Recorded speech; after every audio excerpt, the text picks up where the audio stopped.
Welcome back to Trent Bridge in Nottingham. Good morning, good afternoon, good evening, wherever you may be listening, and particularly a very good evening or good night to our listeners in New Zealand who are hoping to see their team go on and forge a total in excess of 500. They will resume this morning on 361 for 4 after a magnificent day yesterday in which there were 150s for both openers, Captain Tom Latham and Devon Conway. But England bounced back with a couple of very late wickets. Well, I suppose there were 4 late wickets really. Steve Harmison, how do you see the day panning out?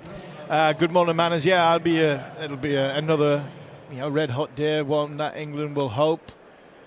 From a wickets point of view, they can make early inroads with this newer ball. What is it?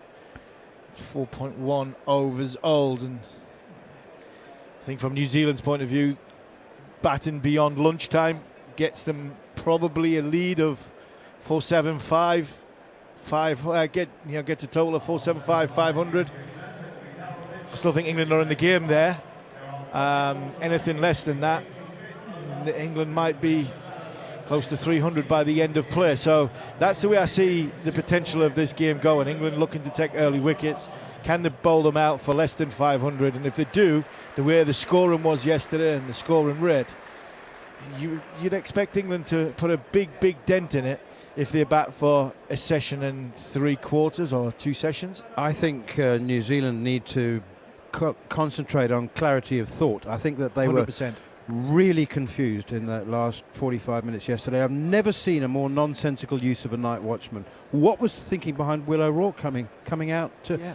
He didn't face the ball. And the shot of Rachel exactly. Ravindra. Yeah. That's another one that I can understand the mistakes that the two lads that got 151, 157 in Conway and Latham. It was a long day, and you do make mistakes towards the end of a day. But Ravindra had just come in. It was a poor shot, and that then brings your night watchman in, and he brings your night watchman in, and all of a sudden you run the risk. I always worry about bringing a night watchman in sort of middle to lower order, because you run the risk of that one batter who potentially is set ends up running out of partners, a Blundell or a Mitchell. I think he's good at the job. I just don't think the job was required. No, I don't think it was required on this surface. And some people are saying because he didn't face a ball, he wasn't going to face a ball. The ideal world, Henry Nicholls gets the one off his hip, he flicks it down a fine leg, and O'Rourke faces the last 5 balls. He then does his job as night watchman. Now you've got a bloke at the non-striker's end who's naught without facing the ball, and he normally bats at number 11. That now is a nonsensical night watchman. Did Daryl Mitchell really think he needed protecting from 5 balls? No. I can't believe he did. Jofra Archer to finish the over is in for the first delivery of the morning, and it is Mitchell on strike. Plays his first one away defensively on the onside. Just to clarify, it is, I think, 9 times out of 10, if not more, the specialist batsman who is next in, who has the choice. He has the choice, and Mitchell did have the choice. Did he want to take his pads off and say, all right, I'll get ready first thing tomorrow morning, or did he want to have the night watchman? And the night watchman was chosen. Interesting now, I banged on yesterday all day about Jofra Archer's pace not being down. And it's not a knock on Jofra this. All I do is I look at Joff's pace because of the rhythm he gets in. He didn't bowl a ball about 85 mile an hour. His first ball this morning was 86. Here is Archer again, bowls, and Mitchell pushes this one out towards square leg, fielded by Emilio Gay. 361 for 4. And the reason why I bring this up, and I keep banging on about it, is because bowling is not an exact science. We're not robots, Manners. We have... you just got to get a little chink that's wrong. You've covered some unbelievable fast bowlers, the likes of Dale Steyn and Moni Morkel, Alan Donald, Sean Pollock. Sean Pollock will tell you, if you just don't get it quite right, if you don't feel quite right, if the rhythm's not quite there, you can try as hard as you possibly can, and it'll come out 5 mile an hour slower. And I think that was Jofra yesterday. It just didn't look at any rhythm. 85 mile an hour, his fastest ball yesterday in, what did he bowl, 12 and a half overs. He's bowled 2 balls now at 86 miles an hour. He looked good. Here is Archer again, and Mitchell opens the face of the bat and is off the mark, steering it past Duckett at backward point. And the first run of the morning, and Mitchell is off the mark. It fascinates me the hole. It's a no ball. Sorry about that. It's left to bowl that one again. It fascinates me how fast bowlers don't know. Like, you know, sometimes teammates. I think Alan Donald's a very good example you just mentioned there. He would often have no idea. You know, his captain would say to him, "Are you all right? What's up?" And he'd go, "Yeah, I'm fine. Why? Why?" He said, "Well, you're coming out like a tennis ball." Going backwards, yeah. Yes, many times. I mean, I used to have that with Michael. Michael would stand at mid-off and he would go, "How many? We okay? Yeah, good. Not coming out, is it? No, fancy handbrake, 5 minutes." And that would be a license to go 2 men back, a few cross seamers, bowl it into the pitch, see if you can finish your action off, a few short balls, let's see if we can get some pace up, and then go back to the conventional way we're going to try and bowl. Here is Archer once again, and this one is very full and wide outside the off stump, and it's left alone by blocker O'Rourke. That's his first ball, and didn't have to play at it. One of the secrets to Alan Donald's pace, which he discovered quite late in his career, was the speed of his run-up. Sometimes if he was feeling really good and relaxed, he would run up more slowly. You know, it was a reflection of his mood and, you know, in fact, his confidence. Spring and the bounce of the step. When he wasn't running in fast rhythm, enough. you were not trying too hard. Yeah, I get that massively. Here is Archer again, and this one is struck on pad by Will O'Rourke, and he's heading down the leg side. He was playing a cricket shot there. He wasn't blocking that. He was playing a little checked on drive, but it crashed into his pad. I remember Stuart Broad telling me a story about he copped a little bit off Michael Vaughan on commentary in a game here where he had 0 for 80, and he said he felt good. He said, "Harmy, I felt really good." He said, "I couldn't understand why it wasn't working," and I was like, "Mate, it's a human body. It sometimes doesn't work." And he said he dived into it a little bit further with all the information they've got. Here is Archer once again, bowls. O'Rourke leaves alone outside the off stump. He's very good at leaving, is O'Rourke.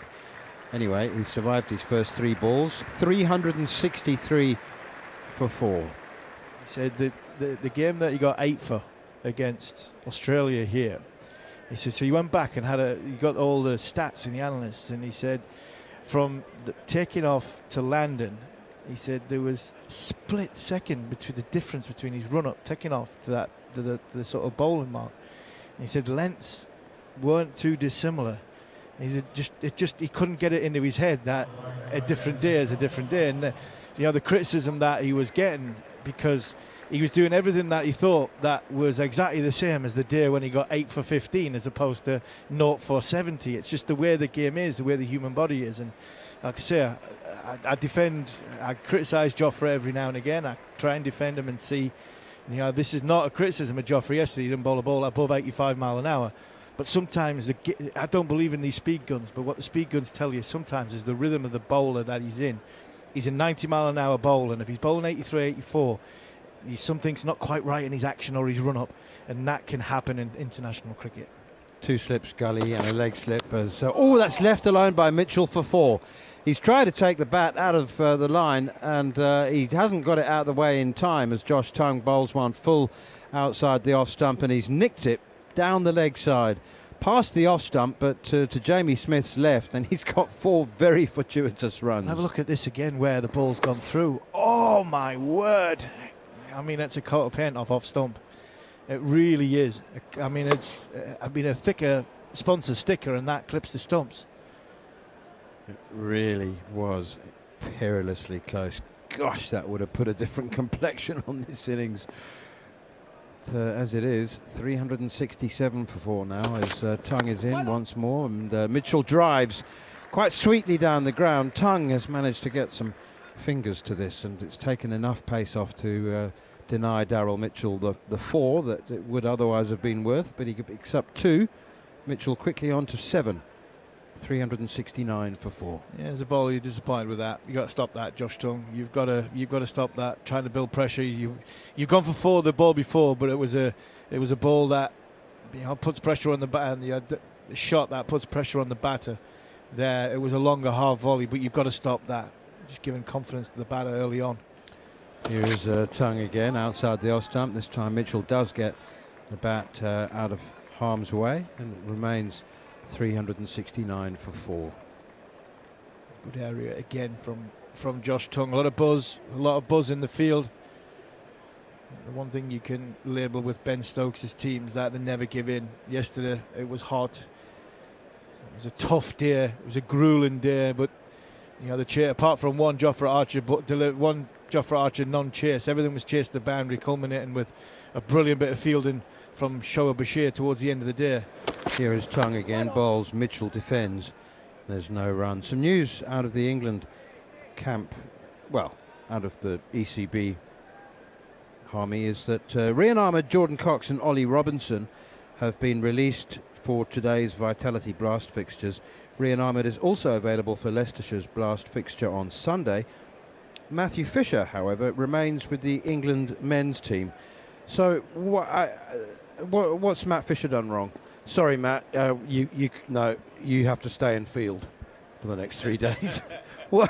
Hey, here comes Tongue again, and that's pushed away square of the wicket on the offside. Sorry, Matt. No, I know you'd like to play in the Blast, but we need your fielding. I mean, it's interesting. There's a lot of games within a game in that statement, because Jordan Cox, Ollie Robinson, and Rian Ahmed have gone back. So they've gone back, they go and play. They'll be over the moon because apparently their hotel's got no aircon. So yes. They'll be over the moon with that. But it's interesting Matt Fisher's staying over Ollie Robinson, because Matt Fisher's staying just in case there's an injury, concussion. He took that good catch. He's a proper fielder. If there's a bowler cops one on the head, you need a replacement, and that would be Matt Fisher.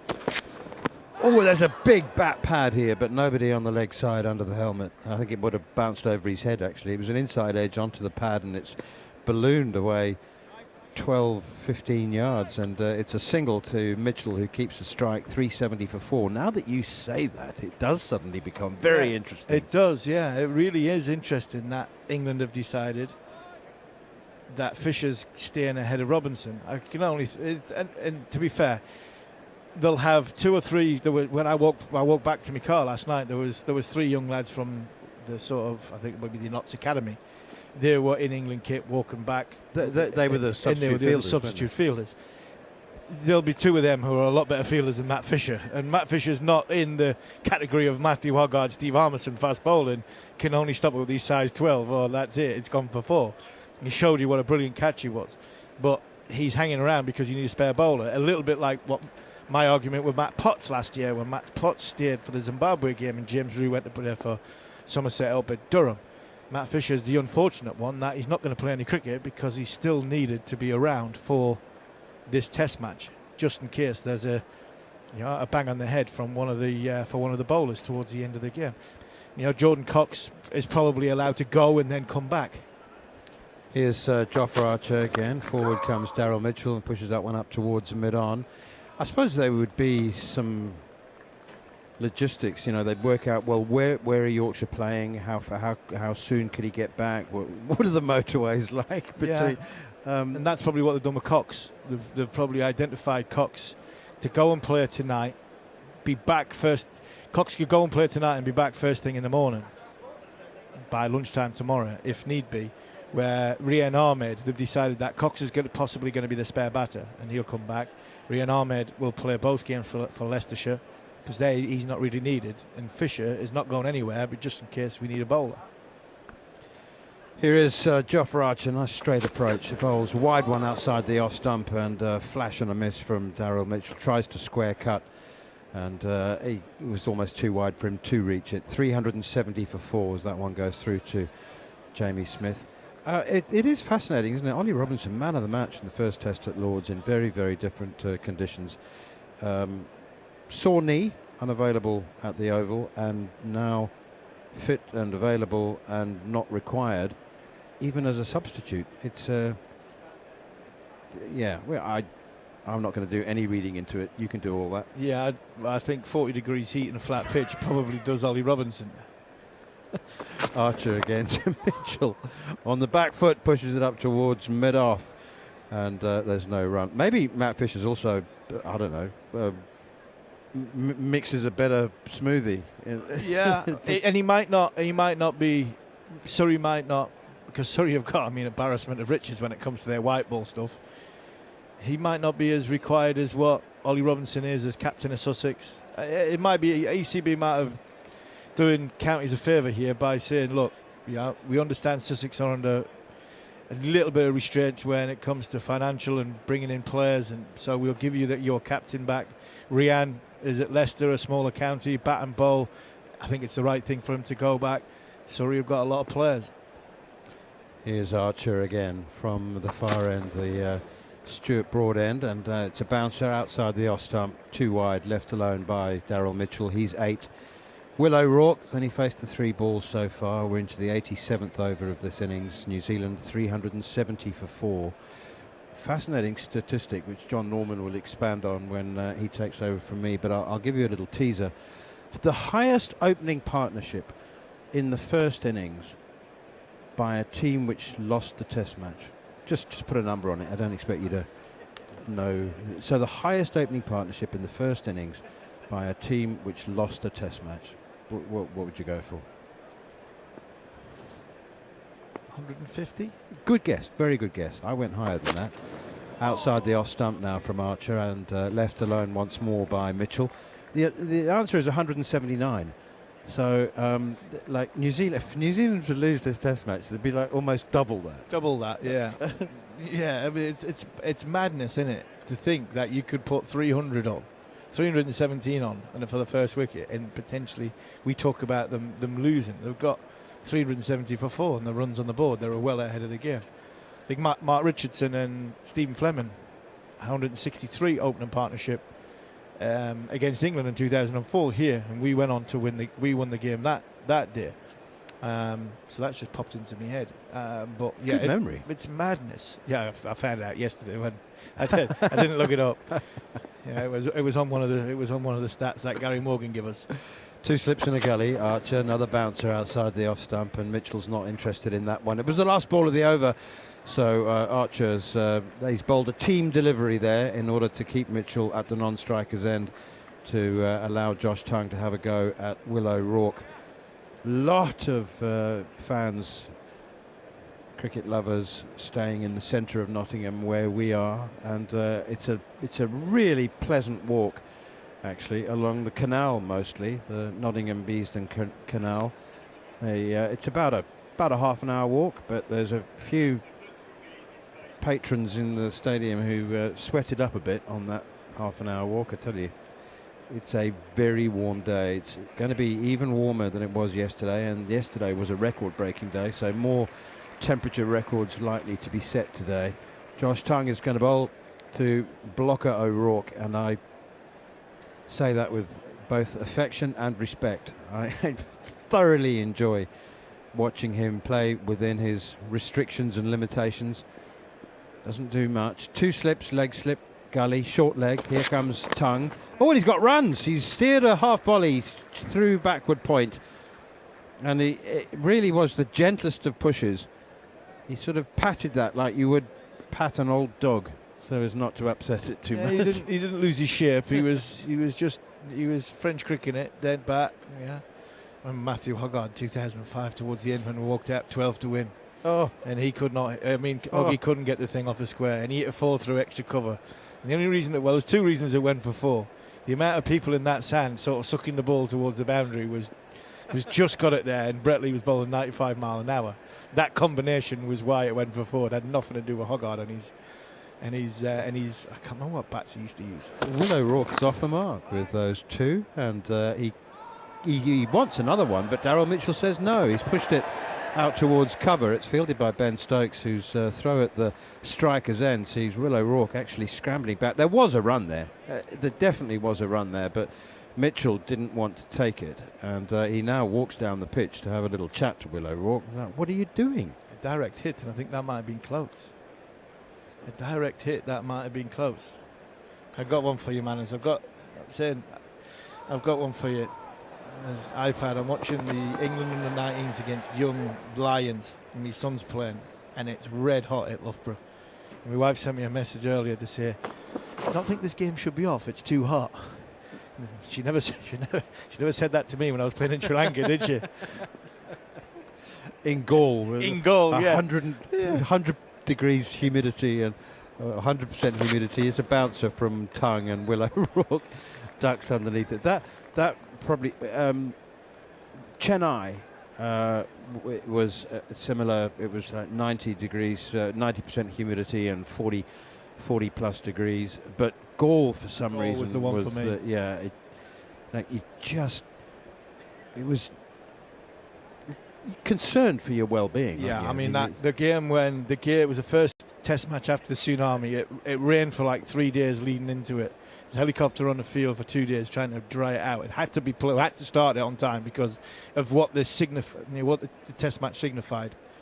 Here is Tongue again. O'Rourke forward, nudges this one out to Emilio Gay at short leg, no run. And I remember I was 4 overs in. It was stinking hot. It was ridiculously hot. And I remember Vaughan coming to me, if we got one more, I was like, Matt, I've gone. My legs have gone. He's like, give me one more. So I got to about the third ball. I mean, those pink elephants in front of my eyes. I was gone. I literally gone. I remember walking by Daryl Harper at the end of the 5th over, so I'm going off. And at the time, you couldn't go off because England had used the substitutes to our effect in 2005. So hell on about substitutes. Oh, drive and a miss from Willow Rourke. He's getting a bit ahead of himself here. Big Willow Rourke. He's played a little off drive. He never looks like he's hitting the ball hard, but he was just a bit late on that one. It's whizzed past the outside edge. And you had that big oversized shirt on. That must have been massive. Drenched. It was drenched. And I walked past Daryl Harper and I said, Daryl, I'm going off. He says, what's the matter with you? I says, I'm knackered. He says, not good enough. He says, say something while we're for. I says, I'm not bothered, just say whatever you want. I said, if I stay on here, you might have a fatality. I'm going. I says, I can't see. I literally That's gone. a good enough reason. I'm losing my eyesight. I'm losing my eyesight, yeah. Here is Tongue again. Bowls Willow Rourke, pushes that one up towards mid-on, and it's fielded by Gus Atkinson. I actually I have lost my eyesight temporarily on a long run in extreme conditions. It happened once in Dubai. First time ever it happened in Dubai, and my vision became blurred, and I thought, I was like shaking my head and rubbing my eyes, thinking, and then it just carried on, and I literally lost my eyesight. I had to sit down and hope that somebody would, and somebody did walk past. Say, "Are you all right?" I said, "Yeah, I feel fine. I just can't see." Wow. I mean, it's dehydration. It is dehydration, and that was, I mean, we had plenty of hydration going on to try and get to that point, and that was the thing that annoyed us about the substitutes. It's like the health and safety is saying that you've got to be hydrated, but if you're going to drink loads, you're going to have to go to the toilet. You were on the field for 2 hours. So these were the things that were happening, and that day, that's the hottest day I've ever played cricket in. It was ridiculously hot. Here is Jofra Archer, and that's punched off the back foot up towards mid-off.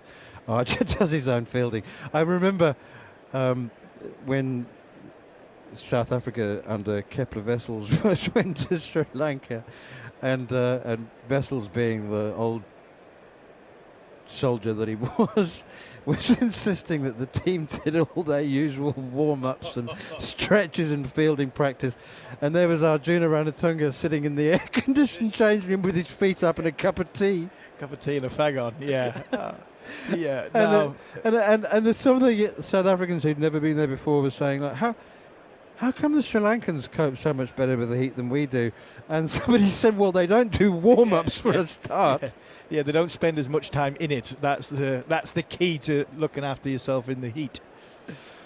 2 slips and a gully. Here is Archer again, bowls. Mitchell steers this one square of the wicket on the offside, and it's Stokes who fields, can't prevent the single. And I had this conversation with Mahela Jayawardena, and I asked him the same question. I said, obviously you live in the heat, so you'd be more sort of accustomed to it, but it doesn't seem to affect you. And he said, of course it affects us.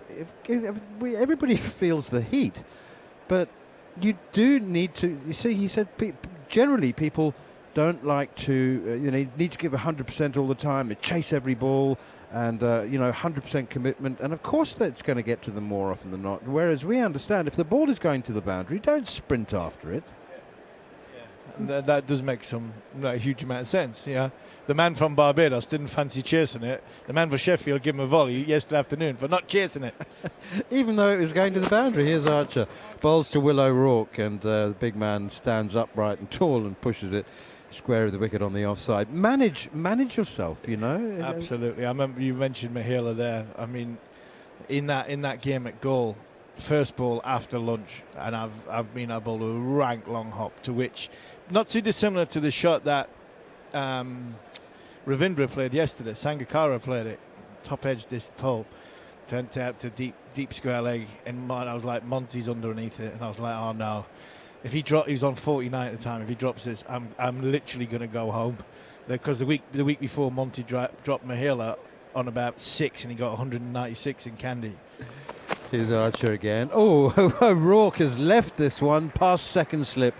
Just like Daryl Mitchell 2 overs ago, he hasn't taken his bat out of the way in time, and it's clattered into the toe end and is deflected past Harry Brook at second slip and down to the boundary for 4. So Will O'Rourke, who averages 4 in Test cricket, is now onto a mighty 6. Yeah, well, they've got 16 runs. They've got 16 runs so far this morning, Manners, and 8 of them they've left. They've got 8 from the leave. That shows you how good this pitch is. You can leave it for 4 twice. Inside the first 20 minutes. 2 leaves for 4. 1 from night watchman Will O'Rourke and 1 from Daryl Mitchell. There's a man at Silly Point now. Archer in, wide of the off stump. Left alone by Will O'Rourke, and it's taken behind by Jamie Smith. Well, Will O'Rourke's done his job. I can't say he did his job last night because he didn't face a ball. You can't, I mean, yeah, well done. The night watchman resumes the next day, but he didn't face a single ball. Will O'Rourke's highest Test score, 6 not out against England at Trent Bridge in 2026. He's got a couple of 5s not out, also not out. Against England, and that was a couple of years ago in Christchurch and Hamilton, and a couple of 2 not outs. But here he is on his career best, 6 not out. Archer in again, bowls. Oh my goodness me! O'Rourke has cover-driven Archer for 4. That's the hardest I've ever seen Will O'Rourke hit the ball, and I've watched him face a lot of balls, but that was a solid, proper shot, and he's trying to suppress a smile now and just about failing. It's a beauty. Don't forget that. I mean, this is Jofra Archer. This is Jofra Archer bowling 85, 86 miles an hour. It's not a half volley. It's a decent length ball just outside off stump. Take that, Jofra Archer, from New Zealand's number 11. Well, it does help, as you very well know. I mean, he's 6'8". You're 6'6". It does help having long levers. So you can sort of drive on the up, but I've just never seen him even attempt anything like that. Yeah, that was the thing. It was the intent that he full face of the bat. Thank you very much. See you later. It's a fast scoring ground, but I think that would have been 4 anyway. O'Rourke is double figures, 10 not out from 13 balls. He's overtaken Daryl Mitchell, who's 9. New Zealand 381 for 4. They've now added 20 this morning. So Will O'Rourke has, I think, exceeded expectations. A slip, a leg slip, a gully, a cover, extra cover. His tongue is in to Daryl Mitchell and pushes that one out to mid-wicket. Emilio Gay does the fielding. I seem to be missing a fielder. There was a man at deep square leg. There's 2 men out on the leg side. Ah, sorry, there he is. I knew I was missing someone. There's a man at deep backward square and a man in front of square on the leg side boundary. Oh, it's a good pitch, I suppose, but it's still be a cracking hook shot. I mean, it's the shortest boundary on the entire ground, so if Mitchell is taking on the hook and he middles it, it's going to go over that fielder's head. Emilio Gay. Full ground, I have to say. That very, very few empty white bucket seats. Here is Tongue, and bowls full and almost Yorker length outside the off stump, fielded by Ben Stokes at mid-off, and there's no run. Mitchell's gone on to more or less onto off stump, and I just wonder if he's thinking if Tongue does drop it short, he's going to try and help it round the corner, as in go more behind square with a pull. We know Daryl Mitchell likes a pull shot. We know that he's sort of quite compulsive when it comes to the pull shot, and actually the largest part of that leg side boundary is square.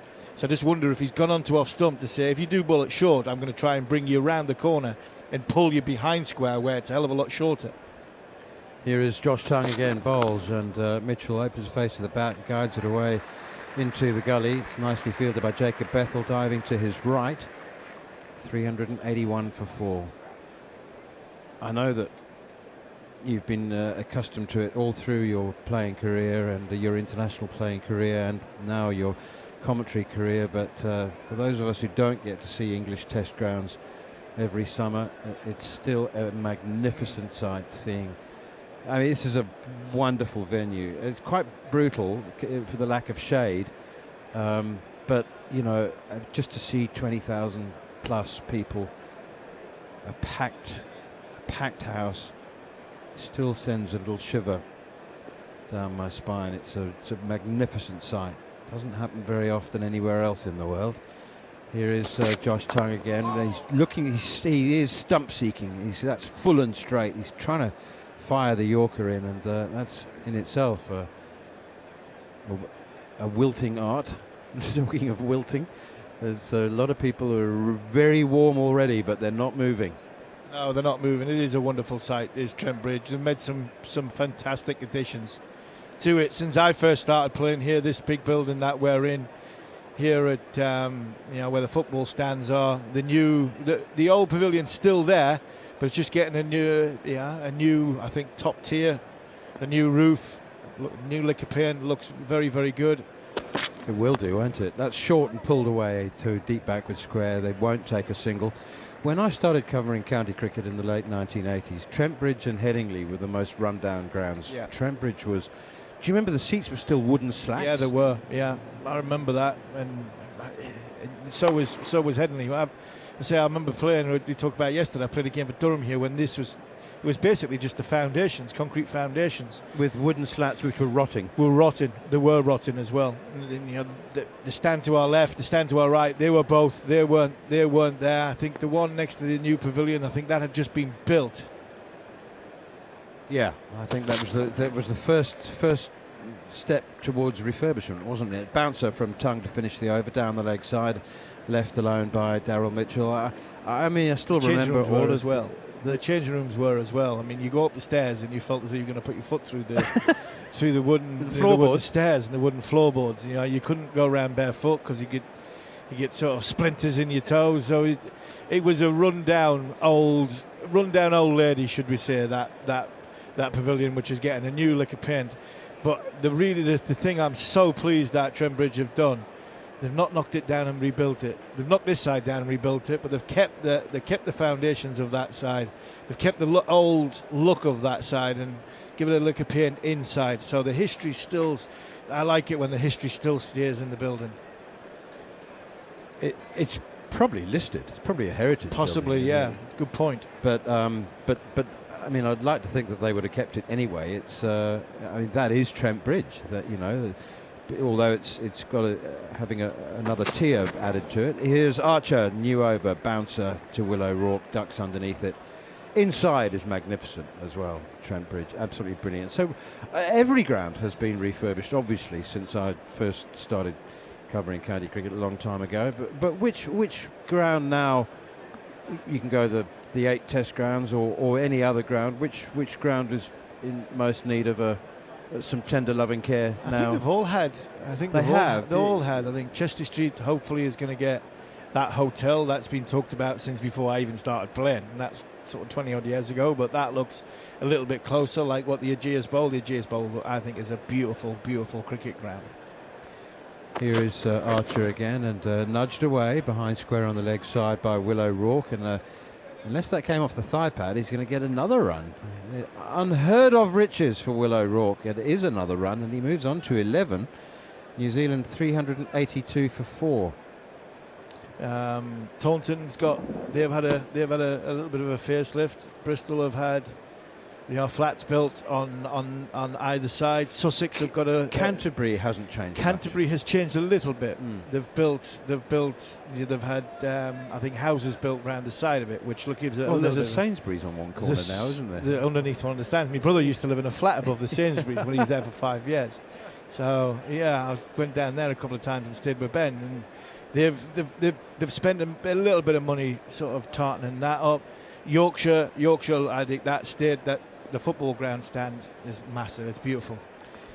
It's a bouncer from Archer, and Daryl Mitchell was in position to play the hook shot. He wanted to take it on, but it was too short, and it flew over his helmet. One for the over, says umpire Nitin Menon. New Zealand 382 for 4. Unscathed for the first 32 minutes of day 2. What do you think of Old Trafford? You know, there's a lot of them red boxes. Some people like it, some people don't. I'm not. I mean, it looks 100% better than what it used to. It's a music venue. Yeah, That's is. what it It's is. not and I don't mind that being a multi-purpose stadium. But some people don't like it. I'm still not convinced by it. Do you know what I mean? Here is Archer, and it's a bouncer, and again it flies over Mitchell's head. The temporary stand. It's a corporate music venue, isn't it? Right. Do you know what I mean? It's not like a music venue where all the stands are overlooking the stage and everything's like intimate. It's a can we put these big boxes with glass so they can look out and see the stage? I'm not convinced from a cricket ground point of view it the works. main grandstand is called, the temporary stand, but it's permanent. Basically, it's scaffold. It's scaffold now, yeah. It just gets moved out. The stage gets moved in, yeah. Okay, so that right. that big temporary stand that's there, that gets taken down. That's where the stage goes, and then it gets put back. Here's Archer again. It's once again a short one. It's too wide outside the off stump, and it's left alone by Daryl Mitchell. Lords is going to look. Oh, it's going to go to 40,000 in it once the. And do you know what? I never even batted an eyelid when I was looking at it. When you're staring out the side you got the new stand from the media stand end. When you look at the old building on the right hand side, there's a new stand being built, and there's a The Allen Allen stand. there. But on the other side, there was the base of it, but it's been left, and there's seats below. I didn't realise they were tarting that bit up until about day 3 of that Lord's Test match. Here is Archer again, bowls. Mitchell now plays defensively off the back foot to one that's back of a length, and Archer does his own fielding. The over has come to an end. So far so good for New Zealand. They have had clarity of thought. They've had a couple of moments of luck. 2 leaves which went for 4 off inadvertently off the bat. We're having an unscheduled drinks break after just 34 minutes. Daryl Mitchell is toweling himself down, bald head glistening in the sunshine. It's 382 for 4 more from Harmy, and then it'll be Jon Norman. A good start from New Zealand this morning. That first half hour, we've got 22 runs in that first half hour, of which Will O'Rourke is frustrating England. Very frustrating for England. A couple of defensive prods, a leave, which have resulted in a boundary, then a beautiful drive through extra cover. Fantastic driver, one that a top 6 batter in Test cricket would have purred over. England have done what they did yesterday. They've worked quite hard. They're trying everything they possibly can to get that wicket. Had a few short balls in Jofra Archer. Josh Tongue done the same. But so far so good. England have put the ball in the right area. The ball, which is now 11 overs old, has not done a great deal. And the pitch is still flat. It's very, very warm, and New Zealand have started well this morning, Jon Norman. They have indeed. 380 as Josh Tongue is in, and this is punched by Will O'Rourke to Ben Stokes in the covers. And England would have expected, I imagine, to have removed Lieutenant Block or Lieutenant Block, but they haven't. He's still there. In fact, he's hit a boundary today. England's average seam is slightly more this morning than it was yesterday. Will O'Rourke has certainly done a job for his team. He's eaten up nearly 3 overs of the new ball, as again defending resolutely. He's got that bat pad, a leg slip, gully, point, as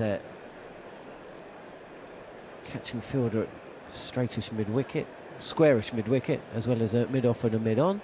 Jarrod Kimber's alongside me. Jerry's just getting himself ready. Don't think I could be much more excited for this, John. Well, I've already sent about 20 tweets about Will O'Rourke's batting so far today. so we just had a little discussion because, of course, last night he was sent out as the night watch. Didn't face a ball. after Henry Nicholls was caught behind. His tongue is in again, and this is edged through a vacant third slip and all the way to the boundary for 4 more. O'Rourke moves to 15, and New Zealand move along to 386 for 4. He might end up batting so well that he goes beyond the amount of wickets he's taken in first-class cricket. I think he's got 107 first-class wickets, and he was on 82 runs, if I remember, coming into this innings. So, I mean, that was a genuine edge. But he is trying to, more than most times, he's actually following through with the bat. His big thing is usually he looks like he's going to hit the ball, and then suddenly he just goes completely limp. He is trying to hit the ball, there's no doubt about it. Although his best shot might have been when he tried to leave the ball and hit off the middle of the bat for 4. The Joe Denley shot. Just as effective. This is his test best now as well, 15 not out. Of course it's his test best. It was 6 before this, wasn't Yes, it? it Or was. 5? Or was it 6? I thought it was 12. No, he didn't have double figures before. Wow, big moment for the O'Rourke family as a second slip is put in, and this is fielded at Gali. I think before today, if I'm not mistaken, he had something like 22 runs off 230 balls in Test cricket. So he's currently a shocking 15 off 19. My favourite bit, though, is when he hit the ball on the offside and didn't know what to do because it involves running, and he'd never done that before, Jerry, and he suddenly got very lost. Well, they had to put a man who was just in front of him on the offside. They had to take him back and run saving. Defended with a straight bat by William O'Rourke. So last night, O'Rourke comes out, and then Henry Nicholls is dismissed. There's 5 deliveries left in the Jofra Archer over.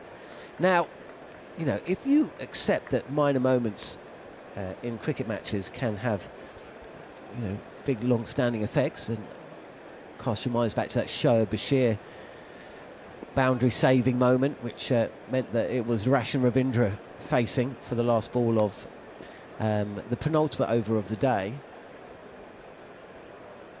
His tongue is in again and defended again. England have been robbed of a Jofra Archer over, because not only have, or 5 balls of it, because not only did they have the opportunity, I mean, New Zealand might have sent out another night watch, right? So Jofra Archer would have had 5 deliveries at this new batter, or maybe another batter if he'd got a wicket. But fast forward to today, of course, if he's only bowling 4 over spells, he had to finish the over from last night as well. So he could have had that over last night and another 4 today. Yeah. Anyway, the law is changing, right? Is that what we've decided? Yeah, Jeremy was just saying that the law has changed, and the reason, will change. It's in October, I think. Yeah, it comes next in. year, that's right. And one of the reasons they're changing it is what happened last night is we had a really exciting finish to the day's play, but we don't get the full 5 balls at the end, and it doesn't make any sense that we've always done this in cricket. It's one of those rules that only exist because of batters, right? You know, laws, playing conditions. Here is Stokes, and this is glanced fine by Daryl Mitchell for a single. He moves to 10, and that brings William O'Rourke on strike, who's scoring quicker than Daryl Mitchell. 387 for 4. Yeah, he's getting a nosebleed. But yeah, so I think if you think about it from that perspective, if bowlers had any say in our game, there's no way that this playing condition law, you know, regulations would have ever gone ahead. It doesn't make any sense. The most exciting time quite often is when there are wickets in the last over, and you want to see them all the way to the end. It is a peculiar one, isn't it? 2 slips and a gully backward point in place for O'Rourke, and just plays inside the line.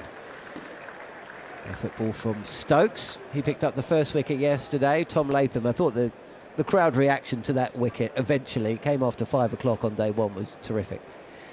And fair play to England as well. I think a lot of teams would have given up in some regard at times yesterday on a day that just seems so weighted in favour of the batters, and they never ever appeared to do that. And of course they picked up those 2 wickets with the last 2 balls of the day as Stokes comes in. Oh, this is a big shot from William O'Rourke. A dive at Gali from Jacob Bethel, and it flashes to the boundary for 4 more. He's going after Woods.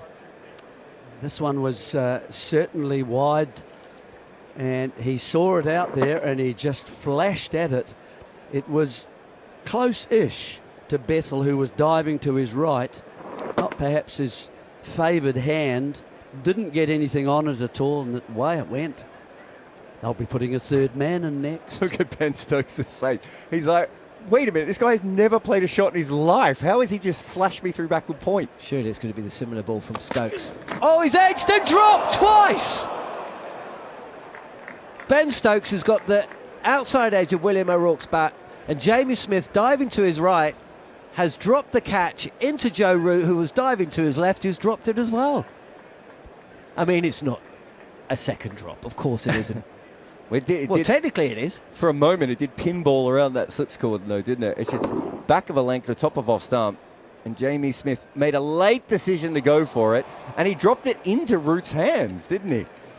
It was the rebound, almost directly into Root's hands as he was coming to the left. It's all going on. Stokes again, and this is just dropped down to the offside.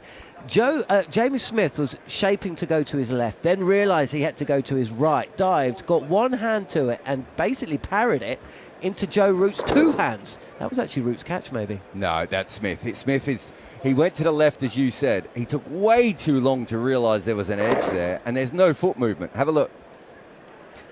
Really, the keeper should have a bent left leg so that they can drive off that. And that's where Smith lost his power. Here is Stokes again, and this is straighter and defended back to the bowler. Stokes showing his displeasure there. Smith put down one yesterday. That was regulation. This two drops. And New Zealand find themselves 391 for 4. It's always going to be one that goes into the gap, isn't it, Jeremy, because of the angle, because the wicketkeeper is assuming that ball was going to land over middle stump. I think he overcommitted to the leg side, Smith, so he made his first error there. But realistically, he shouldn't be in a position where that is such a bad drop. If first slip is diving that far to his left, the wicketkeeper should be able to cover that ball. I think that because of the angle that Stokes looks that he's bowling from, he leans slightly to the offside and he angles it back in.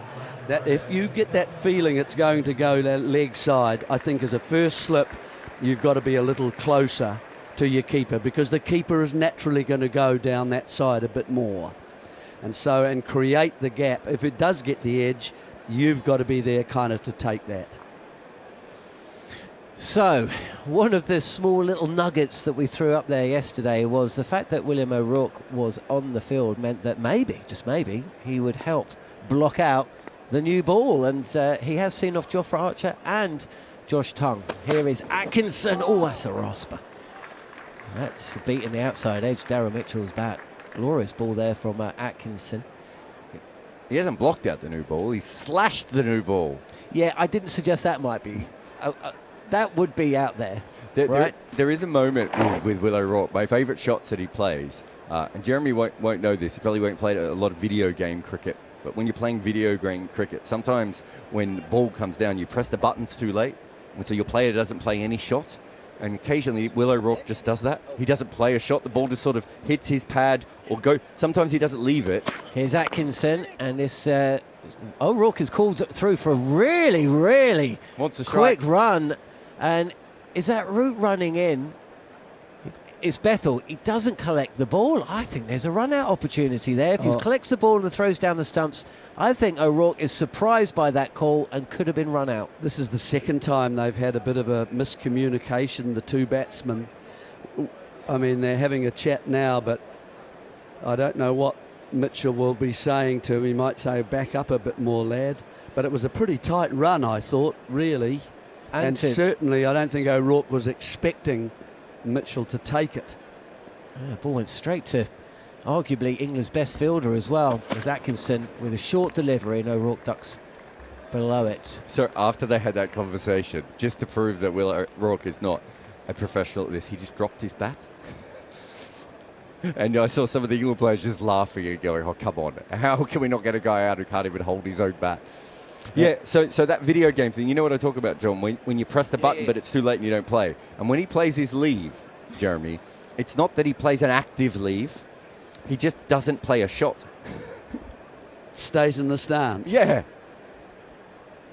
Here is Atkinson, and this is dropped down to his toes by O'Rourke, who's faced 28 deliveries now, all of them against the second new ball. So what's that? Four overs and 4 deliveries. If he just keeps playing the way he played that last ball, with soft hands under his eyes, this is a really tough pitch to get him out on. I mean, I know they've had a chance. I know he's getting ahead of his skates and he's played a couple of balls through the offside, but if I was Daryl Mitchell, I'd say you don't need to do this. You might face 100 balls on this pitch just because it's really hard to dismiss you because of the way you bat here. Nathan Jones on the talkSPORT Cricket YouTube channel chat feed says, definitely 2 drops. Defended again by O'Rourke. And there's a bit of criticism for Jamie Smith from a couple of the Aussies, saying that, you know, he did have a tough tour of Australia and he's back in the side obviously for this test. The drop yesterday was a bad one. I was going to say, and it's again not his worst drop this test. This one, I think we can understand from the angles why it happened. I still think he makes a mistake technically, but we can understand why it happened. But the one in the yesterday, Jeremy, I don't even know how you explain that. You don't explain it. It's like watching a T-Rex try to take a catch. Here's Atkinson, and O'Rourke again. No real movement, just pops forward a touch, defends. What's Ben Stokes got his hands in the air for? I'm not sure. No. Have you been across the clapping today? Have you seen much clapping? Suppose he's bowling a bit more, so he's using his hands for other things. No, he definitely hasn't been doing it today. I think it was I know this sounds weird, but I think it was something that he did very much in his mind yesterday, that he wanted to clap. He wanted everyone to know he was out there. It was a big part of it. I don't want to say it was a power play, but I do think he made a decision that he wanted the team to hear from him, and I haven't really seen much of it or heard much of it at all so far today. Yes, mind you, I have been absolutely obsessed with Will O'Rourke. Did you write your piece about the field changes? I did. Where can we read that? During the lunch break? During the lunch break, you can read it at goodareas.co. Talked about the 54 field changes and 50 overs.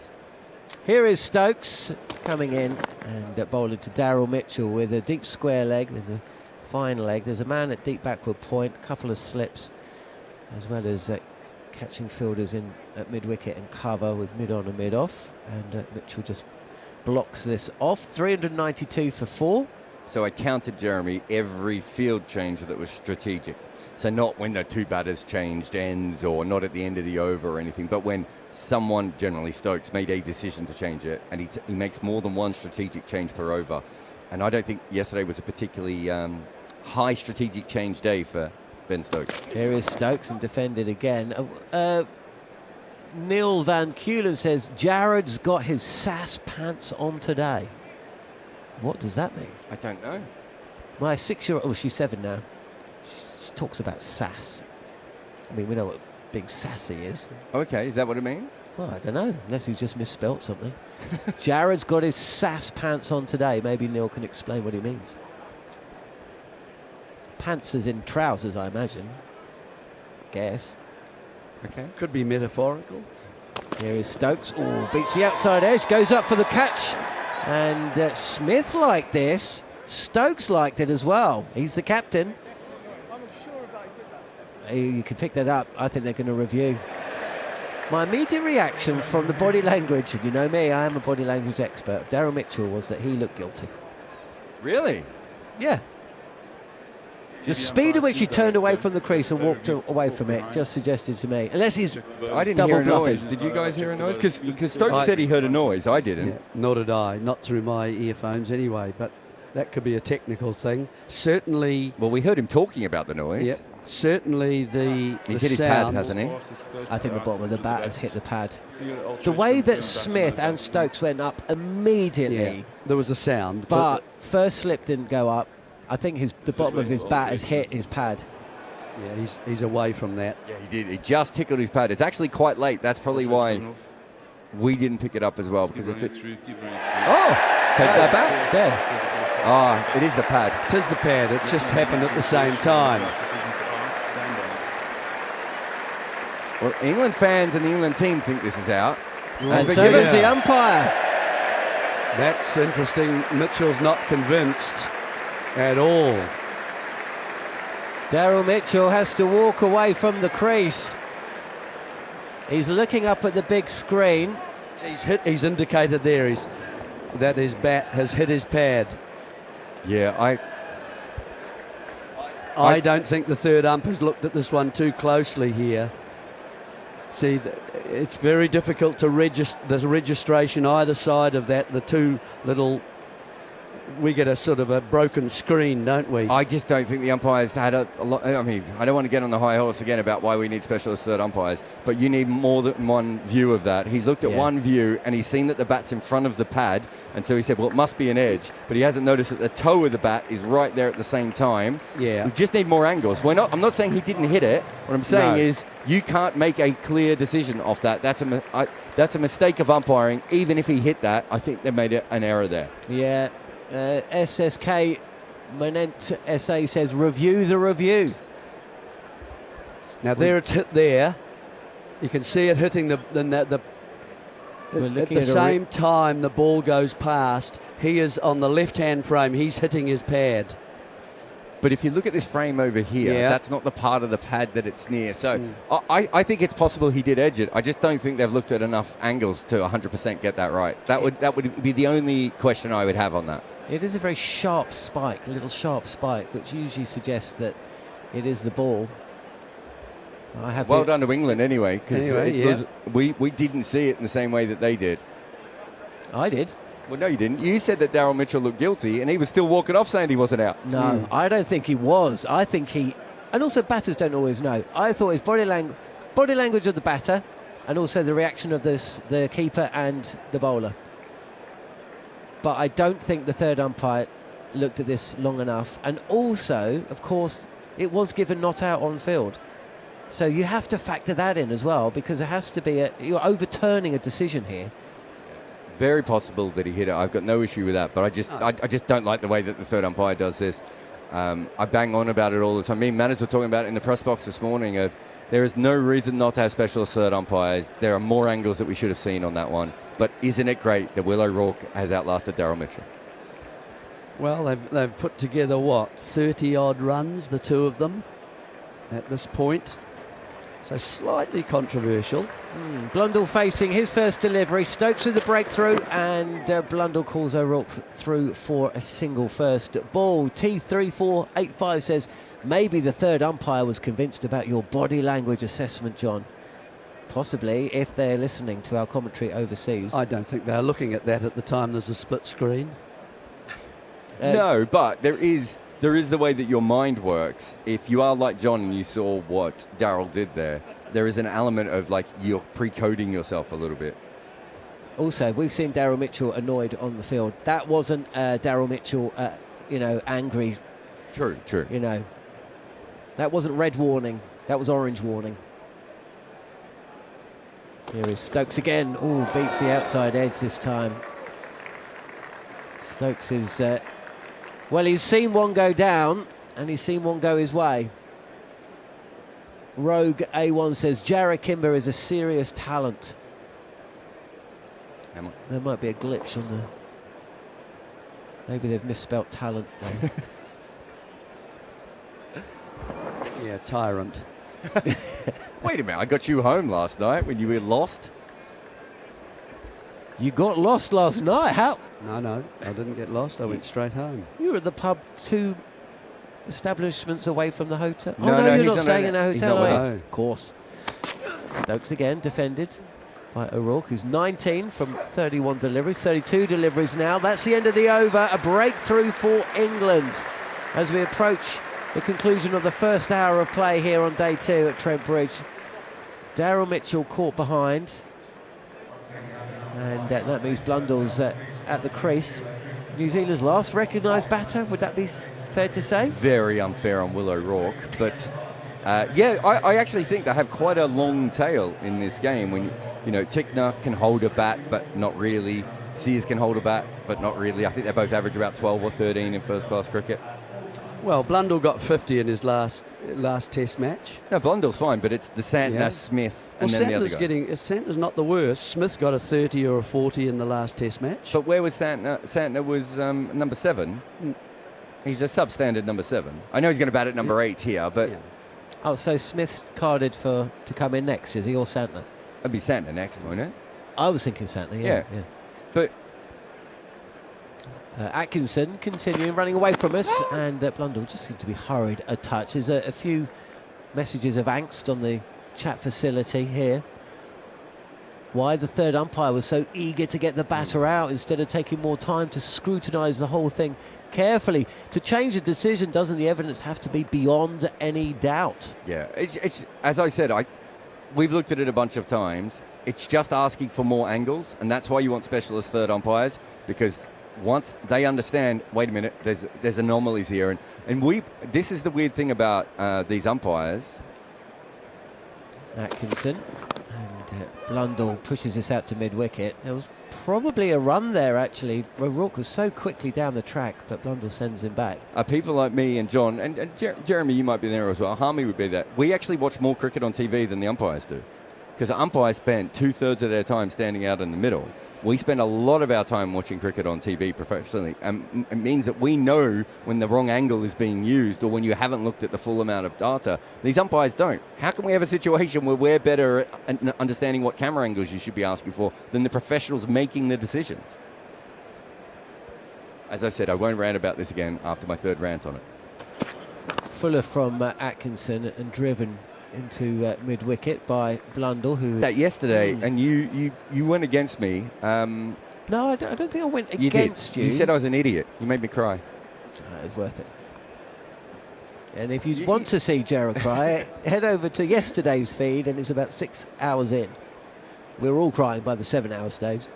Atkinson again, and this is pushed to mid-wicket, no run. I just felt he bowled about 3 overs yesterday, earlier in the day, when no one else ever put any good overs together, and he did. And then later on, I still thought he was bowling well. So I do think, but when you think about it, what is Ben Stokes' main skill as a bowler? It's flat pitch bowling, right? It's partnership breaking bowling, and I think he's certainly bowled well enough, within his skills to be able to break the partnership at times. He just hasn't always got the luck. But I do think he's bowled some very good spells in the first day and a bit. Atkinson is in, and this is a touch wide and left alone by Blundell. As we approach the end of the first hour, drinks will be called. There's a lot of chatter. Well, the chatter, if it's about the actual did he hit it or not, There it is. could have been cleared up if the umpire had got more information. Then there wouldn't be some of us thinking, oh, is that out or not? We know it's out now. Yeah. He's off the field, but it would have been nicer to have more clarity about the whole thing. Last ball of the over, and it's blocked out to cover by Blundell. That might be drinks. Indeed it is. So drinks called. New Zealand have moved on to 393 for 5. They've lost the wicket of Daryl Mitchell. It's slightly controversial circumstances. Certainly that will be talked about throughout the day, I'm sure. O'Rourke is still there. He's been dropped twice from the same ball. Jamie Smith putting down the chance and essentially rebounding it straight into the hands of Joe Root, only for Joe Root to put it down. And he's moved along quite nicely. 3 boundaries. That's his test best. He's 19. Stokes with the breakthrough. Stokes with the drop as well. I think Manners is about to come in. Jarrod's can pick up. He's sticking around for another half an hour in his SAS pants. My SAS pants. Yeah. You never got an explanation on SAS pants? No. We'll get producer Scott to Google it later. We gave him lots of things to Google last night. Look, I think in New Zealand are in an interesting spot here because you've got Will O'Rourke and Tom Blundell, and both of these guys like to hit the ball directly under their eyes. They use very soft hands. They don't push at the ball. It might actually be very difficult for England now that ball's got a little bit older to be able to just get the breakthrough because of the way that these two play, especially if Will O'Rourke stops playing the odd attacking shot. It's worth saying that O'Rourke has 19 runs, and I think in his entire Test career he has 22. So he's about to double his total in this particular inning. So good on him. But this pitch does suit that kind of late style that he has, playing under his eyes. And Blundell, that last ball that Blundell just faced there, he played it almost behind his right hip. He waits for the ball to come to him so much. It's quite hot out here today. So still a lot of people walk in. If you've never been to Trent Bridge, it's always worth trying to get a hotel sort of on the ground side so you can walk in. People are still doing it. It's almost a tradition here. I used to stay at a hotel which was the Jury's Inn, which I think is now changed to one of the other brands, but it's about a 20-25 minute walk, and you can walk along the canals in the morning. I saw the ECB last night. A lot of their backroom staff were actually walking along the canal on the way home as I was walking as well. So it's a popular way of enjoying this game, this ground. It's one of my favorite test venues in the world. Neil Manthorp, is it one of your favorite test venues in the world, or did the food yesterday put you off it forever? No, I love the canal. I love the walk as well. The Jury's Inn is now the Rembrandt or something, isn't it? Yes, that's it, isn't it? Yeah. But that was the hotel to stay at back in the old days, wasn't it? Because you had the 25-minute walk into town. Well, sorry, 10-minute walk into town and a 25-minute walk into the ground. We're now right in the heart of town, which is a bit of a drunken battleground, isn't it? The centre of Nottingham. It's I think it's the heat. It makes people drink the wrong things, but it was certainly it's lively. There's been some interesting scenes out on the streets of around where we're downtown Nottingham. But Trent Bridge is absolutely. Harmy and I were talking earlier about just how dilapidated the venue was 25, 30 years ago. Really has been spruced up, rebuilt actually, basically, apart from the pavilion. And once that has finished being restored and refurbished, it'll be right up amongst the very, very best venues. The only thing is it could do with a bit more shade. It's quite brutal on a hot day, but on a nice overcast, cool 22-degree day, it would be absolutely ideal. Here is Ben Stokes, drinks done and consumed, and Will O'Rourke pushes this one away out towards mid-wicket, no run. Well, the stand, quite often I get asked by fans, where's a special place to go if I'm going to go one place in England, and I was like, this stand here up the top is such a beautiful view. The Radcliffe stand, the one we're in. The Radcliffe at the top. It's such a beautiful view looking down. There actually aren't that many places in England when you get the high, straight view down, and I suppose as someone who grew up in Melbourne where it's very easy to get that view, it's I just think it's a beautiful way of watching Test cricket. Here is Stokes once again, running towards us, towards Will O'Rourke, leaves alone outside the off stump. His judgment is precise, a bit polite way of putting it. He's a very, very good lever of the ball. So good a lever that he left one for 4 early on in his innings, as did Daryl Mitchell, who's gone now. I've probably told you guys the story before, but Cricinfo used to have a thing on their site that had the most productive shot. I think it might be Joe Denley innings. His most productive shot would always be the leave, because he had this ability to leave late off the middle of his bat past third slip. And that's exactly what O'Rourke did today. It was a beautiful leave. Third slip in now. Ben Stokes has he plugged the gap. He's actually 3.5 slips, Ben Duckett, because you've got 2 orthodox slips, gully, and then Duckett's in between the 2 of them.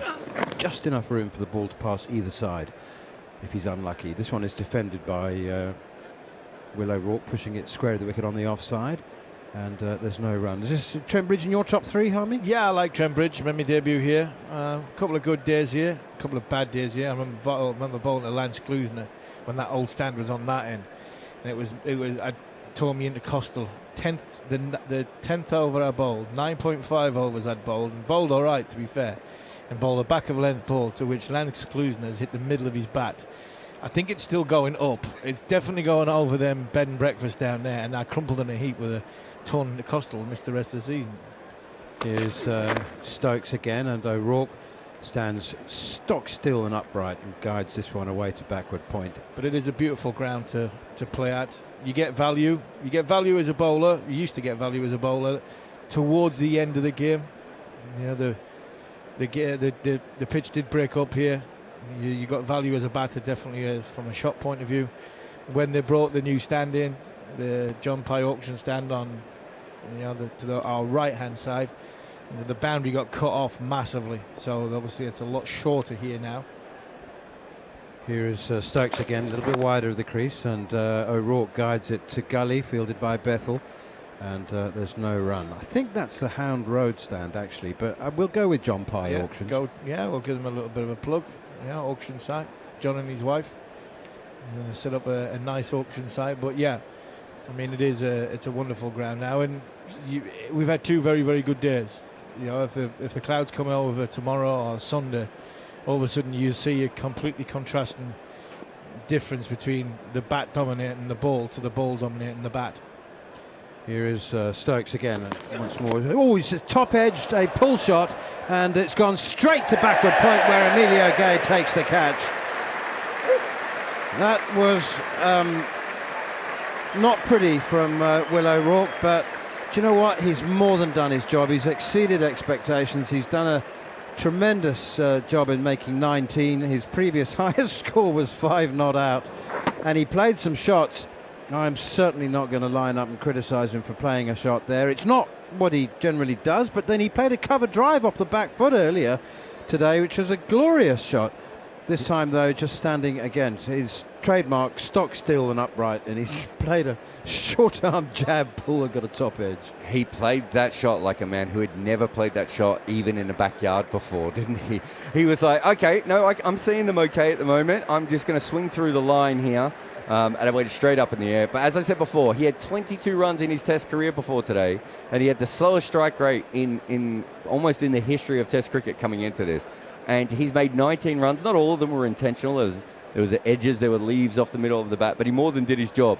I think if we've learned anything about Will O'Rourke, though, defence is still his thing, Harmy. I'm not sure he needs the attacking shots. No, it's definitely not. I'm like Manners. I'm not going to criticise the lad. I'm looking at it. What? A day ago, less than a day ago, a bloke averaging 49 in Ratchin Ravindra played a similar shot, if not worse, than Will O'Rourke, who only had 21 runs in his Test match career. So, no, he did his job. He walked out last night and didn't face the ball, but he walked out last night. He did his job. He's seen off Archer, seen off Tongue, got Atkinson and Stokes into their first spells. Done a brilliant job for his team. I just wonder, it's one of them, I've been there many, many times before, where you're trying to defend and you're playing a defensive shot. As a world-class number 11, which Will O'Rourke is, and I was, you play that defensive shot and you go away and you walk over and you've got that Spanish waiter on your shoulder going, you can hit that for 4, you can hit that for 4, you can pull that, and then you play the next one, it's blocked, and you feel as though you're trying to line him up, and you're thinking, right, if he bowls one more there, I'm going to try and pick up off the length and pull him to the left. And unfortunately, he's just picked the wrong one to have a go at and didn't quite execute it the way he wanted, but a brilliant job did Will O'Rourke do for the New Zealand cricket team. And now England, it's the last 2 recognised batters at the crease. Get a wicket here and all of a sudden 450, 460 is a target for England that they should be looking to bowl New Zealand out for. Yeah, well, we said at the start of the day anything under 500 would be seen as a victory for England, and Mitch Santner's come to the crease. He averages almost 26. He's got a Test 100 and 450, so he's definitely in the all-rounder category, bowling all-rounder, as Gus Atkinson is in once again and steered away behind square on the offside by Tom Blundell. Santner, actually, do you know there's some aging martial arts experts who have sort of lost the majority of their hair, but they plait a ponytail down the back. He looks like that. I don't know what that is coming out the back of his helmet, but it's not a ponytail. I can tell you that. He is not Steven Seagal. We can confirm he is not right. Steven Seagal. That's who I'm thinking of. But you're right. Maybe it's a bandana and it's just running down the back, is it? I don't know. It looks like one of those things that you use to keep sunglasses on. You know, that you the strap that and you tighten it at the back. Anyway, it's going to have a strange look. Here is Atkinson, bowls to Tom Blundell, pushing that one up towards Josh Tongue at mid-on. He does batting glasses, doesn't he? Yeah, he does. Not sunnies, but yeah. Yeah, but normal So glasses. maybe that's exactly what that is then, a strap to keep his glasses in place. Ben Stokes, 1 wicket away from 250 for England now. They came into this side with a bit of a weakened batting order, with him coming in at number 7, obviously, when it's a big change from Phillips. Here is Gus Atkinson up to the crease now, bowls, and that one, if anything, nips back into Blundell, and he's hurried, has to adjust his shot, deflects into the gully, no run. But it's not mattered as much because their top order's made so many runs, and even O'Rourke hung around for a little while. But I mean, in modern cricket, we see a lot of number 7s, the sort of Marco Janssen rule, where they're not really quite all-rounders, but they're close enough to being all-rounders, and they bat at number 7 now. Yeah, Janssen is a definite number 8. He's potential number 7 in the future, but not now. Santner actually made his debut at 6 for New Zealand in Test cricket. Here's Atkinson again. It's full and wide straight, and it's dug out by Tom Blundell. He was earmarked as the next genuine all-rounder. I mean, he was a prolific junior batter, wasn't he? And his spinning only developed a little bit later on. He had a growth spurt, didn't he? Wasn't that the story? He suddenly got really tall, and because of the extra bounce, people found him really hard to face, if I remember the story correctly. But his batting's really come on in the last, 2.5 years, I would say. And we've seen in T20 cricket, he's become much better as well. Oh, he's a proper hitter, isn't he? Yeah, here comes Atkinson again. Flicked away behind square on the leg side. And they go through for a couple. Tom Blundell adds 2 to the one that he had previously. He moves on to 3, and New Zealand up to 395 for 4.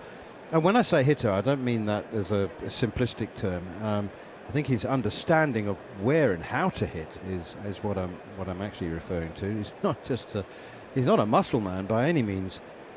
He is, however, one of the most genuine people in international cricket that I've ever met. He's just a fabulous human being. Here is Atkinson again, bowls and full and straight and driven by Blundell again, only as far as Josh Tongue at mid-on. Good discipline from Gus Atkinson. Actually, England have bowled well this morning. They have. They've bowled up. They've bowled well. They've stuck at it. I think throughout this whole, 98 overs they've bowled so far. It is a good pitch. It is very, very warm. And to be fair, New Zealand have played nicely, but England have kept going. They've kept it their lengths. They've tried to drag the batters forward. They haven't given too much away from a short point of view, unless they were going specifically to that short ball tactic. I think it's been used sparingly when they haven't been using that, and I think all in all, I think England have stuck to the task very, very well. They've had their plan, and by and large they've executed it quite well. Stokes, you're right, has been probably England's best bowler, but I think Atkinson's he's bowled better than his figures suggest. 1 for 65 off 19. I think he's bowled a better line, a better length, and he's done all right as Gus. Here is Ben Stokes, who's done more than all right. Outside the off stump, Mitchell Santner leaves alone. No run. I was involved in a conversation with Mick Newell before. He was down in the press box. He was sitting behind you, Manus. You didn't see him? I did. I thought, he looks just like Mick Newell. Someone was asking him about the pitch, and he said generally these pitches don't get any better. Don't get any better for bowling. Like if it's a good batting pitch, it will stay. But he also said that they don't have a lot of 35-degree days up here, so he's not sure if it's going to change quite a lot. So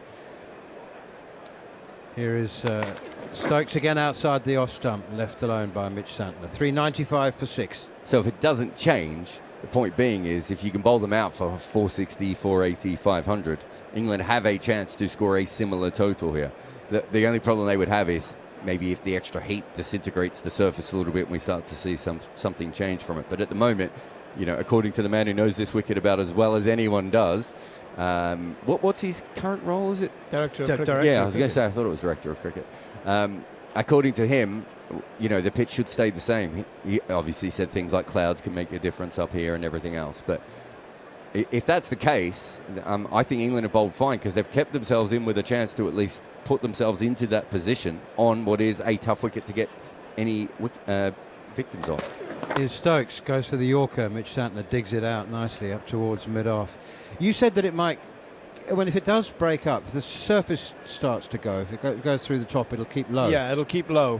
It's only ever kept low here at Trent Bridge. It's the way you look at it as a bowler. As the game goes on, the straighter you start, the straighter you need to be bowling. And I've seen a few pictures. I've seen Stuart Broad put a pictures and video on his social media this morning, and there look some good indentations on the of the surface, little holes, little craters, and I just wonder if they start opening up and they start breaking up, then you will see some uneven bounce.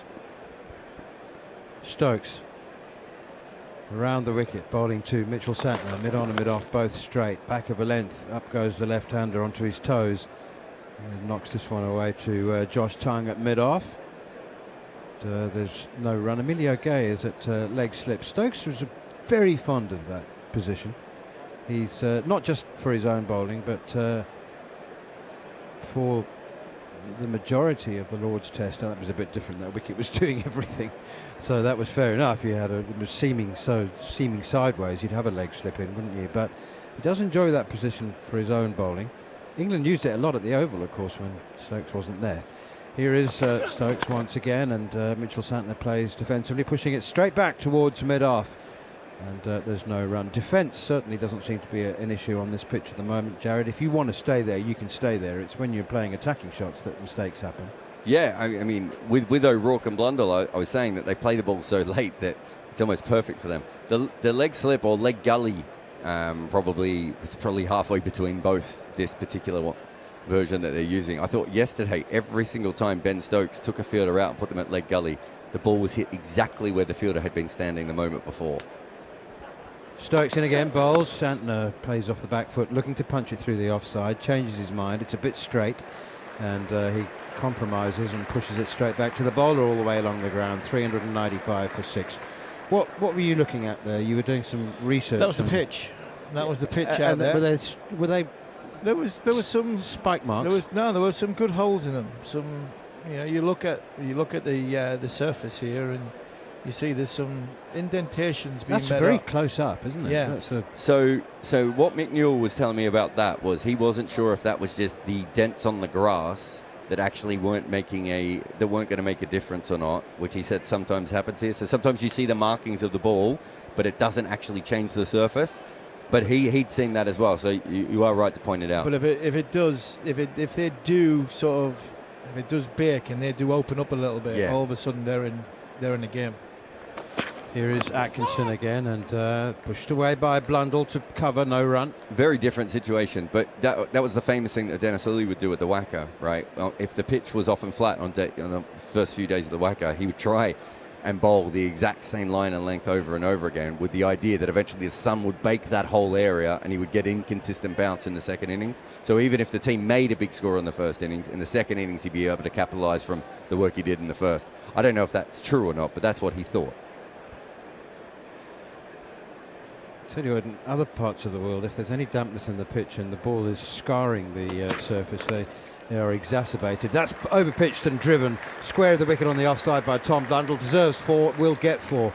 Emilio Gay chasing it for all his life's worth out towards cover, was never ever going to haul that one in, but it was overpitched from Atkinson. He is inviting the drive, but it's just a bit too wide, and Blundell cashes in with a sweet boundary, his first, and New Zealand move on to 399 for 6. Yeah, look, floating long half volley. It was easy for Blundell. He just had to wait on it, split second longer to pick his gap, use the pace that was on it, but Gus was livid with himself. He wasn't happy. He knew that it was a floated half volley. He's got to hit the pitch. Here's Atkinson once again, pushed away behind square on the offside. So first day indentations in the pitch where there's a little bit of moisture and the ball just makes tiny little circular indentations in the pitch. When it dries out, if it's really hot, then the ball pitching either on the back or the front of those indentations makes it shoot along or makes it keep low or bounce upwards. Or if you bake it and it starts to crumble, then all of a sudden it sits into that and doesn't come off as consistent. And that's where you get like the puff of dust. You see the breakage of the scarring breaks and the surface breaks, and it starts to go crumbly. All of a sudden, the batter doesn't have the confidence of timing the ball and the ball coming onto the bat, and that's why we always say here at Trent Bridge, you then now have to go a lot and bowl a lot straighter. Change in the field.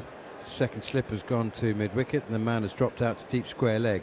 Atkinson in, bowls short, pulled away by Blundell, and it has gone straight to Shoaib Bashir at deep backward square, not straight to him. He has to run 20 yards to his left and dives and tumbles and stops it. They've gone through for 2.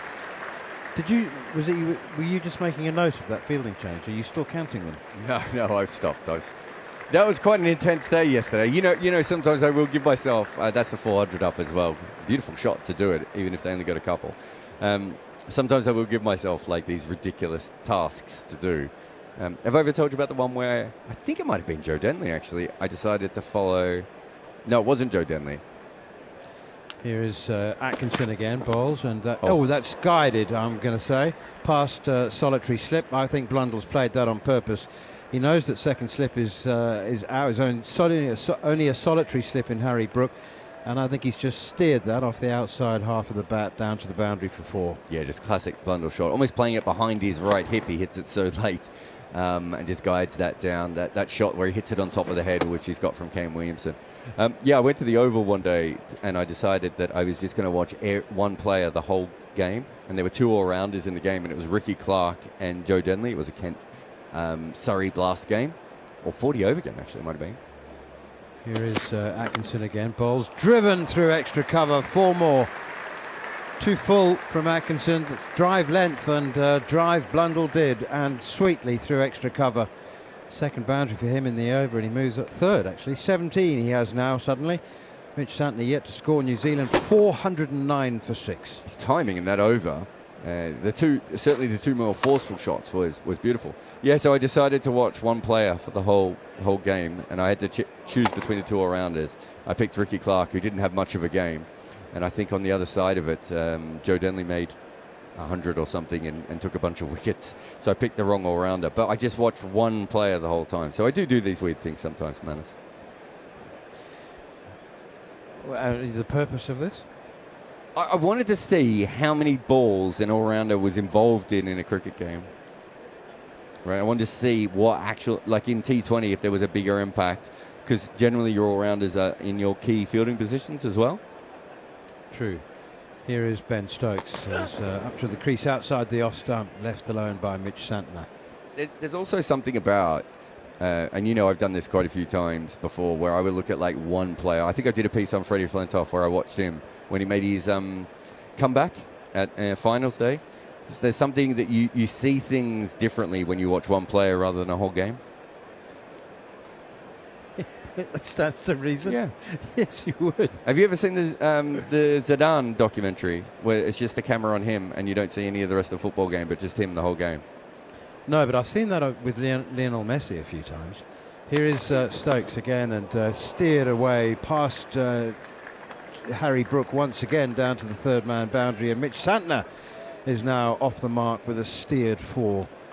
It is extraordinary. They talk about how Lionel Messi reads the game, and but he has so much time to read it because he spends half of it just standing still. Yeah, standing still.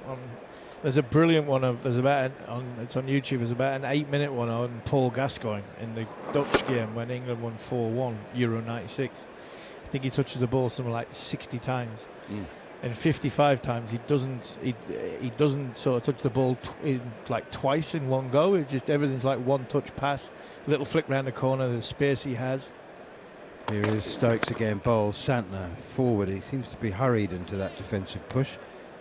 So when the ball went to him something like 60 times, and I think in 55 occasions he had less than 2 touches. He had 2 touches or less, and he just waltzed around Wembley as though he owned the place, in full control of the game, and in the game all the time. But you know, all he did was he just created space on his body, opened the space up for somebody else to go into, and you know, through pure class and vision and touch and skill, he managed to access that space, and England were always on the front foot. Here is Ben Stokes again, round the wicket to Mitchell Santner, drives full length delivery up towards mid-off, straight to the fielder. 413 for 6. 2 men out today. Will O'Rourke, the night watchman, for 19, and Daryl Mitchell for 11. Ben Stokes taking both those wickets. He now has 3 for 67. So those sorts of things really interest me in the way that you look at things. You can take it slightly too far. The Japanese baseballer Shohei Ohtani. So there are Japanese TV cameras who just focus on him the whole game, even when he's sitting in the dugout. So you don't have to watch the game at all. You could just watch Otani in the dugout sitting down. There is Stokes again, and once more it's steered in towards the backward point. Nicely fielded by Emilio Gay. No run. Jarrod, if there was ever going to be somebody who took that sort of thing one step too far, it was always going to be you. Well, to be fair, in this case, it was the Japanese TV producers. I just happen to know it happens. And is he a pitcher? He's basically the first all-rounder that baseball's had since Babe Ruth. He's the most transformative baseballer in 100 years. He's an absolute genius. But I'm not sure he's a genius when he's sitting in the dugout. Why doesn't baseball do all-rounders? I've done a podcast on this. No doubt you have. Here is Stokes again. Ball bouncer hits the gloves. Caught. I reckon that's out. It is. Jacob Bethel takes the catch, and it's hit him on the gloves. Mitchell Santner's saying, mate, it's my forearm. Yeah. He's been given out. He's reviewed it. Ben Stokes is saying, why have you reviewed that? And Mitchell Santner, being the gentleman he is, has replied, it's hit me on the forearm, mate. Yeah, it looks as though Ben's going, it's hit him on the sort of the glove where the wristband is. Santner was adamant straight away when he looked around and seen the catch that it's hit him on the arm guard. I think with him going straight away would suggest that it has hit him on the arm guard. Yeah, it's hit him on the wrist. Well, a wrist is part. If he's got a wristband attached to the glove, that's part of the glove. That's out. But you look at where that hits there. It has. It's right on the line, isn't it? Wrist. It's hit the wristband. That's out. Oh, I don't this know. This should be out. Nah, that's it. Surely that's hit the sponsor sticker. It's halfway between. You could give that not out or out, I think. Then I think it's out. He's going to give it out, isn't he? I think it's hit him on the wristband, which is part of the glove. Mitchell Santner absolutely has every reason to feel disappointed about that.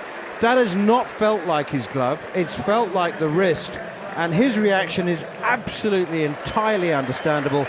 But it's not unprecedented. We've had this before. The wristband which is attached to the glove is part of the glove, and therefore it's out. For me, it's the wristband, it's out. But on one angle, it looks like it hits the wristband. The other angle, it looks like it hits the arm guard. Yeah, Ben knew. And we didn't see enough of it, Harmy, again. Yeah. I'm sorry, we just have to look at this more often. Yeah, for me, that's out. I mean, we lose far too much time in a day anyway to keep looking at angles. For me, that's it.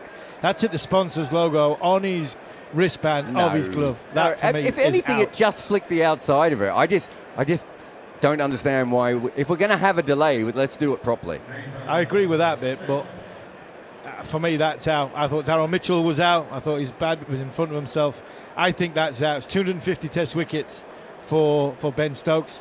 For me, that's hit some part of his wristband. If it's hit some part of his wristband, like if it's hit some part of his bat, the rules say, see you later, you're off. I just want to say the interaction. I'm not even sure it was even that close to the wristband. Harmy on the other angles. Yeah, it didn't go anywhere near where Ben Stokes thought it hit. That last angle, this angle looks as though it. I just think they've made another bad decision by just not looking at angles here. That doesn't look like it is anywhere near the wristband. As part of the front of the ball hitting the wristband. If it's front of the ball is hitting the wristband, it's out. I don't know how it could have hit the wristband though, because that has bounced directly off the arm guard. Let's have a look here. See what I mean there? Look at the wristband going. What's the thing that moves? The wristband doesn't move. The arm guard moves. Yeah, no, the wristband moves. Can we just say that Mitchell Santner has every reason to be disappointed? Yeah, it's just bad third umpiring.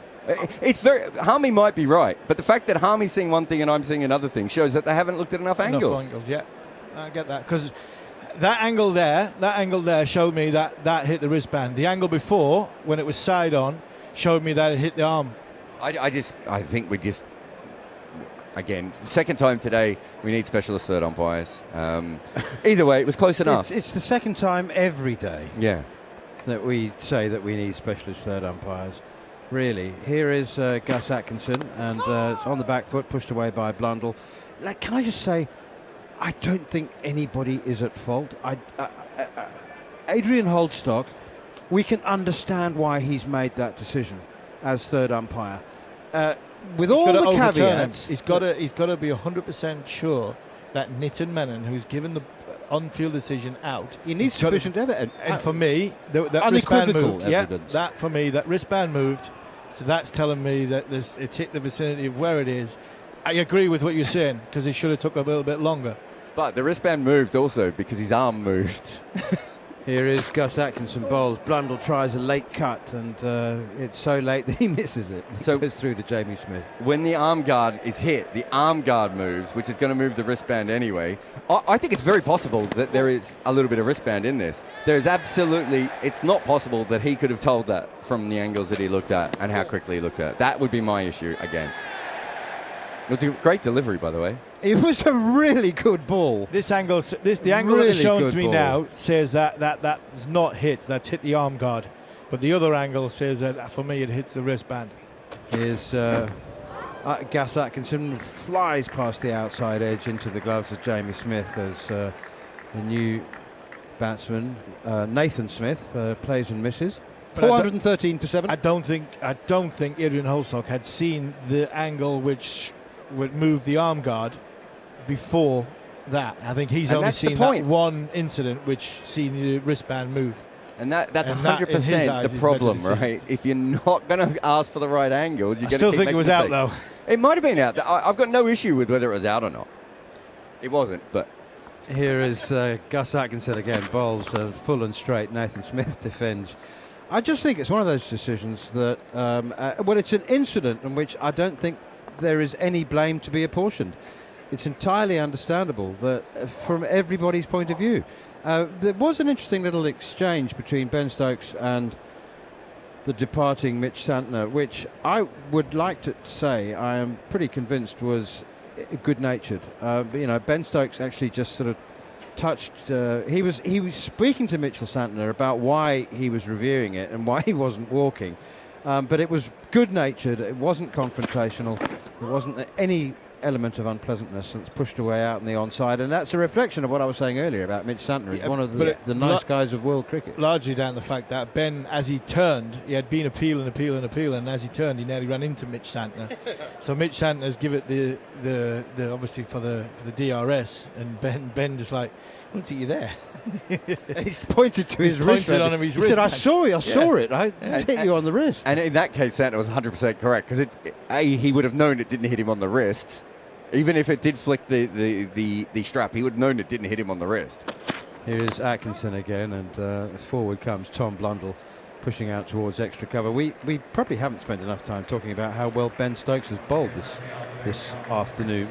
Well, he started in the morning, and it's now well into the afternoon. It's 12:30, just gone, and New Zealand are 413 for 7, with Ben Stokes on a sensational 4 for 67 from 18 overs. Not only has he taken all 3 wickets to fall this morning, he's barely conceded a run. He's going for like 1.5. Here's Jon Norman till lunch. He's not conceded a run. He's looked $1 million with it running and bowling, whether it hits the wristband or it hit the arm, whether it hit the outside edge of Daryl Mitchell's bat or his bat hit his pad. It don't really matter. New Zealand are 413 for 7, and England's captain has wrestled the initiative not back in England's favour, because 413 is a hell of a lot of runs if that turns into 450 and beyond. But Ben Stokes has shown what they missed last week at the Oval, not just the firepower with the ball, but the actual character in a contest when his team needs him, Jon Norman. And his team continue to need him today as Nathan Smith, the new Kiwi batter, comes forward and just pushes this out into the covers. New Zealand, they don't do aggrieved, unless Paul Collingwood has persisted with a run out. But I just think they've got reason to be aggrieved today. 2 decisions have gone the way of England. They might be the right decisions, but I don't think the third umpire took long enough to make his decision. And at the end of the day, when you have hold-ups of pretty much everything, surely the one hold-up you don't mind is whether a batter is out or not. Stokes is in, and this is tucked away towards Shoaib Bashir, who we haven't seen bowl, and possibly won't now today, because England need just 3 wickets to bowl New Zealand out. New Zealand were 317 without loss. They're now 413 for 7, and they've lost wickets in. They lost 2 wickets for 2 runs, 2 wickets for without a run being scored, 2 wickets for 1 run. So if that continues, England might be celebrating again shortly as Stokes comes in, and this is sliced really on the drive from Nathan Smith out to Emilio Gay at backward point. I'd be fascinated to hear Jerry's thoughts on that dismissal. He wasn't on duty. Jerry was out the room when Jarrod and Harmy had a difference of opinion really surrounding the Mitchell Santner dismissal. First question for you, Jerry. Do you think Mitchell Santner should have been given out for that short delivery? Well, I think there's some doubt about it, and I'd like the third umpire. There is Stokes again, and Smith's off the mark with a nicely placed clip off his hips for 2, 415 for 7. I'd like the umpire to please start investigating just exactly where did it hit. In some angles, it looks as though it's certainly hit the arm guard, and it's ruffled the arm guard, it's moved the arm guard. The one on the left, as we're looking at it now here, up here at the moment, it would have been a very, very difficult one to give. It's all right, Stokes doing that. That means absolutely nothing at all. And it is Stokes bowling to Nathan Smith, who's 2 not out, and shapes to play, then withdraws the bat, no run. I mean, having said that, you know, he's bowled very well and has been the best bowler for England really throughout this innings. He's the one who got movement early on, and now in the last couple of overs or so, he's tested the New Zealanders with some short deliveries and got 2 wickets because of that. Look, I'm not saying they were in or out really. I don't think it's clear. I don't think it's clear at all where exactly that hit. I don't think the third ump actually looked at the second one that we saw before he made his decision. Here is Stokes, and this is wristily played by Nathan Smith on the front foot, trying to place this through mid-wicket, but just picks out mid-on. No run. End of Ben Stokes' over. Is that his 7th in this spell? No, his 6th in this spell. He has bowled brilliantly well. He's picked up all 3 wickets today. I think the feeling is, Jerry, is that due process wasn't followed. When you consider how long we took to wait to see whether the Shoaib Bashir save on the boundary was 3 or 4, why are we rushing to a conclusion when it comes to a wicket? Well, he only looked at one angle, didn't he? But why? I don't know. That's what I'm saying. We need more information. We need proper third umpire work to show us different angles. And then he can probably make some decisions from that. But I don't think it was straightforward and obvious at all. Well, the moment the batter calls for a review suggests it wasn't, because the batter doesn't think, and the batter knows what part of the arm it's hit as well. That might have been close to the wristband. Well, it obviously certainly hit the arm guard. We can see it moving. One slip in place. Josh Tongue back into the attack. Oh, that's a delivery which just lifts off a length. It's got a leg slip, gully, backward point. Ben Stokes is off the field. He's just bowled his 6th over. And Josh Tongue is replacing Gus Atkinson, whose 5-over spell went for 17. 2 maidens in that, so there was a little flurry of boundaries towards the back end of his spell. But Stokes now looking to nip out these last 3 New Zealand batters. Smith, of course, can carry a bat, scored a few runs at the Oval, as can Blundell, who is facing now, and this is angling in on the pads and pushed out to mid-wicket by Blundell, no run. Whatever the situation is, anyway, they're out and they've left the field, so 415 for 7, and New Zealand have basically lost 98 runs for 7 wickets. They lost their first wicket at 317. So England have done very well, I think, in these conditions to pull this game back their way. Yeah, I've got a question about that, because I was thinking something similar as Tongue is in. This is a tempter, it's 4, it's wide, and Blundell threw everything at this. No connection, goes through to the keeper. So we look at this track and we look at the lack of play and misses yesterday. We look at the 317 run opening partnership for England.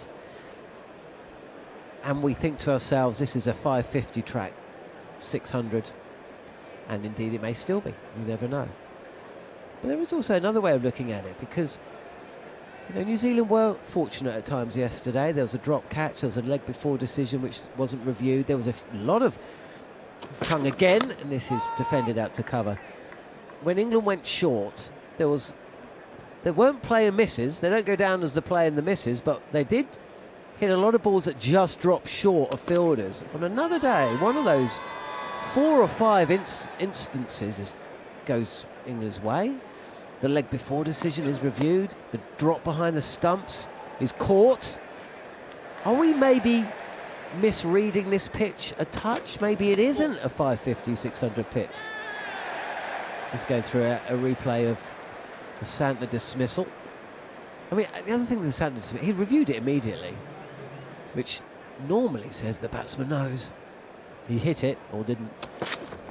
Defended on off stump. So the question is, with the better spinner of the two sides in their bowling attack, a pitch that's maybe degraded a touch, do you think that possibly this isn't a 550 pitch, it's actually a 450 pitch? I think there's been some pretty good bowling on it actually this morning. I think Stokes is really, he's got a couple of deliveries that the angles, the ball, that he's always challenging you, and the stumps and the body, and he's got the odd short one that he's got his last 2 wickets with. I think England have bowled well. I think you're absolutely right. This tongue comes in, and this is left alone. There's lots of noise in and around the batters. Lots of encouragement for the bowlers. Ben Stokes is back out onto the field. He's had a little drink. He's mopped his brow. He's just going to give that little rag, white rag that he's got in his right hand to the umpire, I imagine. And he looks set to bowl over number 7 in a spell which has yielded 3 wickets and gone for just 12 runs. Brilliant display from England's skipper.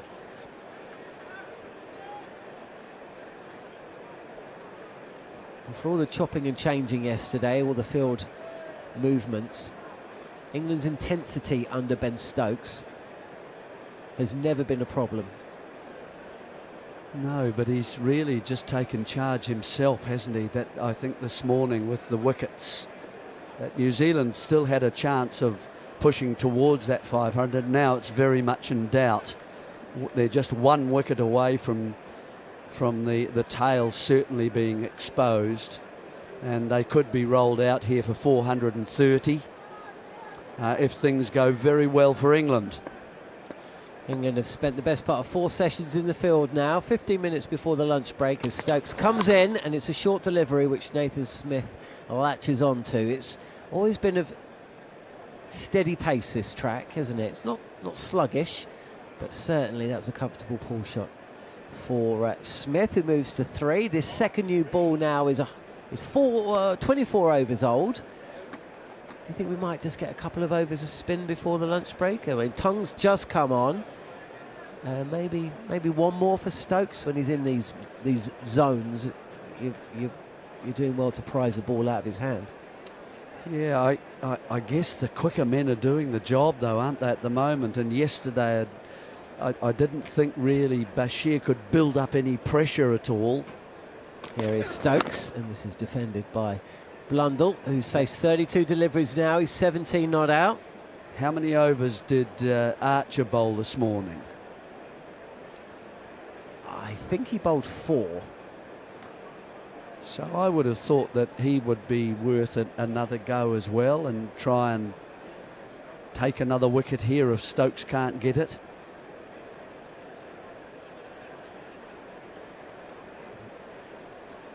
Gary Morgan has just sent through something of interest. We got Stokes as 250, didn't we? Here is Stokes again down the leg side, and this is taken by Smith, who's put one down today. Stokes is only the 2nd player to score 7,000 test runs and take 250 wickets alongside Jack Callis. It's not bad. That's not a bad duo. Well, if you think of that in context of what's happened in the last 2 or 3 weeks, 2 weeks. Pretty good player to have on your side, isn't he? Do you think that New Zealand have been a little bit too defensive or negative in the way? Today? Oh, at any stage really. Stokes comes in. Oh, this is gloved by Smith, and Stokes falls over in his follow-through. There's a leg slip in place, and the ball is fielded between keeper and that fielding position. Stokes is on his feet. He's okay. No, I don't think they were at all yesterday. Certainly not the 2 openers. I thought they ran hard between the wickets. That's why they got fatigued in the heat, wasn't it, really? And they both looked, you know, they were quite tired shots to get out on.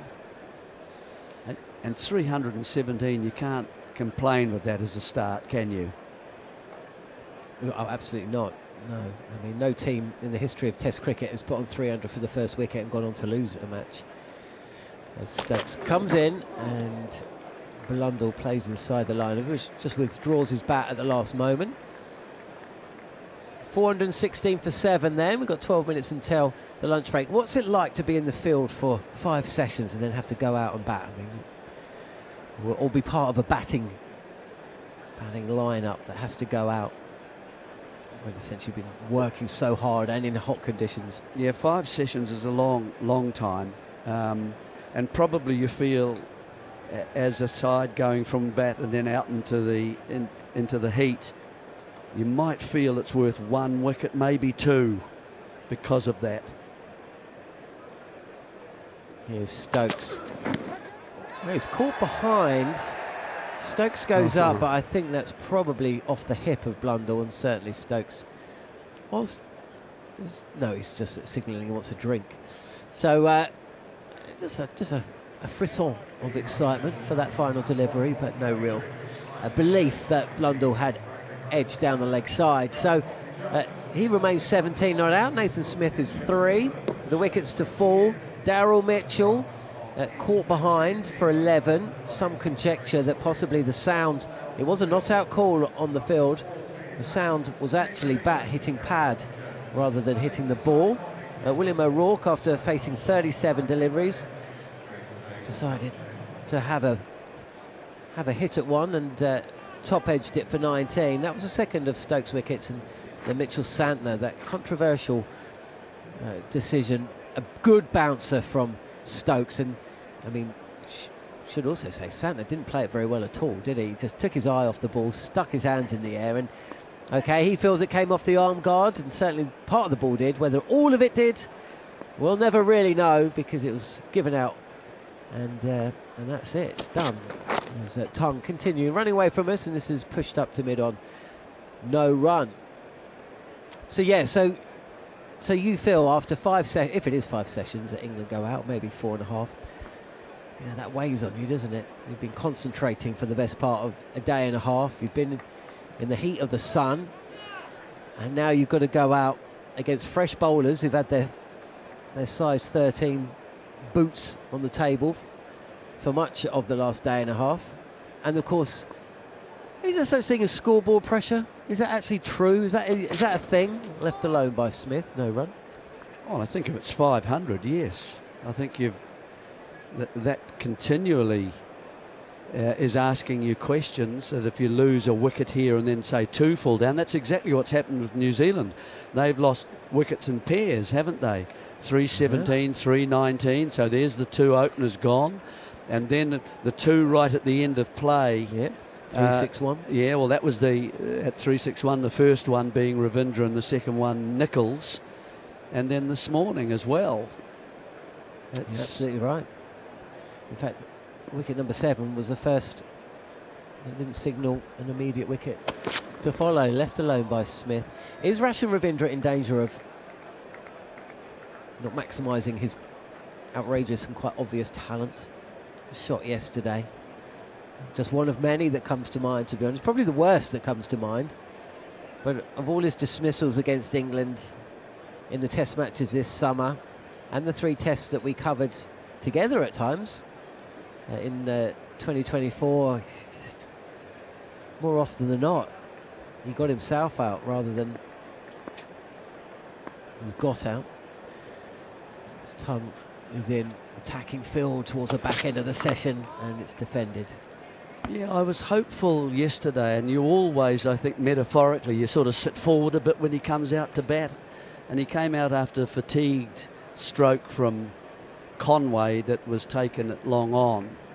And you just hope that he had watched and had learned the way that Latham in particular had gone about his innings and constructing that innings, that he would build a wall, if you like, around his stumps with some conviction.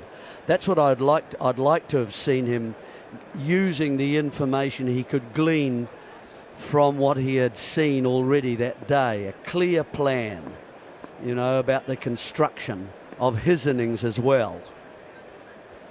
There's quite a lot of angst on the tongue is in, and steps forward as Smith, just playing for lunch now. And kind of denying the bowler any hope, really.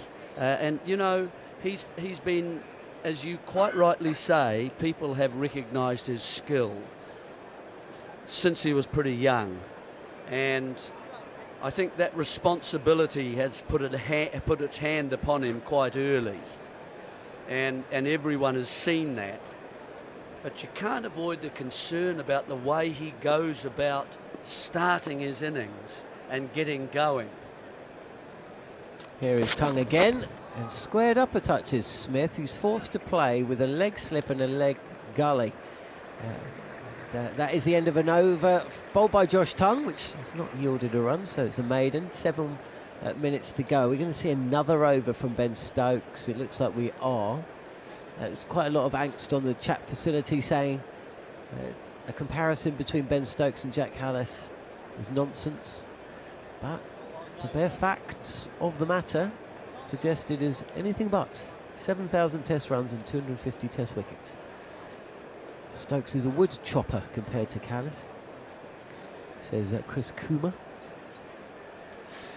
Well, yeah, well look, I mean, when you look at the ages of this New Zealand batting lineup, I'm not sure when New Zealand are carded, or scheduled rather, to come back to England, but it's probably a good 4 years, probably 3 or 4 years away. There's Stokes continuing in and defended by Blundell. He's the only one that's going to be back here, and when he comes back here, you never know, you know, he could even be the captain. Yeah. But he's got to stop playing shots like that. Yeah, it's just a case of if you jump into a car and you go to 5 miles an hour, and if it's Ravindra driving it, he then goes from 5 to 55 or 60. He goes from one to the other, and if anything's lacking, it's the speed in between to keep the things moving along. That's the thing for me that I'm concerned about. Stokes again, and once again Blundell just covers off stump and defends. It's the limited speed zone, you know, that sort of the ones and the twos. He gets a little bit frustrated when he hits a 2 because he wants to hit a boundary. And I think I'm just a bit concerned about the way he charts out how he is going to play. So when he is dismissed, it's frustration alongside the admiration you have for him because of his talent earlier. And they don't meet up. Blundell, crouched position, again just comes forward and defends. You know, Ravindra is still an adventurer. And for me, he's had 39 innings in Test cricket. And I think he should move from that. You know, big totals, scoring big totals. If you watch Latham, it's an acquisitive state of mind. You know, at the moment, he's kind of like use another sort of thing. He's like a yacht, you know, before the wind. I'd like to see him be an ocean liner, you know, ploughing through the waves. Well, you do have a few of those in this New Zealand side. I would say that his length delivery is defended by Blundell. It's just, when I watch this New Zealand side, and you see Tom Latham, I like batters that play in their bubbles. Kane Williamson played in his bubble. Tom Latham plays in his bubble. Daryl Mitchell plays in his bubble. To a point, Blundell does as well. I wouldn't say Conway just seems to be fighting his game constantly, but he's got a resoluteness about his play. Rashin, I'm just enjoying a good time when he's at the crease, not a long time. And Stokes past the umpire and in, defended by Blundell, no run. Yeah, I mean, it's just looking to play the bouncer the way that he wanted to outside off, If he'd leave those, he might get some fuller deliveries straighter on his pads and he can collect off those, especially late in the day with a second new ball. And, then the opponents might say to themselves, well, he's using self-denial here because, they depend on Ravindra's determination to dominate the attack. And so, I'd rather see more robust innings than dazzling, if you know what I mean. Stokes again. Just realised how few runs New Zealand have scored in this session. Defended out to cover, no run. 361 for 4 overnight. Again, this goes back to the point I was making. How easy is this track for batting? I do think England have bowled very well today, but they've only added 55? No, 55 runs. That can't be right. It is. 55 runs. Yeah, well, Mitchell didn't get a start. He spent a long time at the crease for his, 13 or 11 or something like that. And then, no one has really looked entirely comfortable this morning. Whether that's because the night watch is there, that's why England have called it, isn't it? What do they call it? A night hawk. I think he probably scored most of the boundaries today. There's a couple off the hip of Nathan Smith. Josh Tongue continuing. That's the point. Let's have a look at how many boundaries have actually been scored today. Well, Blundell had one good over where he got 14, didn't he? He had 3 boundaries, 3 fours. Yeah, Blundell's hit 3 fours. Mitchell Santner hit a 4. Daryl Mitchell hit 1 4. So that's 5. And Will O'Rourke hit 4. That, to me, I know England have bowled well. I just don't think New Zealand have shown any intent. I think that's a possibility that they've been a wee bit timid today. Not the first time. They're interested in time. Interested in time, perhaps. It can become a bit of an obsession. We've got to get through to lunch, see this new ball off. Those things sometimes can happen. I think they might have played into England's hands a bit. Tongue continues. And Blundell is now 17 from 42 deliveries and has been playing for lunch for the last 3 overs. And I kind of get it now. I do get it now. And New Zealand don't want to be bowling before tea. They probably will be now.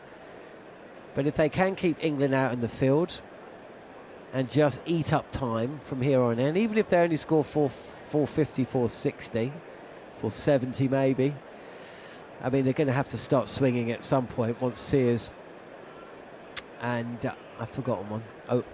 Well, O'Rourke's not there now, so it's Tickner. Tickner. Well, Tickner will swing. Oh, full delivery, and this is driven. It's a full toss, and it's hit straight to the fielder at mid-off. 417 for 7. So New Zealand have lost 7 wickets for the addition of 100 runs from the point they were 317 without loss yesterday.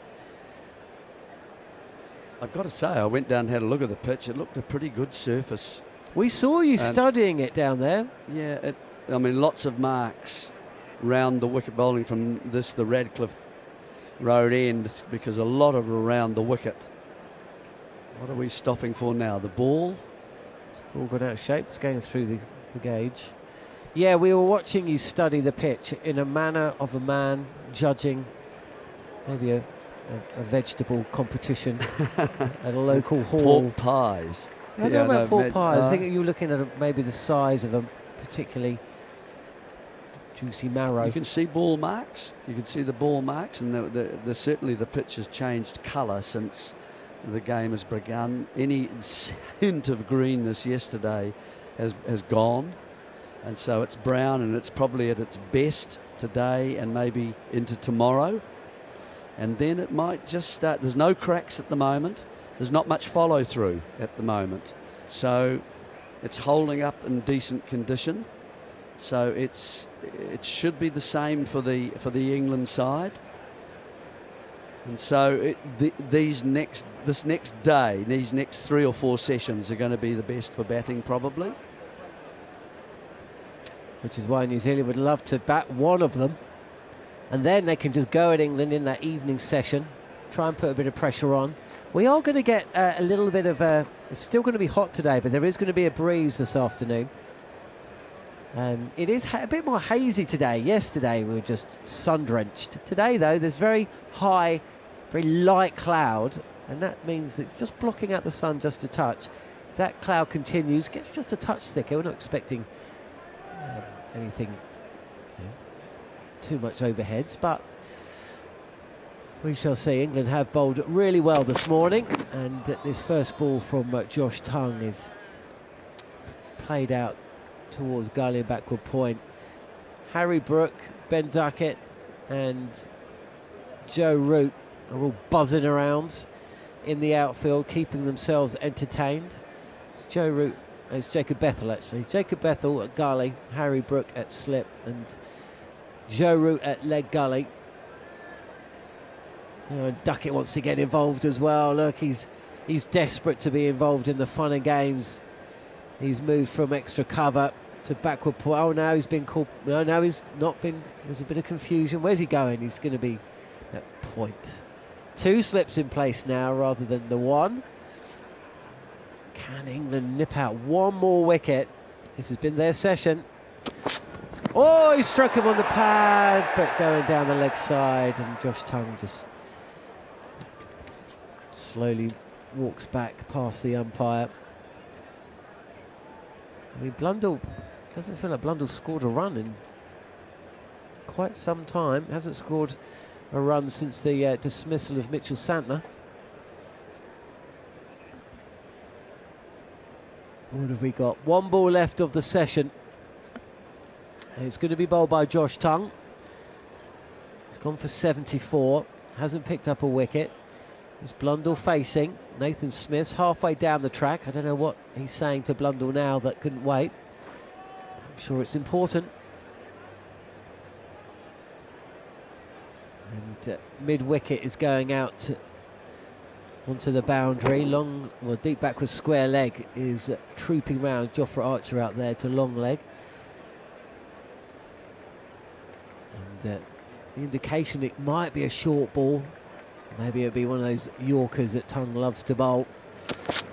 It is full on the pads, and Blundell will face the first ball of the afternoon session because he's pushed this out to where Shoaib Bashir was stood 1 delivery ago. It means it's a run. And New Zealand to end the session, 418 for 7. A big yawn from Tim Southey on the dressing room bench. He gets up. England have bowled brilliantly, and they've been led by their skipper, not for the first time, who has gone past or reached 250 test wickets. All 3 wickets falling this morning going the way of Ben Stokes. There will be a bit of chat about 2 of them. Daryl Mitchell given out caught behind on review when he felt that the sound indicated the bat hitting the pad rather than the ball, and Mitchell Santner bounced out. He reviewed the on-field out decision, saying he believed it had hit his arm guard, the ball. Both decisions going the way of England. Either side of that, O'Rourke was out for 19. He faced 38 deliveries and actually saw off the new ball spells of both Josh Tongue and Jofra Archer, so he certainly did his job. But it's Stokes who the camera operators are focusing on as England make their way from the field. Terrific session for them, but New Zealand still in a handsome position. 418 for 7.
This away from the weather, Wi-Fi available throughout Trent Bridge, powered by D-Surf. I'm welcome to use at your leisure. Simply connect to Trent Bridge free Wi-Fi. The available is the wireless networks and follow sign or login instructions. Another area shade you may wish to visit the Wynne Thomas Library.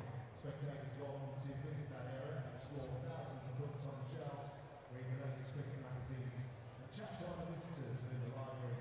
You'll also find displays of links between New Zealand and Trent Bridge. It's situated in the ticket office building, and that opens on the end of today's tea interval.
display from New Zealand this time.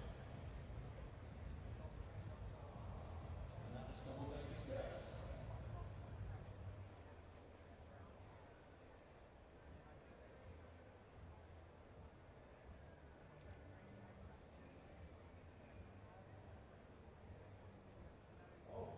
A Swedish umpire has given that out controversially, so now to run off.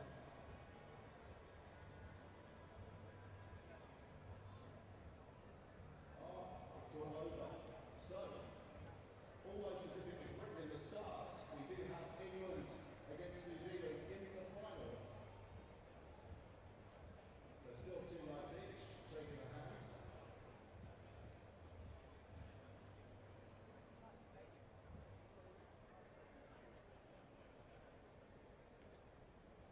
So England are winners at North, New Zealand are winners at the Kia Oval of our Toyota Catching Cradle. It was a previously 3 so this is important. We are ready to go in 3,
on Friday the 28th of August for the stars from the hit musical We Will Rock You. Here we are, those performing dozens of hits from one of the world's great rock bands.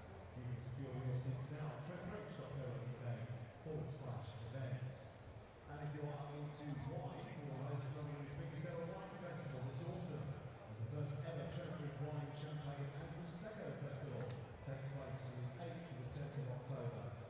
And the festival will feature tickets from local wine merchants and established brands alongside various free food and musical entertainment. Again, Trent Bridge website for place ahead for further details. And Vitality Glass returns today after a very short break. And the Ops Outlaws and the Brummies very much going for the latter stages of the competition. And of course, back here next Friday, both will feature along the Friday the 10th of July as they bid to put a place in the knockout stages. But now, say the trentbridge.co.uk/T20.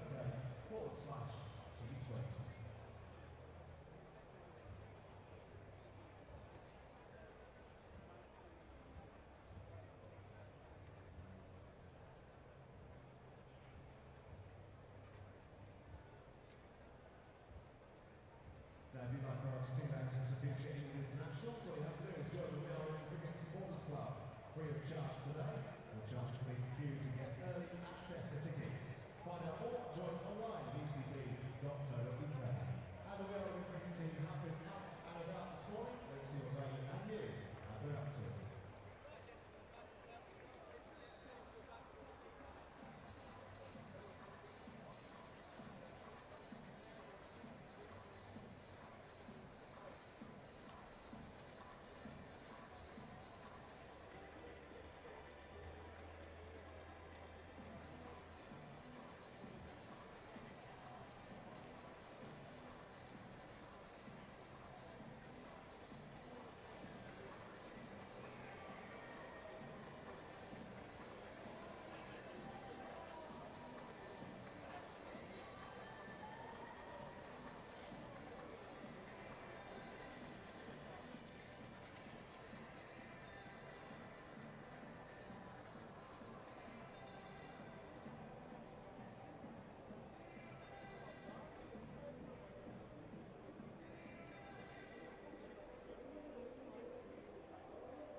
So on those of you on the middle number tiers of the Rapid Road stand who are rejoining us for the afternoon session, service hall is now open. You can take some respite from the sun.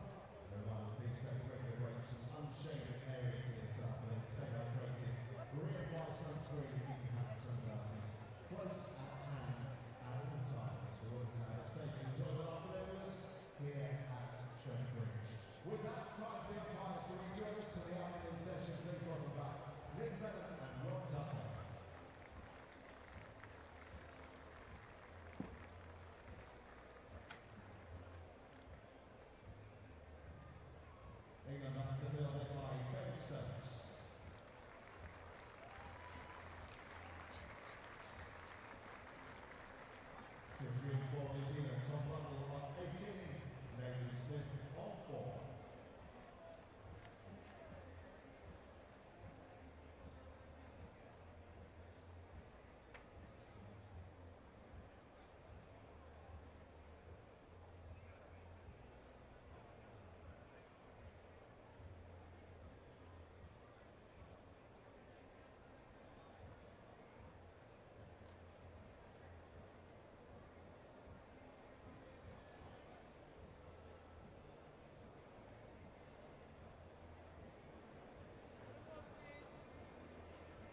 Welcome back to Trent Bridge in Nottingham. We're about to start the 5th session of the 3rd and deciding test match between England and New Zealand. And New Zealand are still batting. The great Australian captain Steve Waugh had a saying. He said, whenever you take a team into a 5th session in the field, it's the equivalent of starting with 3 wickets. He reckons the physical toll of fielding and bowling for 5 sessions was worth that much to the batting side, and that's what New Zealand have done as Jofra Archer begins the first over after lunch, and it's tucked away for a single out towards wide mid-on, and New Zealand off and running with their first run off the first ball. So England with a pretty much a spread field for Jofra Archer, but that was for Tom Blundell, who has been batting at the crease for over an hour now. 48 balls he's faced. Now we have just had the lunch break, but now Nathan Smith is the new batsman, so we'll have a few more close catches. Although just a single regulation slip in Harry Brook, Jacob Ethel at gully, Joe Root at leg slip, and backward point as well, Emilio Gay. Here is Archer, and quicker one, and Nathan Smith struck on the pad as he tries to work it away through the leg side. And it's a leg bye confirmed by umpire Nitin Menon. 420 for 7.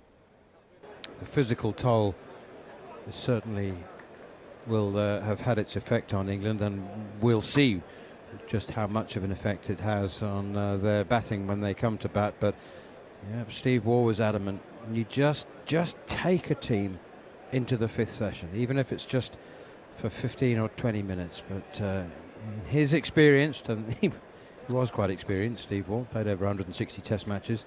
And Australia did that to opposition on a regular basis, and he said it's a 3-wicket head start by the time you come to bowl. Here is Archer again, bowls to Blundell, pushing square of the wicket on the offside, fielded by Ben Duckett. A lot will depend on how he and Emilio Gay start. It is so important that the openers do mount a formidable response to a massive target like this. Harmy, how was Bolognese? It was all right, wasn't it? Managed to fill the gap. I didn't have as much Bolognese to keep me ready for me sticky toffee cheesecake with a bit of cream on top. How good was that, by the way? It was all right, wasn't it? It was all right. It was nice. It was nice. Yeah. You knew I had it because it must be all over my face. Just a little. Here is Archer again, short and pulled by Blundell. Kind of hit him down on the ball and a bit splicey.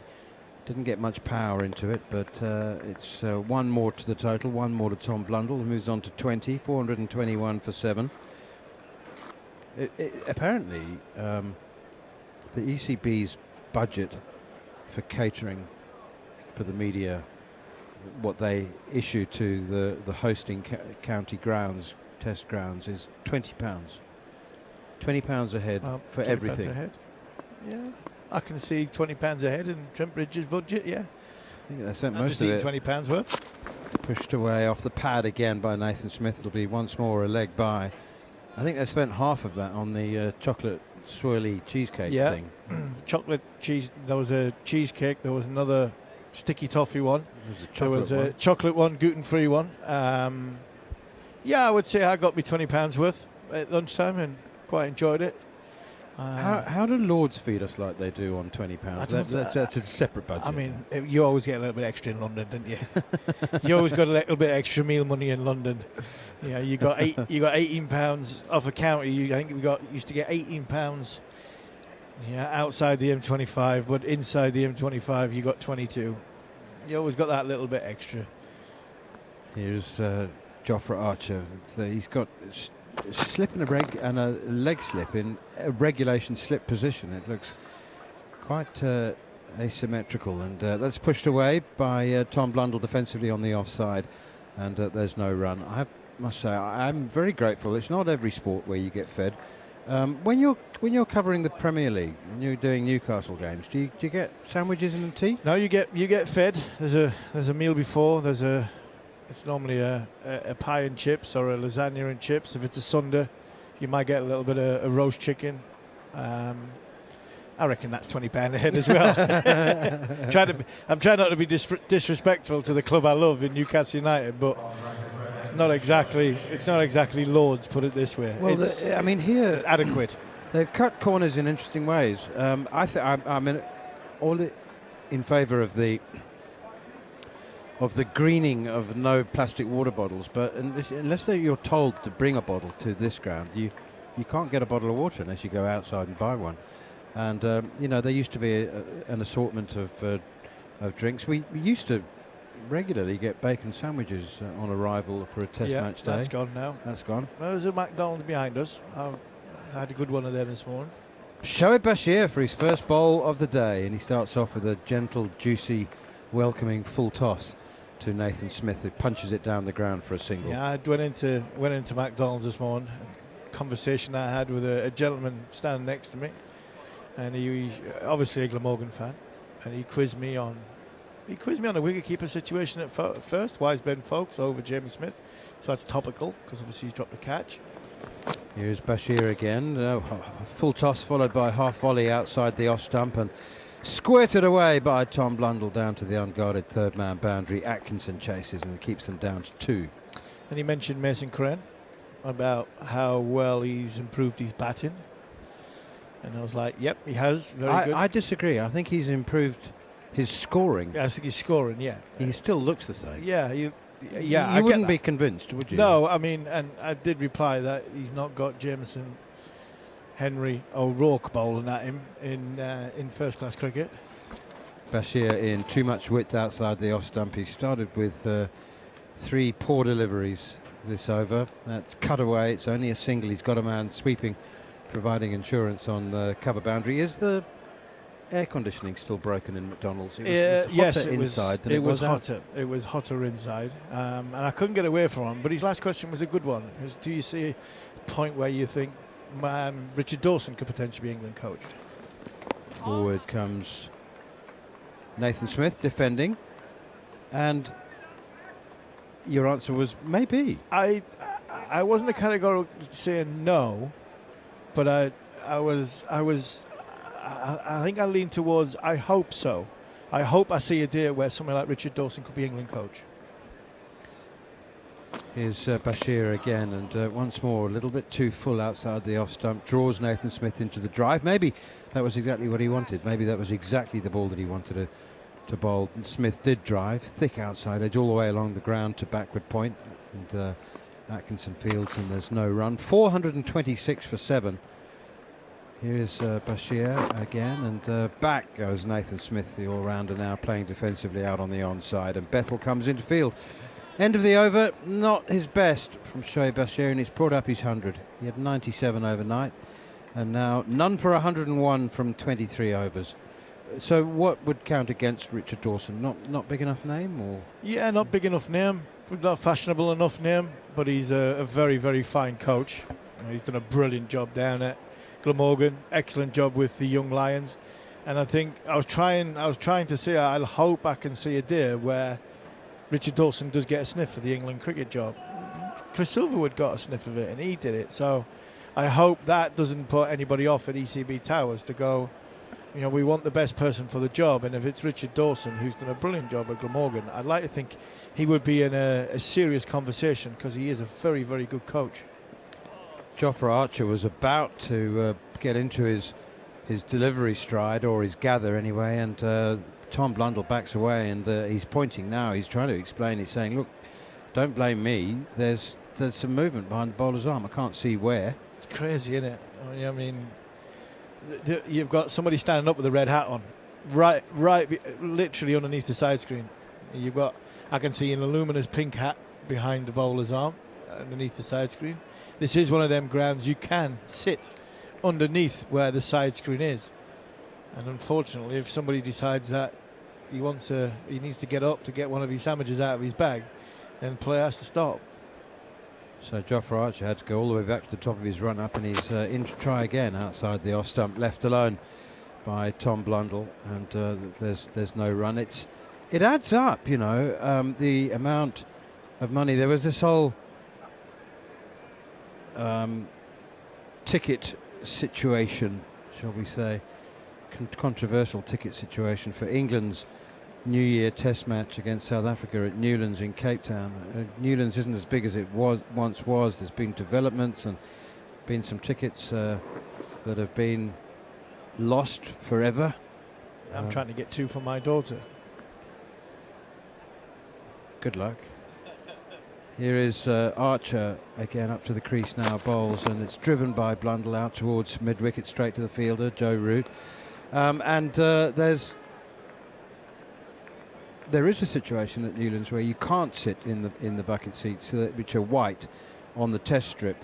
You can't sit, and they're for about 12 seats across and 8 or 9 deep. So it comes to, 120 seats that are taken out of commission, and that adds up, particularly when you have the extortionately overpriced markups that are going on at the moment. Here is Archer again, short, pulled, hooked actually, very nicely by Tom Blundell. That's a delightful hook shot. He kept it down, and it was like hooked at forehead height as well. It's got right up high on Blundell, and he somehow managed to maintain control of it. He's got 4 runs, 430 for 7. Yeah, good shot. Managed to help it round the corner. He just got it on the top of its bounce and got the middle of the bat as it's pirouetting at the crease on his left leg, and Shoaib Bashir is a long way back, the longest part of that boundary, and he only had to move about 4 or 5 yards to his right and still couldn't get there. It just shows you how powerful that Blundell got it. It wasn't a bad ball from Archer. It was a good, well-directed bouncer.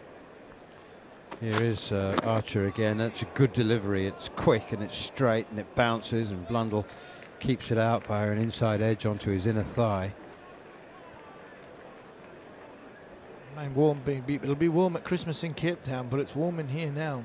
Sheesh, it's warm. But yeah, my daughter's decided that she's going to go over for the New Year's test, and trying to get 2 tickets is becoming challenging. I'm about to try see the Barmy Army can help me out, but it certainly caused a stir in South Africa over Christmas. Here is Jofra Archer again, bowls. Blundell forward, defending, guiding that one out on the onside, and there's no run. The Western Province Cricket Club, are we going to try the aircon again? I think we are, to see if it makes any. We tried the open windows, and there is some movement of air, but it feels like the air that you get from an extractor fan above an oven. Yeah, there's movement of air, but it's hotter than it is. So we close the window. We're going to give the aircon one last chance. It's on a final warning, this aircon. We've got an hour to pull your socks up and get some cold air coming out of you. Here is Archer again outside the off stump, and it's left alone. So the Western Province Cricket Club, which is a club, has access to the members' pavilion at Newlands, and they have an annual allocation for every test match of around 500 tickets, and there are a couple of those going, Harmy. So we'll have a word, and I'll pass on the number afterwards. Yes, it's but it's good. I mean, it's good. It's not good that tickets are in extortionate prices, but it's good that this England cricket team has demand. Yeah. Where was that at, man? Sri Lanka. Sri Lanka. Yeah. It was in a tent in Gaul.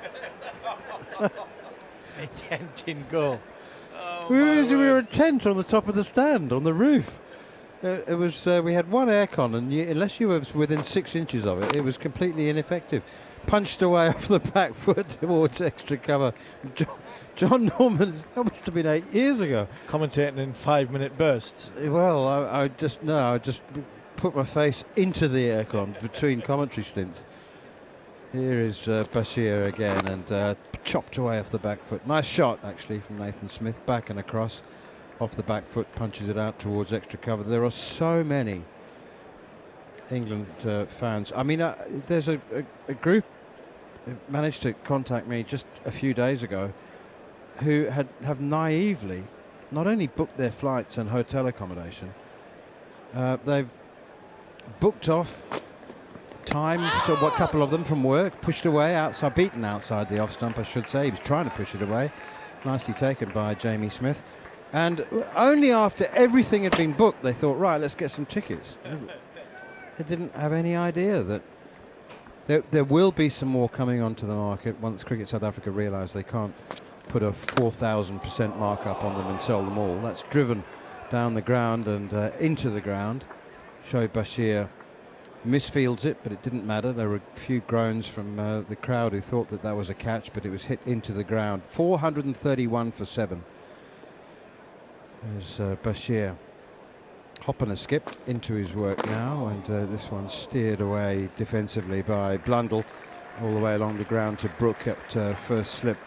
So at the moment, just a last word on this, Cricket South Africa have formed a new travel company, which ostensibly is supposed to be for overseas tours by South African teams, and they've issued the majority of tickets to this new company, which is a partnership with a travel agency in Johannesburg. That's clipped away down towards Long On, and basically it means that you can't buy an official ticket from the Cricket South Africa travel partnership group without it coming with an overnight accommodation. This is for people who live in Newlands, live in Rondebosch, and the face value of the ticket is 400 Rand, which is like £18. Wow. And they're being sold for 13,000. Wow. So you have to move into the centre of Cape Town and get a bus back to Newlands. You live just around the corner. Yeah, I'm gonna have a weekend at the cricket. Where are you going? Well, we're gonna go to the cricket and stay 2 miles away from where we live. Yeah, more like 10 miles away in the centre of Cape Town in a massively overpriced 4-star hotel. And you have to hire a dog sitter as well to look after because anyway, they are not selling like hotcakes. So they will become available nearer the time at a more reasonable price. Pushed away defensively out towards mid-wicket again, and there's no run. There'll be some people asking, Harmy, why aren't New Zealand scoring more quickly or declaring? Just explain why that is not the case. We are still very, very early into this Test match. We only just started the 5th session, and remember there are 15. Yeah, I just think England are bowled well, but this is New Zealand. A couple of times when we were the one game when we were in Hamilton, another game in the Mount, you expected New Zealand to kick on, and they didn't. Just battered themselves into... Short, hooked out towards deep square leg. Shoaib Bashir's coming in, he can't get there. He picked it up late, he's there at deep backward square leg for the hook shot. Tom Blundell obliged, he got the top edge. The batsman played his part. Bashir was just slow in picking it up. He didn't pick it up off the bat, and when he did, he accelerated and he just couldn't get there. Maybe he got the hands sort of near the ball. I think he did actually. He just got fingertips to it. Yeah, he got fingertips to it. He's unlucky. He got himself set, and it just dipped on him at the last minute. It's a difficult one. He's had to go a long way. Jofra's not too happy. He's had to go a long way. He got himself set and then misjudged where he was. And it just dipped on him last minute. And it's just fingertips just above the grass. It's a good effort. Here is Archer once again. Does he do the same thing to Nathan Smith? Oh, it's played very, very close to his leg stump. Short ball in at the hip, dropped down at his feet. Momentum took the ball back towards the stumps. Nathan Smith wanted to kick it away, and it was one of those super delicate moments where the ball was so close to the stumps that he didn't actually dare kick it, because he might have kicked it onto the stumps or even kicked a stump. So he just had to hope for the best. And it was, what, 3 inches away? 3 inches away. It's just rolled past the stump. His dart pad off the glove, rolled back down. Jofra's getting a head of steam up here. Two half chances created by England. Slip in a gully, backward point, extra cover, mid-wicket, driven to extra cover. Ben Duckett does the fielding, and there's no run, full and straight from Jofra Archer, whose lunchtime figures are 1 for 65 from 16 overs were tidy. Ben Stokes, absolutely outstanding, 4 for 70 in 21 overs. That was an 8-over spell that he bowled in the last hour and a quarter before the lunch break, and he conceded 13 runs in 8 overs. No, he was in a. He bowled beautifully, and he bowled good pace, bowled a good aggression into the pitch. You know, he had a good line, a good length going, and he just kept going in the same way, same ball, putting New Zealand under pressure. Here is Archer again, right up in the block hole, driven out towards extra cover from down into the ground. Ben Duckett fields once again, and there's no run. So, you know, somebody asked me whether Ben Stokes would be around for next summer's Ashes, and I said, well, absolutely, if he wants to be, yeah, definitely. And then it just got me thinking, next Ashes in Australia, he'd be 39. Wouldn't be unprecedented. I know that his body's being held together with sticky tape. I think next summer will be fine. I think the worrying thing from a 39-year-old, we now see Ben as a bowler, not as a batter. Here is Archer again, bouncer, and Nathan Smith ducks underneath it. He got out of the way of that very well indeed. Actually, he'd be 38 and 3/4 the next Ashes in Australia, and I just thought, you know, depending on the balance of the team, you couldn't be having him bowling 22 overs a day. But I think if you had Broad Anderson at sort of 30-31 going to Australia, you could probably carry Ben for big moments when he's 38-39. Exactly. But you've got to try and find Broad Anderson first, haven't you? I think next year I see Ben having a really good summer, and I think that might be the end and the swan song for Ben. Unless he's batting discovers form, we're seeing Ben as a bowler, and I'm not sure that bowler can last until 38, 39. You never know. Here's Bashir, and short again, cut away, bad angled at about 45 degrees from Tom Blundell. See, it's the force of his personality and the strength of his character and his mind. I mean, he's overcome some injuries that would have been career-ending for other players. Absolutely. Yeah, not just his sort of knee, his finger, that eye injury. Fuller from Bashir, quicker too, attacking the stumps. Nathan Smith defends, and I just think that, do you know what would help him is actually if he took a sabbatical. You know what, like just had a quiet season or two. Season maybe for Durham. Oh, he's caught and bowled! Bashir bowls full, entices the drive. Nathan Smith obliges, and he's hit it straight back to Bashir, who juggled. The ball squirmed away from him, but it squirmed upwards, and he caught the rebound, and Bashir has a wicket finally to show for his toils in his 25th over. New Zealand lose their 8th for 434. Yeah, very good from Shoaib Bashir with great second attempt at the catch, and it was hit hard back at Smith. I'm just watching out here. You're talking about Ben Stokes and his character and the way he is. I mean, I'm watching. You know, I'll tell you about it in a minute. I mean, Nathan Smith. I think that's, yeah, he's faced 28 balls. Now, I actually think he's deserved more than 6 runs. I think England have bowled very, very well at him. And Bashir's deserved that for what he went through yesterday, to then do that bit fielding towards the end of the day, to give it a chance to sort of give him, you know, a good attempt to try and catch the one off Jofra Archer off Blundell.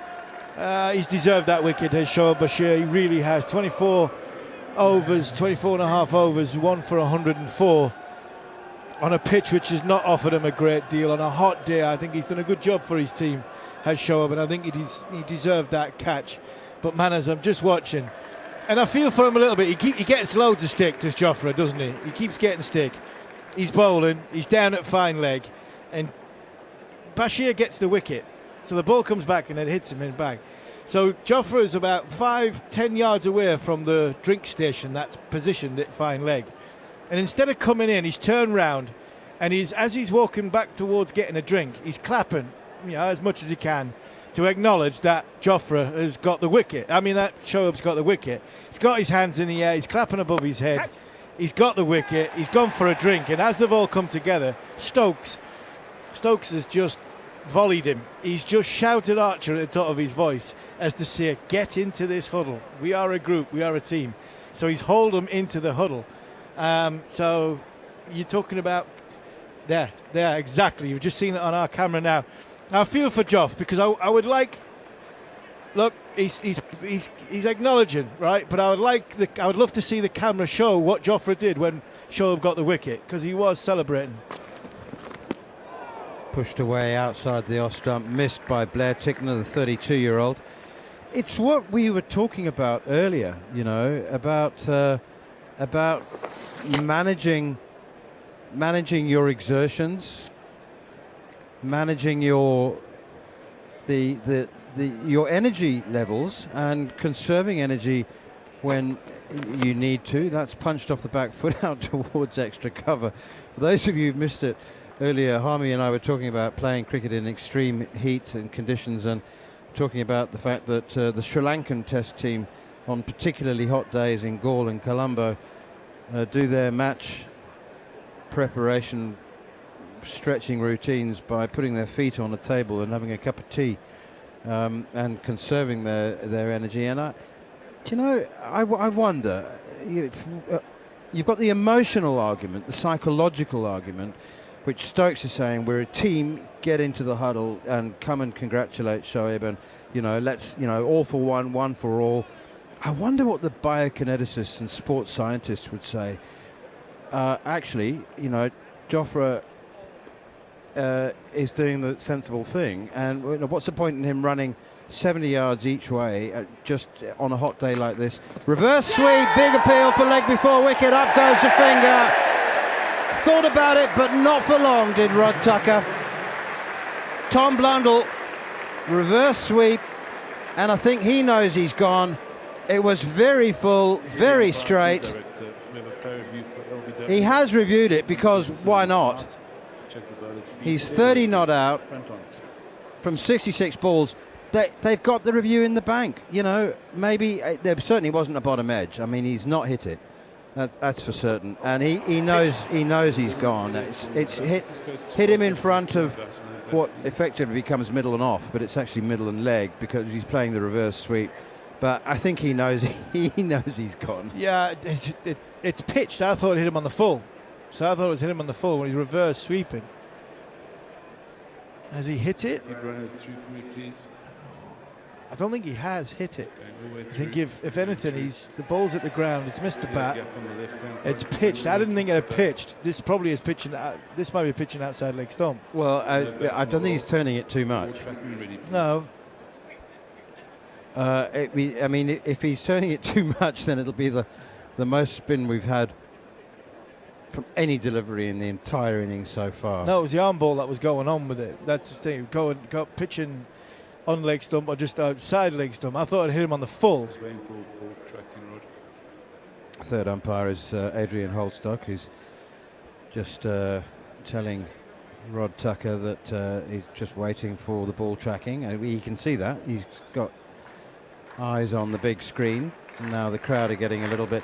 I know people who've VT operators who have worked for Hawkeye and other review companies, and it's a one man or one woman now who knows that the whole test match is reliant on them getting this right, and it's your worst nightmare that something goes wrong, and after 7 or 8 minutes you've eventually got to say, sorry, we can't find the clip, it's gone.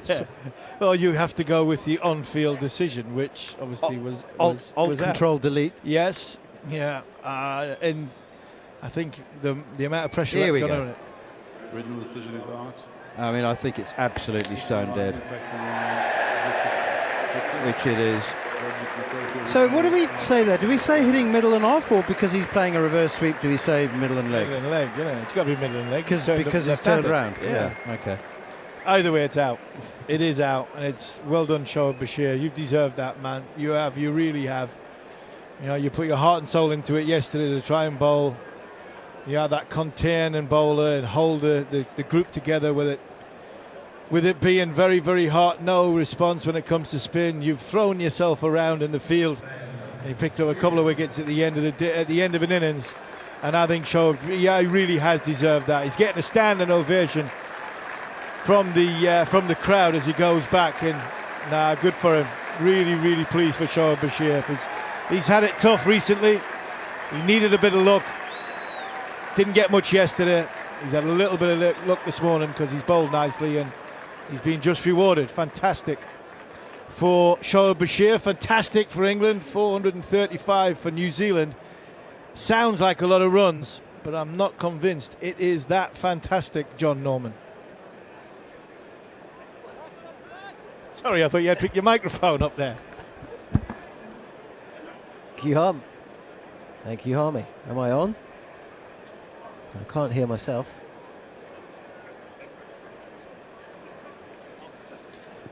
Oh, we're falling apart here in the heat. You'll have to forgive us, but it is hot. I don't know if that's been mentioned. Jarrod Kimber. It is incredible, the difference of air conditioning. I just had Simon Mann from the BBC was down in the press box downstairs, and he said it's about 12 degrees cooler downstairs than it is in our little boxes up here. They've got a fridge in theirs. Archer looking to wrap things up here at Trent Bridge is in full delivery, and Blair Tickner back in the side is defending this out to mid on. Well, nothing's happened particularly quickly in this test match, but New Zealand, who've really gone at been on the slow go this morning, and I think that they are suffering because of that. Do you think they should have batted quicker this morning? Because you haven't mentioned it yet. I might have mentioned it. To be fair, the funny thing here, I was going to say to be fair, but to be unfair, Will O'Rourke was the one scoring quickly.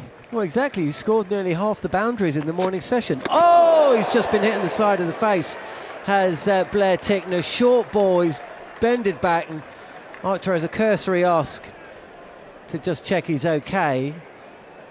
He's back on his feet, and the medic's just rushing out. It looks fine, but it didn't look good.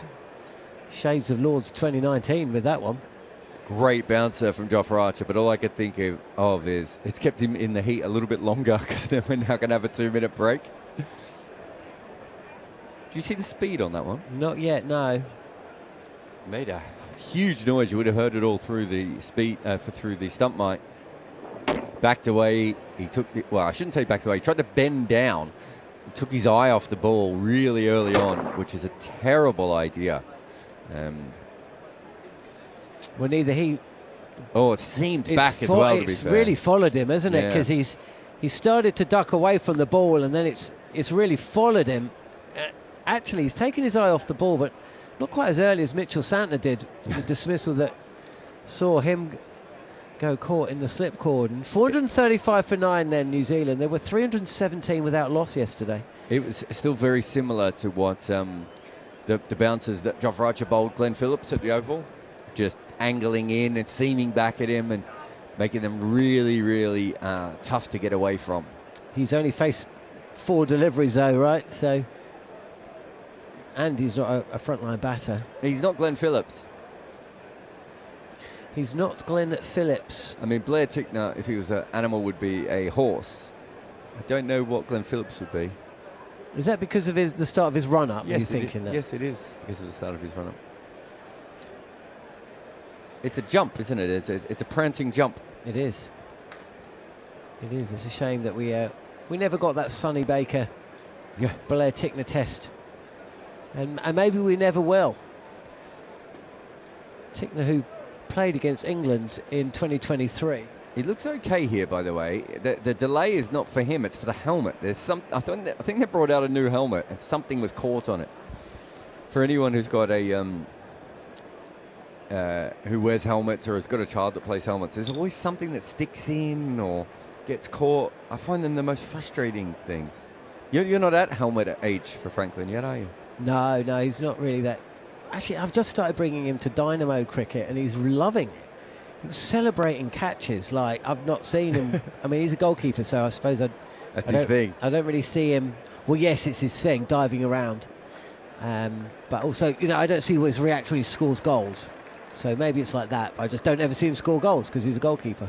But yeah, he really had the throwing the ball into the ground as his fielders celebrated with him. I was quite taken aback. So yeah, he's loving that. The All-Stars and the Dynamos is a great effort, obviously following on from ideas they took from Cricket Australia. Oh, it's brilliant, and it doesn't cost that much money either, as Archer is in. Oh, another one, another short delivery from Archer. This time Blair Tickner sees it a touch earlier, and he almost runs backwards to get out the way. None of this swaying business. Oh, that was another good one. Yeah, when Jofra's doing this and the ability to get seam movement on the bouncer, it just makes it almost impossible to play. Especially if you are a number 10, 11 like Blair Tickner is. Well, he debuted against England in Mount Maunganui in 2023 as he plays. He's playing back, but it's an attempted cover drive, but he's in no position to play it. But he will take 3 runs through backward point, so he gets off strike. I'm not sure it was an attempted cover drive. I think it was an attempted, I don't want to be bounced anymore, so I'm going to hit the next one hard.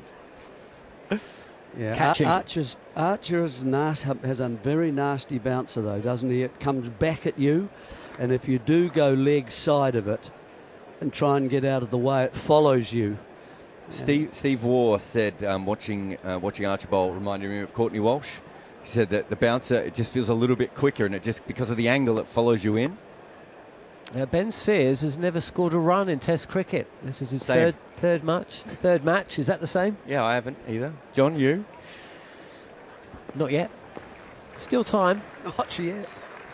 Here is Archer in. Oh, he struck him on the pads, and he's been given that leg before wicket. Archer doesn't even really appeal.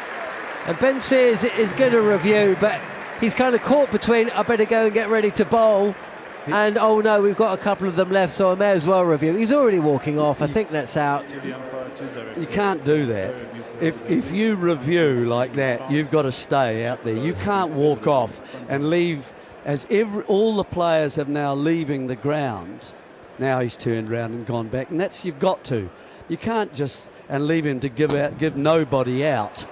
He's just looked at one review, and now he's not just walking off the ground now, he's almost running off the ground. Yeah. He missed that by quite some distance, gentlemen. And it hit the lower shin. I don't know if there is a lower shin, but see, Tucker is saying to Sears, come back here. Look, see, he's pointing, and he wants him to come back and be given out on the field. And that's quite right. That's getting a little bit too close to sort of how the game should be played or not. 3 reds and you're out, but Ben Sears is already off the field. He's getting ready to bowl, and England have bowled really well today. Maybe a couple of grumbles about the manner of the dismissals and the intent shown by New Zealand, but to get yourself in a position just after lunch on day 2 when with an hour to go until Stumps on day 1, they hadn't even taken a wicket. 317 without loss has become 438 all out. Brilliant 8-over spell in the morning session from Ben Stokes, and it's been backed up by Shoaib Bashir, who's picked up a couple of wickets, and Jofra Archer as well. And if not for a couple of fumbles in the field, then maybe, New Zealand wouldn't even have reached this score. As it is, it's still a good one. Whether it's a match-defining one, we'll find out over the course of the next day or so, Jarrod. Yeah, I think New Zealand would have to be disappointed. Last night was disappointing. This morning they didn't really score, despite the fact that it still looked like there was plenty of opportunities to do so. England didn't have defensive fields, they didn't bowl defensive in any way, but New Zealand got themselves stuck. And then they got a couple of half decisions that maybe went slightly against them. These things happen, but when you look at the Rachin Ravindra wicket, when you look at the way that they batted today when they were playing well, without really scoring all that quickly, I don't think you can go through any session of cricket where Will O'Rourke is your fastest scorer and not think to yourself, you've probably done something wrong here. So at this stage in the game, they probably should have been an extra 45 runs, even if they were bowled out by this point. So I think they'll be disappointed. Hopefully they take that energy into their bowling. As far as England goes, it's still over 400 runs. We can talk about how flat the wicket is and everything else, but New Zealand have just lost a bunch of wickets for about 120, 130 runs.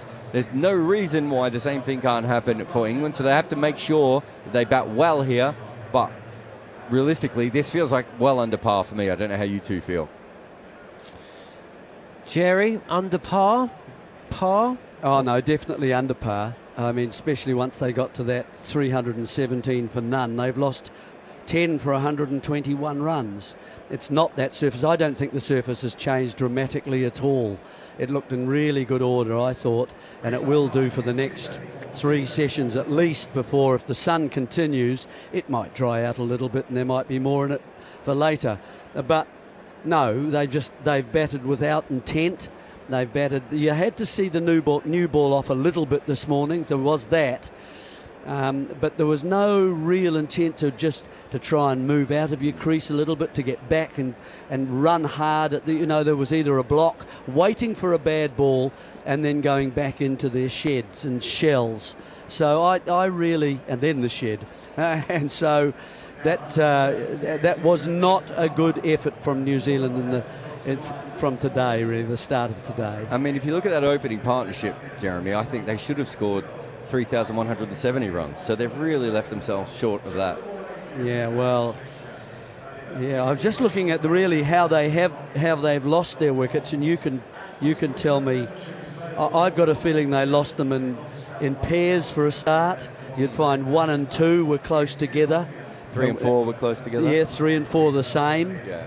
And then you'll find that was what we were at this morning, 4 down for 361. And really the lack of runs, they'll be very close together from then on as well. It's like the whole team had pad rush from, watching the opening partnership for so long, and they just, didn't get in. I thought Henry Nicholls looked really well. I thought Tom Blundell looked really good as well. So they had a couple of players who came in, and I thought that, we're in decent form and everything else, but those two didn't go on, and, some bad decision making from some of the New Zealand players. And then on top of that, England stuck around, right? I'm not sure this is a brilliant bowling performance by England, but they certainly stuck with it as long as possible, and eventually New Zealand made mistakes. I think Stokes is the one, isn't it, this morning, who just came in and added a little bit of oomph, got the angles right, created problems with length. He bowled a lot more shorter deliveries today, caused some trouble, and New Zealand really had no answers to those, and I'm not quite sure why. I heard Kumar Sangakkara on the TV yesterday said he did think there was a good length on this pitch, and he thought it was slightly back of a length. And if you look at what Stokes did, Stokes basically did that but bowled from quite wide on the crease. So a lot of those balls are above off stump and middle stump, which is not traditionally where you would see someone like Stokes bowl, or where you would bowl on a pitch like this. But they decided that was a good method, and I do think it caused New Zealand some problems. It kind of got them stuck a little bit. Yeah, I think the intensity shown by England at no stage did they get ragged. I mean, some of the fielding was a little bit ragged, but the bowling less so. And look, Ben Stokes, 21 overs, 3 maidens, 4 for 70. He does have a little bit of a point to prove, doesn't he? But all the clapping in the world yesterday can't make up for 4. I mean, he's got the best bowling figures. Not only is he taking the most wickets, his economy, if you take Joe Root out of it, is better than any of the other bowlers as well. Joe Root tragically underbowled. Now, look, this is an ideal situation for Ben Stokes, because it's the absolute best of what he wants to do, which is he wants to try a different thing almost every delivery. He wants different angles. He wants different deliveries. And he had the ability in a pitch like this where he could bowl in that style over and over again. And he eventually found something he liked and stuck with it, to be fair to him, for longer than he sometimes does. So I think there was definitely a lot. I thought he bowled really well at times yesterday as well. So I'm not surprised he ended up as the best bowler in this game. Shoaib Bashir, there's nothing that we're seeing with Shoaib Bashir that we didn't know before. He's still struggling with his length specifically, and he's not in a great control of his line because of the technical deficiencies that he has within him. But he stayed with it. He kept trying very hard, and eventually got himself in did that great fielding yesterday, took the catch, and then got the lucky wicket of Blundell on the reverse sweep when he was playing with the tail. You take that, he worked for it. Yeah, the wickets, as I suspected, they're in clumps, aren't they, right through. There's no nice, even development and run scoring throughout the innings. 2 falling together, 317, 319. 2 at 361, Ravindra the first of those, of course. And then 392, 393. That's Mitchell and O'Rourke this morning.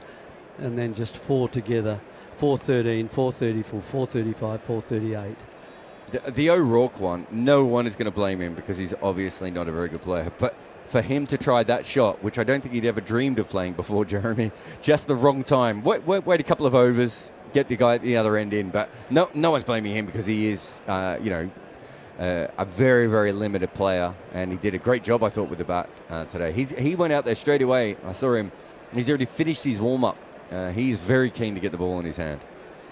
This puts pressure on New Zealand now, I think quite a lot, especially if England start and they start to get to sort of 4.5 and 5 runs and over, if that's possible. Well, this is where not having Zach Crawley is an issue, because this is the sort of time when Zach Crawley would come out and hit a 40 of 60 balls and take their complete momentum away from the opposition, even though we know he's maybe eventually going to get to 60 or 70 and get himself out. In this situation, Emilio Gay probably is not going to play in that same style. And, obviously Emilio ran out Ben Duckett in the last game as well. So there's something to be watched there. There's a lot to be watched. Which of the New Zealand bowlers do you think will bowl the Ben Stokes? O'Rourke. Jerry? Well, we're really... O'Rourke is going to have to find the length, that's all, if he's going to be like Stokes. He will certainly test out shorter lengths. He is a menace, there's no doubt about that. It's a question of how long can they keep going back to him if the others are starting to be hit. Sears is decent pace. Tickner is much more like Henry, really, and I think probably if he does bowl a decent line, you'll find Blundell might stand up to him and try and steal a few yards of the pitch from the batsman. And then, of course, I'm missing someone, aren't I, at the moment? Sears, O'Rourke. Yeah, Tickner and Smith. And Smith. So he'll just bowl his little outswingers, which he might.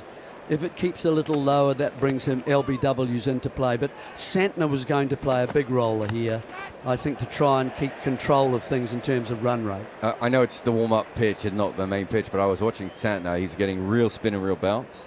I'm not expecting that so much, but he looked in a really nice rhythm in the warm-up out there. Tickner's inability to bowl the same ball 2 or 3 deliveries in a row on this kind of pitch might actually help him a little bit with the short ones and the accidental balls down the leg side and everything. But yeah, if the innings goes long, I think Smith might be the most important bowler overall.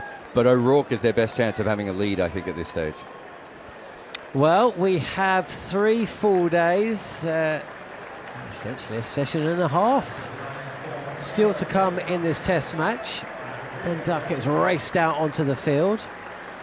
Emilio Gay, shadow shots behind him, and there will be a little bit of pressure. There was a few questions over Ben Duckett. Are we going to see the Ben Duckett of first innings at the Oval, and the one that we've enjoyed so much over the last few years, but less so in the last 12 months? Oh, New Zealand going to take their catches, all those moments in the way or the manner that England didn't yesterday. And that's the other thing, on a pitch like this, the old cliche is you've got to take your chances, and you don't want to have to carve out 14 wicket chances to take 10, and that is what happened, because there's been another couple of drops today. Yesterday we saw a missed LBW decision and a drop catch. So essentially, England's bowlers have created enough chances to take 14, 15 wickets. If New Zealand are canny and they take their catches, maybe the chances will come a little earlier. And then, of course, there is that scoreboard pressure. New Zealand don't want Joe Root walking out to the crease with 150 on the board. How quickly will England go at New Zealand. Ben Duckett is not a Tom Latham, Devon Conway type of batter, that's for sure. And it's Nathan Smith who's going to take the new ball. Is that a surprise? A little bit of a surprise, yeah. I didn't see him warm up that much, actually. It felt like all the other bowlers did a lot more warming up than he did. He's coming around the wicket. Duckett strode out there like he was desperate to have a bat. 3 slips in place with a gully and a backward point as Nathan Smith bowling around the wicket. First ball, and it's... Wow, he's played on the front foot as Duckett. He's not really connected, and it's kind of sliced off the face of the bat to backward point, but along the ground, no run. It really looked like he wanted to hit that ball straight away, didn't it? Like there was a real energy. As I said, he walked out. I don't want to get to body language doctor. That's Matt Pryor's job, but it really looked like he came out and wanted to feel the ball on the bat straight away and almost scooped it to a fielder. I'm happy to be body language doctor. As Smith is in, and this is on the pads and pushed with good timing and power, but straight to the fielder at mid-wicket. It's Ravindra out there, I think. Yes, it is. Thumbs up from Jerry. It's hard to tell if it's Ravindra until he drops a catch, and then it becomes more noticeable. Yeah, his reaction to taking that catch at the Oval was quite entertaining, wasn't it? It was just, thank. It was relief. It was relief. It was. Oh, one stuck. Well, he's where he was when he took that catch. It's, quite Where he was when he dropped one of them. Touch wider of the crease this time from Smith, who's bowling first 3 deliveries at what seems good pace, 84 miles an hour, so he's going quicker than Jofra Archer at the start of his spell yesterday. It's about to say the same thing. But also everything's hit pretty much the middle of Duckett's bat. In 3 matches here, he averages 95.67. So, well, he does play his cricket here, of course, at number 3. When did he move here, though? I'd like to say maybe 4 years ago, 3 It's not- years ago. Yeah, it's not that long, is it? But clearly he likes his surface. Most batters do.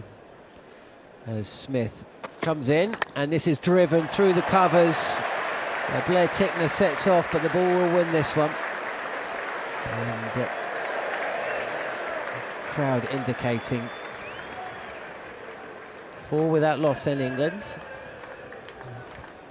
Yeah, Smith looking for a little bit of movement if there's any there at all. He's looking, he will bring it back into the left-handed Duckett, but Duckett a good stride in, bent knee, so he's getting over the ball. Found an easy gap there, big gap there actually, between a sort of a backward point and mid-off. Here is Smith again. Again. Just pulls it back a touch, and it's on-off stump as well, and Duckett looks at his bat and gets ready to face the final ball of the over. It's going to be a really interesting hour's play.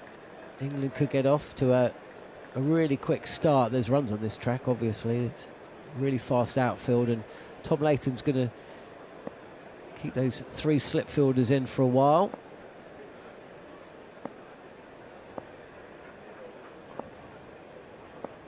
Last ball of the over then, as Smith is in. This is wide and crashed to the boundary for 4 more. And England are 8 without loss at the end of the over. Yeah, Smith just searching for the movement. The ball before, he bowled back of a length and was defended, but it was absolutely dead straight. I think he just thought to himself, I've just got to make this move a little bit more.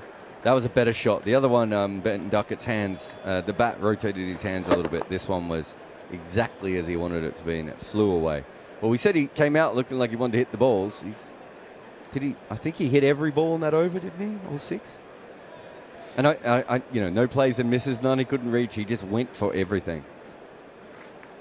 Yeah, I'm not sure they're going to be searching for swing for too long if it keeps disappearing to the boundary. Yeah, time for bouncers, I agree. So Will O'Rourke coming from the other end. So I think I would have given Will O'Rourke the first over, Jeremy. I just think he's more suited to this pitch, but also he's the natural leader in the future. But maybe they thought to themselves, swing bowler, first over. I don't know. that is where Stokes took most of his wickets as well, that end. So it may be that. He's bowling round the wicket to Emilio Gay. And first ball, gets one to bounce a touch more. And Gay looked a touch uncertain. Just walks away from the crease and has a little word with himself. That's a good start from O'Rourke. He's actually, while he leans over at delivery and is looking to angle it back in, he's got that one to swing away just slightly from Gay, who was uncertain and was looking to play it because he initially had to with the line and then just followed it a bit. So play and miss. Yeah, the bat was straight, but only after the ball had gone past the outside edge as he comes in against, and he's again just squared up there. And batting for a guy in his third test against William O'Rourke, looking slightly different to how Ben Duckett enjoyed the first over of the innings. We're only 8 balls in here, but it does feel a little bit Ilford second 11 at one end and World 11 at the other. I think a lot of it is the pitch, but also he's found a perfect spot to bowl this. We said he needed to find his length. I think he should just keep bowling there. Well, the ability to just keep bowling there is one that is highly prized, isn't it? If he can continue to do that, then England might have a little bit of a problem as he's in again. And this is, again, played touch uncomfortably by Emilio Gay, who's trying to come forward. He's quite a tall man, isn't he? And it's fielded a backward point. I suppose the ideal situation for New Zealand after the new ball is for Santner at one end, holding an end, probably this one, and then rotating the fast bowlers at the other. But well, the ball is new and fresh. Certainly Tom Latham's going to want to try and extract as much bounce out of this strip as possible. Any movement laterally as O'Rourke comes in this time. Gay does get forward but just raises the bat aloft and lets it go through. 8 without loss then England after bowling New Zealand out for 438. Let's fast forward and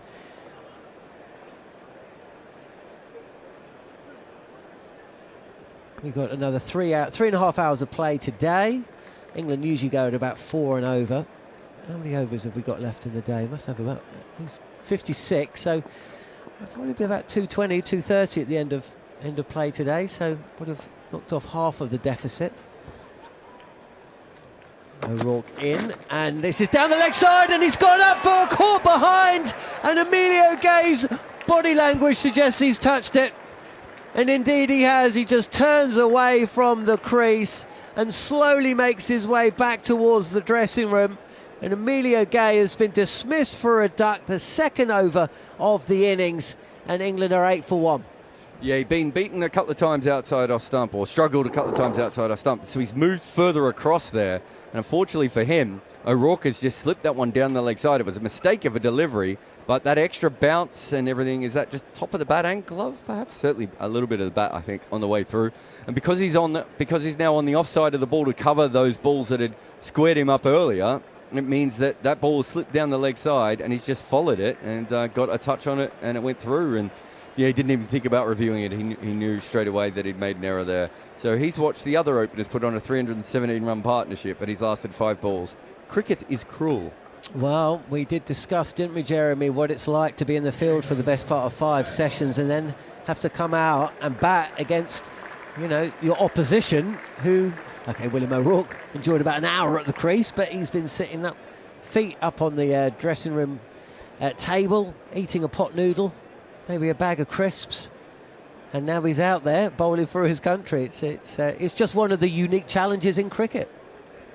Yeah, well, I did say it was worth a wicket or two, and certainly that's not being Nostradamus. That's just simply, you know, the tiredness and the fatigue.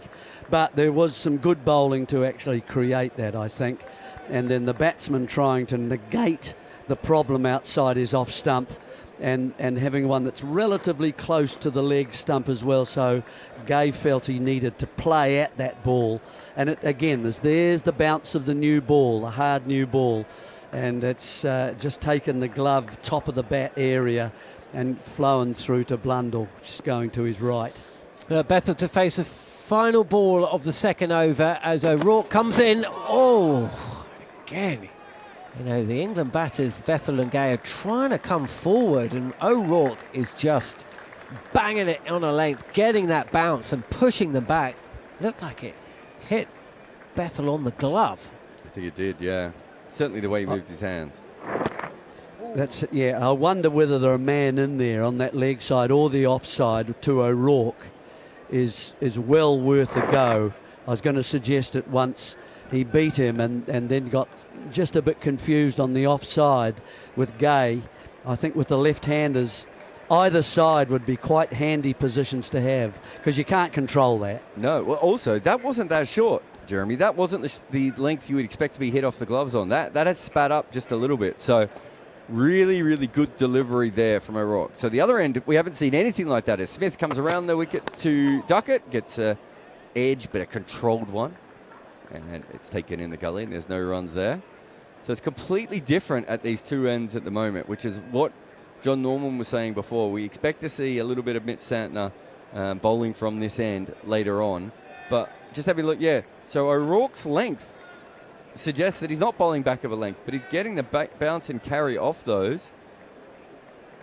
It's right on the edge of where back of a length and length meet each other.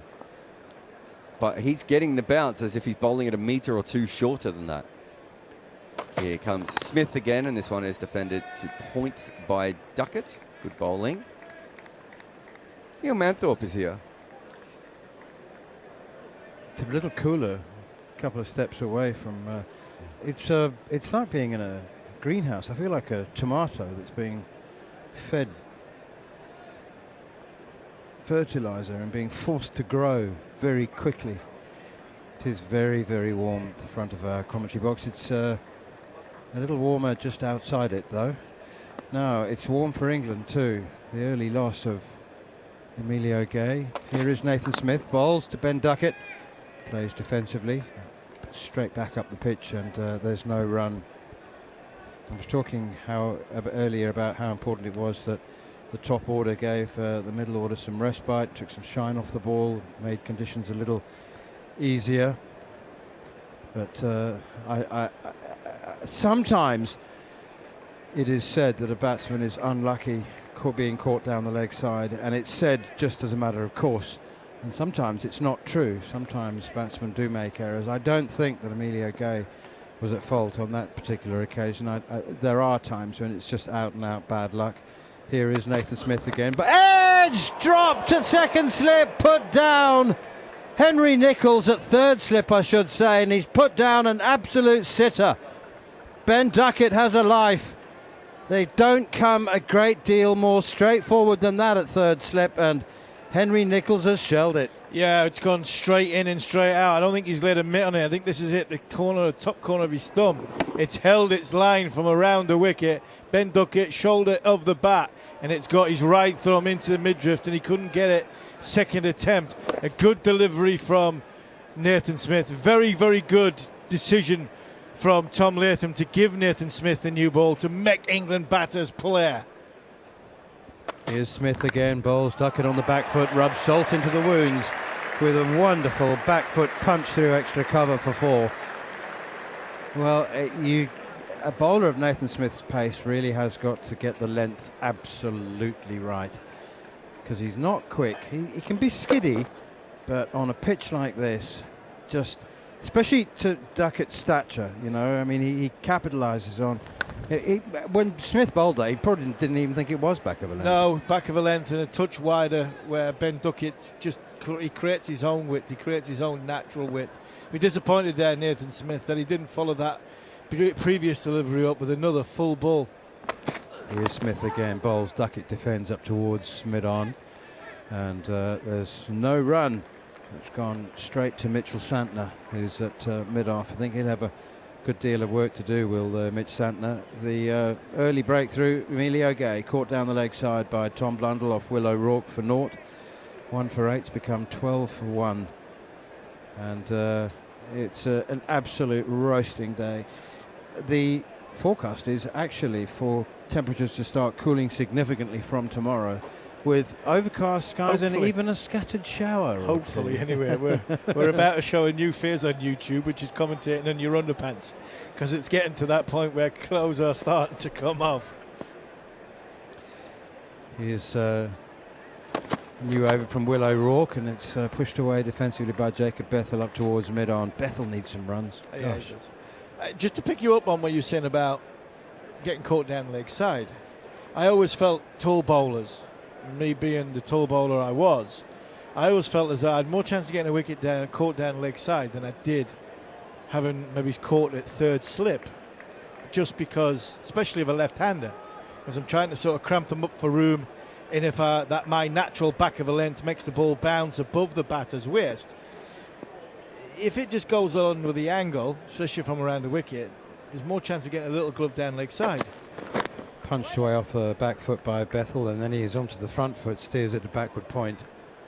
But when I'm swinging it back, I would have bowling over the wicket, and if I was swinging it, bowling that back of a length and getting the ball to come back in towards the rib cage, the likelihood is the ball, if you get a good piece on it, a bit of glove, a bit of thigh pad, I've brought short leg into play. If I just get a little faint bit of glove, I'm actually bowling to bowl into that rib cage. I think Will O'Rourke is bowling to bowl into Emilio Gear's rib cage, and if it straightens, then he squares him up. And I think if it doesn't straighten, it goes on and clips the glove, then it's good bowling. Here's O'Rourke again. Bethel drives gloriously behind square on the offside for 4. Full flow of the bat. That was Jacob Bethel at his very best. Jon Norman has this interesting theory about Jacob Bethel, and that's that in the first innings he tries to bat like a number 3, and in the second innings he just bats like Jacob Bethel. Hopefully he just bats like Jacob Bethel in the first innings today. Well, with a bit of luck, he bats like Jacob Bethel today. He knows the game's in front of him now. He knows that New Zealand have got to score. I know what John's saying, because when he bats first, I don't think he knows what the number 3 role is. I think he's still searching for that Test cricket. I think that was always going to be the worry for England in this innings, that yes, it's a fast scoring ground. Here's O'Rourke again, bowls. Oh, Bethel leaves it, tries to, hits the toe end of the bat and scuttles down to Henry Nicholls at third slip, all the way along the ground. Tell you an interesting story. Early on in Gary Kirsten's Test career, playing against the West Indies, Courtney Walsh, first ball of South Africa's innings. He's bowled one in at the gloves, very straight, and Kirsten has tried to glance it, gloved it down the leg side, gone, first ball. And Kirsten's walked off thinking, well, you know, unlucky, can't do much about that. And West Indies are bowled out cheaply, South Africa have a lead. Walsh takes the new ball, second innings. Break off as O'Rourke runs in again from the pavilion end, the Stuart Broad end, down the leg side, over Bethel's right shoulder actually, he's just ducked underneath it. Kirsten takes the first ball of the second innings. Courtney Walsh runs in, bowls the identical delivery, absolutely the same. Kirsten plays the same shot because it's instinctive, it's what you do. It's in at the body, he glanced, and he's missed it by a fraction of a second. And he's looked absolutely startled. And years later, because you wouldn't ask him straight after the match, but years later, when Courtney's retired, Gary Kirsten's coming towards the end of his career, and their paths cross once again. Here is O'Rourke again around the wicket, and bowls to Bethel, defends it behind square on the offside. And Kirsten says, "Courtney, I've got to ask you something. Did you bowl that? Were you trying to get me caught down the leg side?" And Courtney's like nonplussed, and he goes, "Of course. Why would you even ask?" And it was incredible, because Kirsten is a Test cricketer early on in his Test career, but as a Test cricketer it never occurred to him that a fast bowler would actually try and get him caught down the leg side. And I think that for a tall bowler, I don't think it happens too much I always felt as though left-handers, I could get left-handers caught down the leg side, not a problem, especially if there was any sort of movement coming back to them. But you sometimes would actually bowl. I would be bowling. That was your plan. Yeah, I'd be bowling for it. I'd be bowling for it, especially if it was swinging, because you're trying to go on, trying to connect the sort of dots with the front pad and trying to expose the front pad. But if you naturally drag it down, you bowl a bit shorter, then you're trying to square a batter up. Nathan Smith in past the outside edge of Ben Duckett's bat, pushing forward a little bit tentatively at that, for Duckett anyway.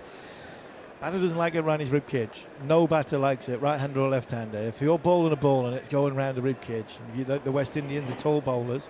Will O'Rourke, tall bowler, natural length. you're exposing ribcage of batters. The last thing the batter wants is to be hit there. You know, top 7 batter won't wear protection around his ribcage. The lower border will. So what the instinct is to sort of fend it, to push it and defend it. So as a tall bowler, a right-hander going right across his stumps. I got Ricky Ponton a couple of times doing exactly the same thing. Here is Smith once again. Tiny bit of width outside the off stump. Duckett makes it look like he's bowled a wide long hop, which it was not. And he's cut it for 4. 3 backward point. That's frustrating for a bowler. Like, that didn't deserve, that wasn't a cut ball.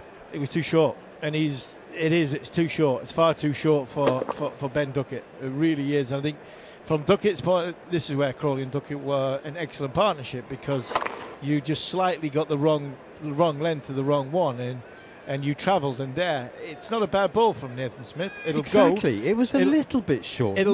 But it is to Ben Duckett, and you know what Right. Ben Duckett's areas are. Okay, it was short to Duckett. It wasn't a short ball. Pushed away by Duckett up towards mid-on. I just, as a final word on that Kirsten Courtney-Wall story, is that he wasn't trying to get him caught down the leg side in the first innings, because they'd never played against each other before. It was the first time they'd ever played. But having happened, he had the ability and skill to bowl the identical delivery. Yeah, and get him. Almost got him out. You try that. I remember playing a game at Durham one afternoon, and the members were jeering me because I kept bowling balls down leg side. It was like 4 and 5, 3, 4, 5 and over were like swinging down leg side, the rib cage, and the wicketkeeper was more or less standing as if it was a left-hander as a right-hander. Here's Smith again, bowls. Duckett flicks it away nicely off his pads through the onside. There'll be a chase out towards the deep mid-wicket boundary for Rachin Ravindra, who's got some atonement to make up for his first innings shot. Anyway, and I think from that point of view, if you're a right-arm bowler, tall, swinging it back in towards the left-hander, it was bouncing, it was going down the leg side. Members were getting a bit irate, but I had a plan. I knew what I was doing. It was like, I'm going to draw him across the stumps, and at some point I'm going to the one that doesn't swing is going to square him up, and he's going to nick it towards slip. But because it's swinging big and bouncing, I'm going to make him feel really uncomfortable bowling in towards a rib cage. here's Smith again, 3 slips in to Ben Duckett, and he clips it firmly up to mid-on, fielded by Mitchell Santner again, and there's no run. So from a bounce point of view, the tall bowler dragging the batter across the stumps, you then have got an option of LBW. You've got an option of a little faint little nick down leg side. I had a leg slip in play, and all of a sudden you've got the batter outside off stump. He's got his eye line outside off stump, and like I said before, Will O'Rourke's got it. Yeah, the West Indian bowlers had it. Andy Caddick had it as well. Tall bowler. When they don't quite get it right and it doesn't swing back and it just goes on with the angle. Stephen Finn, another one who's in the box next door. You just get the ball to stand up, and if you do that, square the batter up, and you get a nick to slip. Duckett opens the face of the bat, steers it through third slip, past third slip and past the gully and down to the boundary for 4. Again, I know that I err on the side of charity to batsmen. I know that the bowler will think that was a nick, and that he's actually done his batsman there. But do you know what? I mean, it's the outside half of the bat. It was in the air for 3/4 of the way. He's in control, isn't he? I think so. Control. He's in control there. I think Ben Duckett's in control of knowing that that's going down. It's in a good area. I have to play it. I'm going to soften my hands. That for me is going down. That's not a bad ball, but unfortunately sometimes good balls do go for 4 as well. 26 for 1. That boundary takes Duckett up to 22. And it's Will O'Rourke from the Stuart Broad end, down the leg side, tucked away by Bethel, down towards long leg. It'll be Nathan Smith who trundles around from long leg to pick it up and field. This is the second hottest day of Test cricket in England since Yesterday. Measurements began. Yesterday was 36 degrees.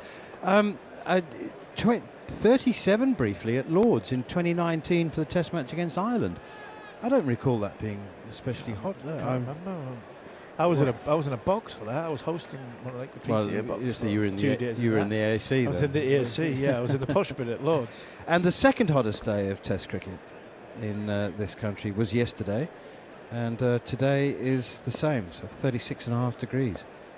Here is Will O'Rourke running in towards us. Short, pulled away by Duckett, behind square on the leg side. It runs away past the, or over the practice net areas and into the boundary for 4. Whether it's a tiny bit short or a tiny bit wide, Ben Duckett exacerbates the error from the bowler. Was it an error from the bowler? I don't think it was a bad ball. Yeah, it's dragged. It was a bit of in between, wasn't it? It wasn't quite a short ball, and it wasn't quite a natural length from Will O'Rourke. It was a bit of a drag down. Speed wasn't up either, so Ben Duckett knows there's nobody out on the deep on the leg side. Rachin Ravindra's in front, well in front of square on the leg side, so he just had to help it around the corner.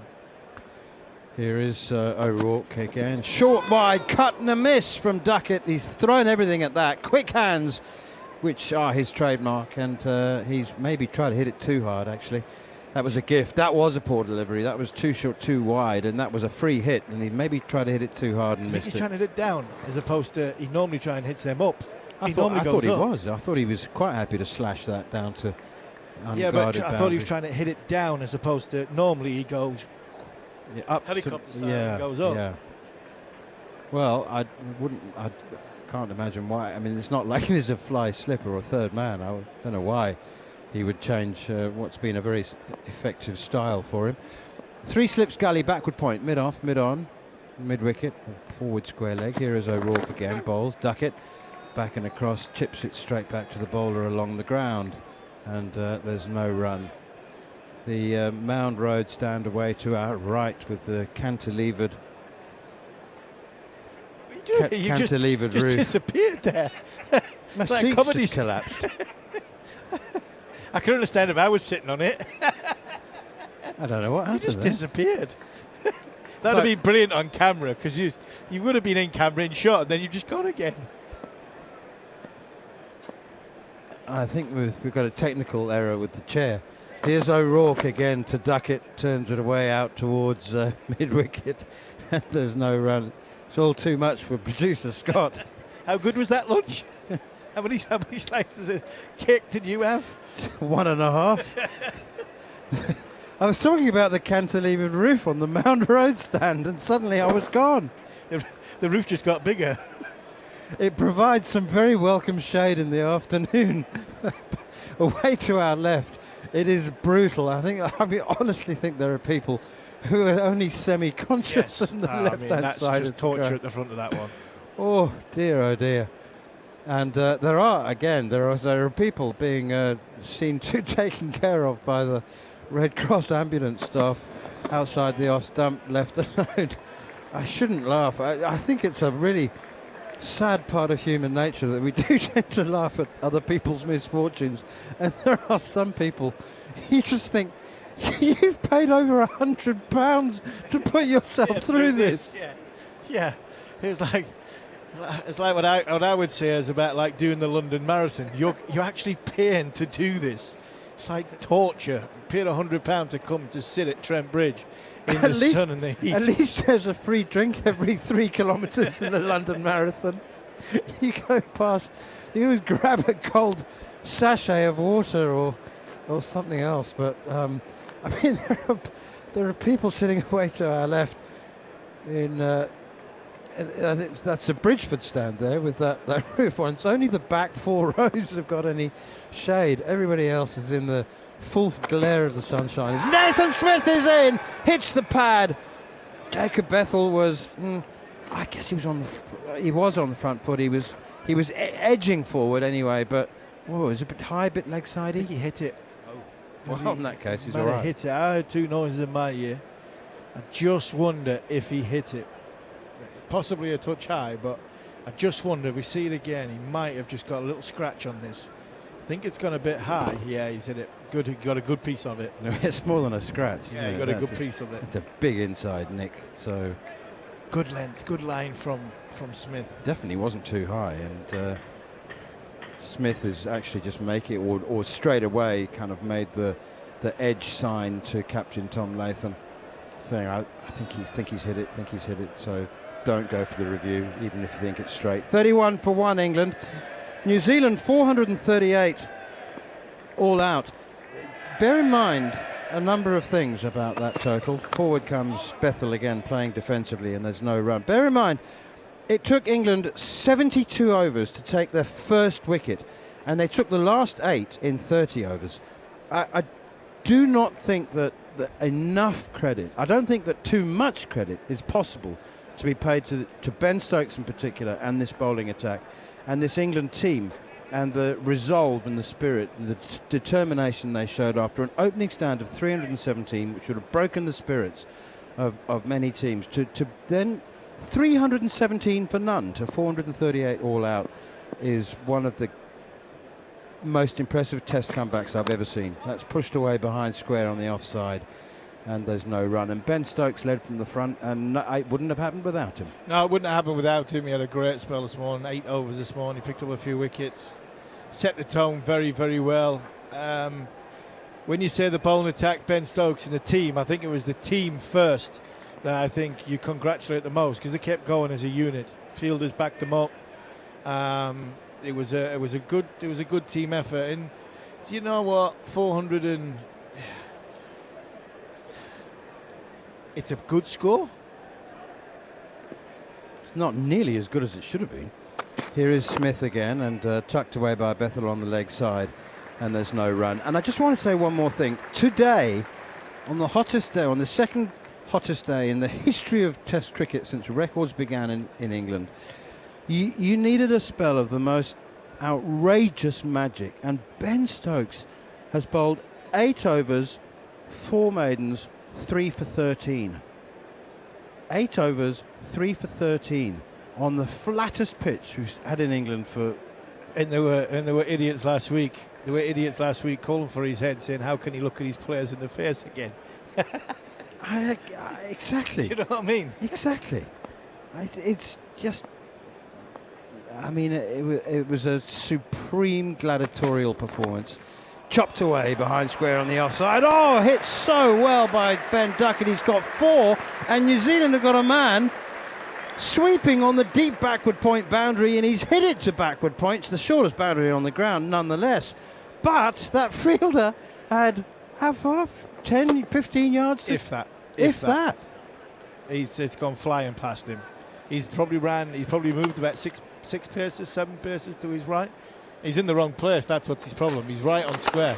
He needs to be behind square. He was in the wrong place. They've got the wrong angles, horribly wrong towards. Well, it's towards Ben Duckett. It's a funny shaped boundary, isn't it? It actually would confuse you with the angles, I think. And well, Nathan Smith is running in once again, and Duckett there just turned a little too early. Closed the face of the bat a little too early, and it was sort of a leading edge, and it popped back to Smith. It didn't carry to him, but it wasn't too far away.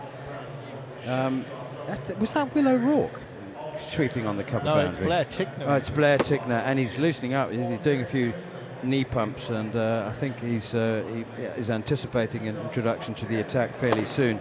England 36 for 1, of which Ben Duckett has 30, Jacob Bethel 5, and Emilio Gay gone, caught down the leg side for naught. New Zealand 438 all out, and who'd have thought after an opening stand of 317 that it would be England the happier of the two teams, and I'm sure they were. Yeah, that's the interesting one for me. There was a lot of talk. There's been a lot of talk in here about on the last sort of day and a bit that England, you've got to get 500. It's a fast scoring ground, but this England cricket team, they could get bowled out for 220. They could get 600. You just don't know what you're going to get with this England cricket team. Being in the field for 4.5 sessions, Emilio Gay and Jacob Bethel in the infancy of their careers. Here's Will O'Rourke continuing, and pushed away defensively by Jacob Bethel behind square on the offside. It's not the batting unit of old of Cook, Strauss, Bell, Trott, Peterson, Pryor coming in, missing Collingwood. It's not that team where if in this situation they'd go and get 600 on this. They'd go and bat New Zealand out of the game. England are a little bit different. Every time you think England going somewhere, get ahead of the game and make a mistake, and kamikaze style, and then bring the opposition back into the game. Still think 430 is still a decent amount of runs.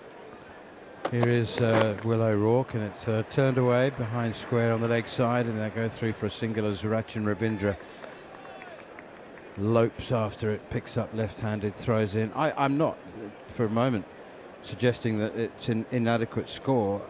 You know, anything over 400 is it comes with scoreboard pressure. It just does. Doesn't matter who's replying to it. But it is. It's a disappointing score, given how they were. opened. Yeah, 100% agree. 100% agree. They should have gotten 500 plus. But this is another one. If you're talking about the need and the want and the requirement of what Ben Stokes gives to this team, it's the involvement of the team. Here's O'Rourke again, and Duckett is up onto his toes, playing this one defensively out to extra cover. If this team wants to be the team that's going forward, be one of the best in the world, to be all conquering, all singing and all dancing, on a surface like this, in a game in this situation, they've got to be ruthless and go, we need to get 550. It's the best time to bat on it. It's all of today, maybe it's tomorrow. So this is where, if England cricket team want to be serious of changing from what happened in the winter and be more ruthless in identifying situations and making sure that they're not giving cheap wickets away, this is the day to prove it. Here's O'Rourke again, bowls down the leg side. Duckett there wisely into position to glance, and then actually at the last moment just lifts the hands and the bat up out of harm's way and doesn't glance. There isn't a leg slip in place, but he is aware that O'Rourke's had his opening partner, his fellow left-hander Emilio Gay, caught down the leg side. That was really judiciously played. Yeah, it was very well played. He did. He got his hands out of the way very, very quickly, and that's what O'Rourke can do to you. You know, when he doesn't quite get it right, goes on with the angle, because the natural length is a little bit shorter and bounces. It does cause problems around the ribcage. Here's O'Rourke again, and down the leg side. This time it is glanced and glanced for 4. Really, really good shot that, for much less chance of being caught down the leg side, glancing a full length delivery. And he's just got enough on it to beat Tom Blundell, comfortably beat him on his right, and that's 4 more runs. It wasn't a great ball from Will O'Rourke. He's tried to go full and straight, and he's gone full and leg stump. Hasn't quite adjusted his line, has he? He's bowled a lot of balls back of a length to Ben Duckett to square him up, to get him playing on the back foot from the crease. But unfortunately, when you do go that little bit fuller, you need to readjust your line, and just strayed too much onto leg stump there. 3 slips in a gully. The field hasn't changed. Here's O'Rourke, short, pulled away by Duckett behind square on the leg side. There's a man at long leg, Nathan Smith. There's also a man at deep backward square leg, and they go through for a comfortable run, and Ben Duckett keeps the strike. He's batting beautifully. He's not dissimilar to the way he started at the Oval before Emilio Gay unfortunately ran him out. 42 for 1. Duckett is 35 off 29. So this is we're back to Ben Duckett Mark 1, aren't we? We are. He's been missing for a few months, nearly a calendar year, to be fair. This time last year he was the best all format opening batter in world cricket. He was difficult to bowl to, difficult to try and build pressure towards. He had all the answers, and for whatever reason it hasn't happened for him over the course, whether he's been found out, whether there's been a few technical things come into his game. But we weren't the only ones who said 18 months ago, we looked at Ben Duckett's year planner and we were both sucking breath between clenched teeth and going like, he hasn't got a break for 14 months. No break, and he got married in between as well. Little one married in between. It's been a tough time. Steered away behind square on the offside, and they go through for a single. We shouldn't say tough. I don't like the word of that. Tough time. It's tough been time, a challenging, mentally tough time because of challenging. It's switching on and switching off, and when you're switching off is actually with young children, switching off is harder than actually switching off from the cricket is always more challenging. Yeah, I mean, you and I know that it can be tough having young children, but we shouldn't. Yeah, we're supposed to pretend that it's the happiest, joyous time of your life. I know it is, but it has its moments. It doesn't exactly mentally give you any breaks. Oh, here we go. Here's Blair Tickner into the attack. His first delivery pushed away behind square on the offside by Jacob Bethel. He's gloved him actually. It's hit him on the bottom hand, and he's just shaking it. But the gloves have done their work on this occasion. There's many times, man, as I'm thinking, bowling at Ricky Ponton on a flat one in the sun can be very, very challenging. But when the wife goes out for 4 hours and leaves you with three children under 7, I think I'd take bowling at Ricky every day of the week. Yeah. I can't bounce me children. Here's Tickner in again, clipped away by Bethel out towards mid-wicket. Unless it's on your knee, up and down. Yeah, exactly, yeah. I can't bowl bounces to my children as much as I've really wanted to at times. Duckett 36, Jacob Bethel 6, Emilio Gay's gone for naught, New Zealand 438 all out. I think it was the first couple of times when, I don't think my wife left our children alone with me until they were at least 6 months old. She didn't trust me. But then the first time you're by yourself and they have a proper cry, you think, oh no. Short and wide, and well, I don't know whether to describe it. A cut drive. It's almost like he was on the front foot. Not quite, but Bethel has just his impetus into that slap drive through the offside. Really tremendous shot.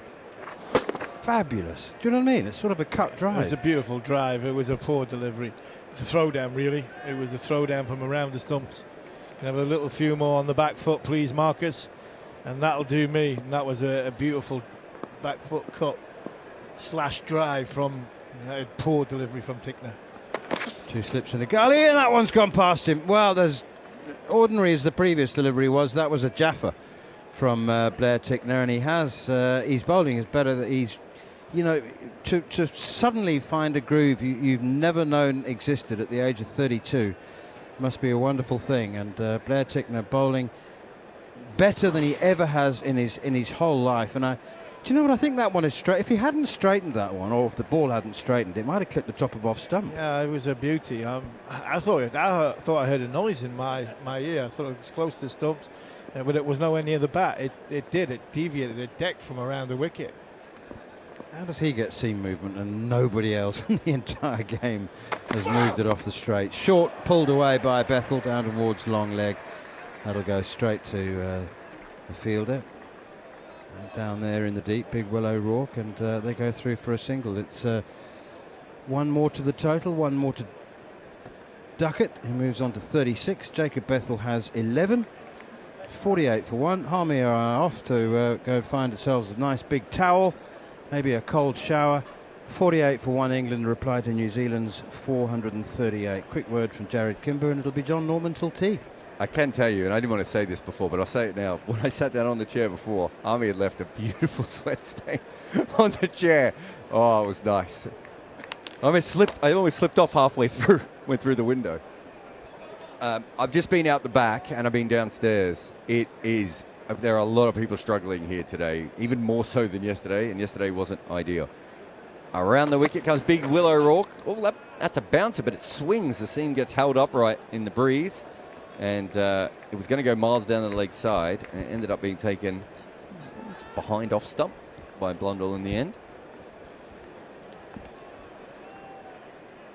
That drop catch from New Zealand is just taking a little bit of steam out of the situation. Yeah, Duckett on 8 when Henry Nicholls put him down at 3rd slip. Who was 3rd slip in the first 10? Oh, I suppose it was Williamson, wasn't it? Yeah, he took that brilliant catch, didn't he? He put an amazing catch at 3rd slip. Jacob Bethel. It's William O'Rourke continuing, and Jacob Bethel has taken his eye off the ball. He certainly tried to withdraw the bat, and it looked as though the ball might have hit the bottom of the bat handle and then just bounced down. That's exactly what happened. I thought when he started looking at that, I couldn't believe that's what he meant, but it just, as you said, he decided to leave it, and then when it got big, he never moved. He just let it hit him, and that could have gone absolutely anywhere, especially because the bottom of his bat handle looks obscenely thick. Quite deep in his crease is Jacob Bethel as he faces O'Rourke, who's in, and this time doesn't play the ball with the bottom of his bat handle, and immediately looks better for it. I had an image of Neil Manthorp and Steve Harmison heading off to the showers together. Maybe I was the only one. Well, I certainly didn't have that in my mind. But now it is. But now? Yeah. What are you thinking? Not something. I think I'd want to talk about something else very quickly. Take me through the drop catch. What do you think went wrong with Henry Nicholls? It was a comfortable height. It beat him with pace. O'Rourke is in. Oh, that's a good short ball, and Jacob Bethel just leans back, lets it go through to Blundell behind the stumps. He looked as though he wasn't ready for the catch, and maybe he was a tad too close. It burst through the hands and then hit the sort of the chest area. So, and maybe with Duckett, the way he wants to play, and he's looking to play strokes, you know, give yourself half a pace when he's on strike rather than Bethel at the moment, who's being a little more defensive than Duckett himself. Yeah, Bethel in need of a few runs. Again, he withdraws the bat at the last minute. It looks like it's going to go through the field behind the stumps. It isn't. He's halfway down the, well, not halfway down the track. He's a few paces down the track and then has to turn around. He looks like he's caught in two minds, a bit like Henry Nicholls with that catch opportunity. Well, he made two mistakes. The first one was, again, he's not getting the bat high enough. The bounce that's doing him here, and I think he's had enough occasions to work this out. But then on top of that, he just ran. He's lucky that Duckett was completely on top of it, because otherwise he would have been run out for no reason. He just took off. Who is the Pujara of test matches nowadays is Will a question. O'Rourke in his bowling. Oof. Well, that's gone down the leg side, but only because Bethel's moving so far to the offside. And then as it goes past the batter, it's smart work from Blundell, who's moving to the right and then kind of swerves, almost like a car screeching around a corner. And he has to take it to his left. No run. O'Rourke's bowling with decent pace. That one's a little leg side, but you're right, that swings after it goes past the batsman and the stumps. And you're right, Blundell does quite well. He's ended up, as he goes down leg side, taking it to his left. So, yeah, so O'Rourke is challenging the batsman at the moment. They're not entirely comfortable with his pace and his bounce. Duckett is batting quite deep in his crease against him, and so is Bethel. Be nice to have Jameson to come on first change here, wouldn't it? It would be nice probably to open up with Matthew Henry as well, but it's Blair Tickner bowling round the wicket, and there's an inside edge from Duckett's bat, which on another day possibly could have gone back to hit the stumps. Blair Tickner is a strange bowler to watch. He made his debut against England a few years back. He hasn't played a lot of Test cricket, but he came back into the side with decent effect in white ball cricket. Took a few wickets against England in that forgotten series, really, just before Christmas. Top wicket taker, 8 wickets at an average of 12.25. He has taken Ben Duckett's wicket, not once but twice in a Test match, as this time it's forced through backward point, and that shot that we see from Ben Duckett so often, he opens a face and then cuts it so powerfully, and there's a fielder out at deep point and it smashes into the advertising. I don't know, no more than 10 yards away from the fielder. He can't get close, and that's 50 up for England as well, 52 for 1. Yeah, there are a few bowlers in the world who have a larger disparity between their stock ball and their best ball and their worst ball. He's just all over the shop, Blair Tickner. We saw that in the last over. He bowled a dreadful throw down delivery outside off stump. The next ball was absolutely unplayable and should have got him a wicket. And the next one was a terrible bouncer down the leg side. So what next, folks? He's in, and this is a force front foot defensive block from Ben Duckett, which tells you that it wasn't short and it wasn't wide and it wasn't there to cut on either back or front foot. Instead it's blocked. But yeah, He's the box of licorice, all sorts. Jeremy, I mean, I know you would have faced both of them. Both of them had elements of bowling lots of different deliveries. Who's the bowler that was sort of the most random and the hardest to get a pattern against because they just bowled a different delivery all the time? Here is Tickner, and he's in, and this is just played to square leg where it's fielded. Bethel's down the track again. Cat in the hot tin roof. No run. Yeah, Boss, I think, as he got older. When I started against him in '78, he was sharp and lively, swung it, and attacked you with the short pitch ball quite well. But as you know, as he became well known, he kind of lost his pace, put on a few pounds, and wasn't quite the same bowler ever again, really, and became a batsman who bowled, really. But he'd get his wickets at deep backward square and deep third man. Here's Tickner again, and this is angling in on the pads. It's not a bad ball. It actually maybe did a bit too much. He's throw at the stumps at the non-striker's end, but Bethel's back, and Duckett completes his second. He's 42 not out, dropped on 8. I'm trying to think of who else you might have faced that would have been of that kind of bowler. There weren't really that many of those kinds around. Carl Ruckerman occasionally. No, he was sharpish. Yeah, but I don't just mean sharpish, I mean spraying it a little bit. But he's fairly accurate. He kind of had a length, didn't he? Yeah, he did. And so did Lawson. Because you know, later on after you retired, you had Nancy Haywood and Sean Tate came along. They were definitely those kinds of bowlers. Here's Tickner, and again this is pushed through mid-wicket. There's certainly 2 here, and that's all it'll be. What about kind of Ronnie Irani kind of bowler? Would you see a comparison there? Because Sean Tate had blistering pace, and Blair Tickner doesn't.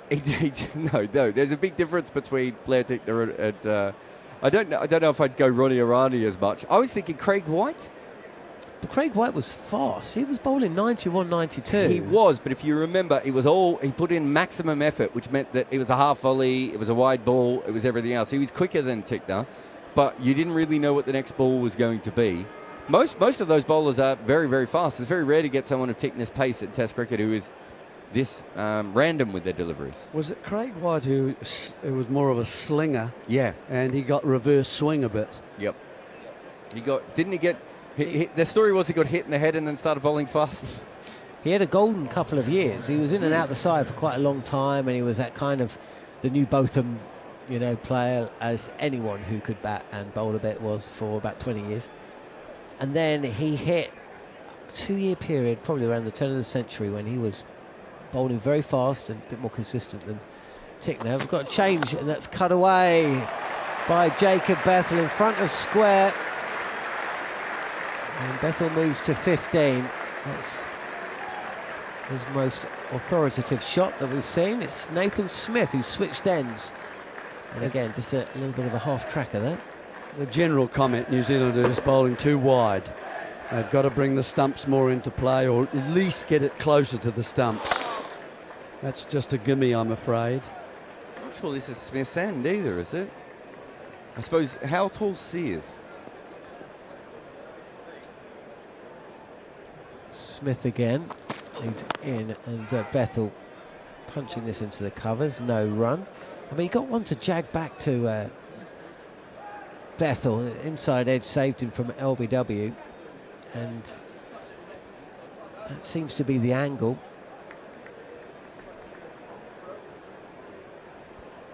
Ben Sears yet to be seen. Would have been interesting if they'd taken that catch. Root would have been coming in about the 2nd or 3rd over of the innings, and that would have been a battle then, I think, for Root, even though he uses that. I mean, this is a good ground for him, but O'Rourke would have challenged him, I think. Here is Smith, and this is on the pads, and Bethel will feel like he's missed out here. There's 2 fielders on the leg side, one at mid-on, and then it's Rashan Ravindra, who's at square mid-wicket, and he has smashed it straight to the fielder. He hadn't had to move. I think also the other interesting thing about this is that I think O'Rourke needs to bowl 15 overs tonight. and it's really, really hot. But I think if they don't get wickets tonight, there's no point holding him back for tomorrow all that much. 60 for 1 England. They're going at over 5 and over so far as Smith continues and up on his toes, trying to force this through gully and backward point. But Bethel's now faced 30 deliveries. He's 15 not out. Ben Duckett is 44 from 36. What a moment that was. Henry Nicholls, what have you done? On his home ground, Ben Duckett is now looking like the Ben Duckett of old.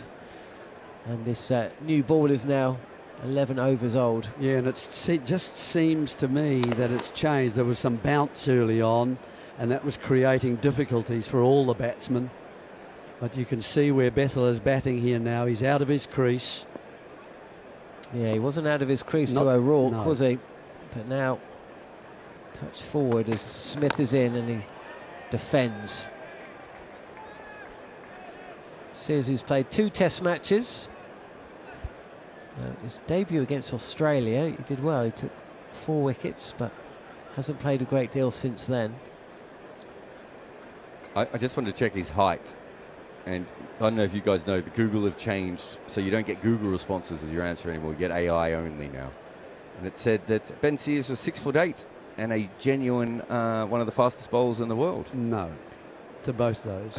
That's, I think, my answer was. Not sure any of that is true. It's my response to the AI. Here's Smith, and on the drive, it's clothed up to mid-on. 6'2", 6'3", maybe. Ben Yeah, Smith? yeah. He's taller than Smith, though, isn't he? Oh, yes. He's That's why my height. He'd be my height. So I would have brought him on at this end, is my point. This is where the bounce is being weird. I want the slightly taller man at this end. You would have thought you'd replace the taller man with the tall man, wouldn't you? O'Rourke for Sears, unless he's got a little problem, of course. We don't know. We didn't face enough balls to get injured, so it'd have to be fielding, wouldn't it? I think something happened today which has reminded me of another entry onto the uncomfortable list.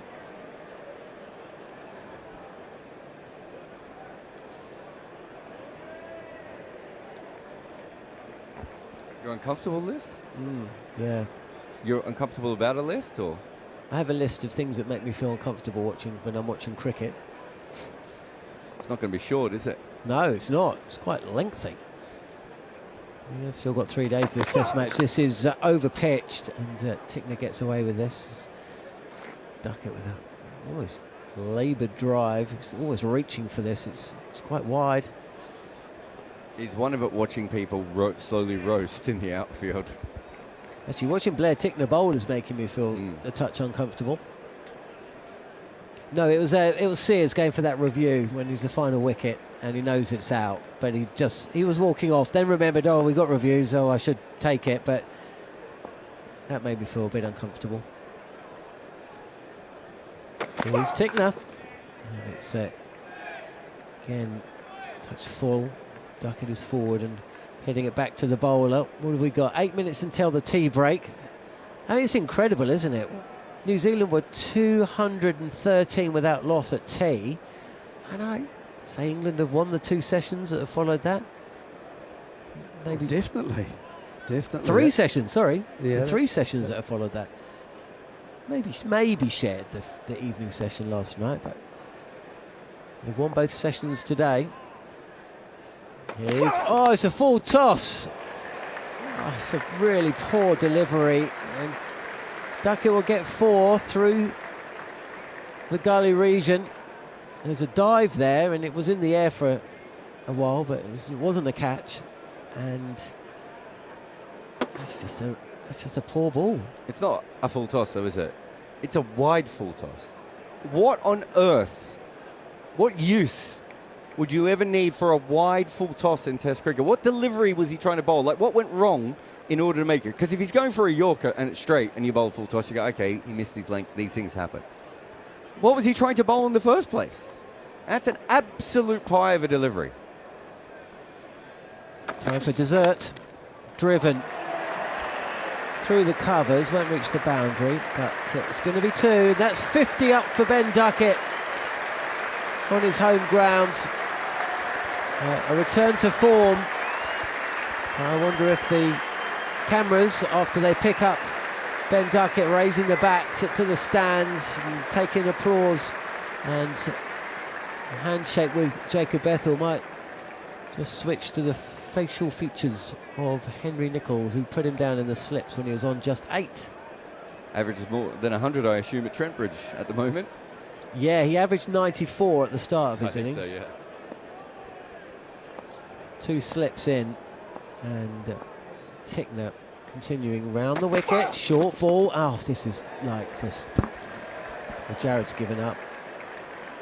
This is fired down the leg side. It's too short, and it's gone down to the boundary for 4 more. I mean, nobody wants to be bowling like this, but that is again a wretched delivery. Yeah, I've been watching him in the first 2 tests, and he's been struggling with leg injuries and doing run-throughs all the time with one of the medical department that seemed to travel with the team, and he hasn't felt comfortable. And there he goes, the Lepanza Spanish horses beginning to the run-up. Short again. This is pulled to the boundary. There is a fielder out at deep square leg. But again, it was a nothing kind of delivery. 71 for 1 then, England in second innings. It's really time for Sears, isn't it? You can't keep allowing the sort of the scattergun that we've just seen. He's also just run right down the centre of the pitch as well, Jeremy. The umpire's been on to that, and he's given some warning. That's a second warning he's just given that. Second warning? Yeah. Looks like he held 2 fingers out, didn't he? Yep. And that was pointed to Tom Latham, the captain. So you don't want to get any more, and that's another reason to give him a spell. Now he is a horse. I don't think England want him taking out the attack, do they? This could be the final over of the afternoon session, and Smith is in, cramping Duckett for room just a touch. Better length. I mean, how has this test match turned? It's really time, I think, for Santner from one of the ends, and I think perhaps Sears. And if Santner can bowl and control things a little, probably bowl from the pavilion, let's call it the pavilion end, then you can bring some of the faster bowlers and start to use them, as England did as well with Bashir on the first day. I think they'll do the opposite. I think Santner will bowl from this end. Because the left-handers, or? Here's Smith, and there's a run taken to mid-wicket.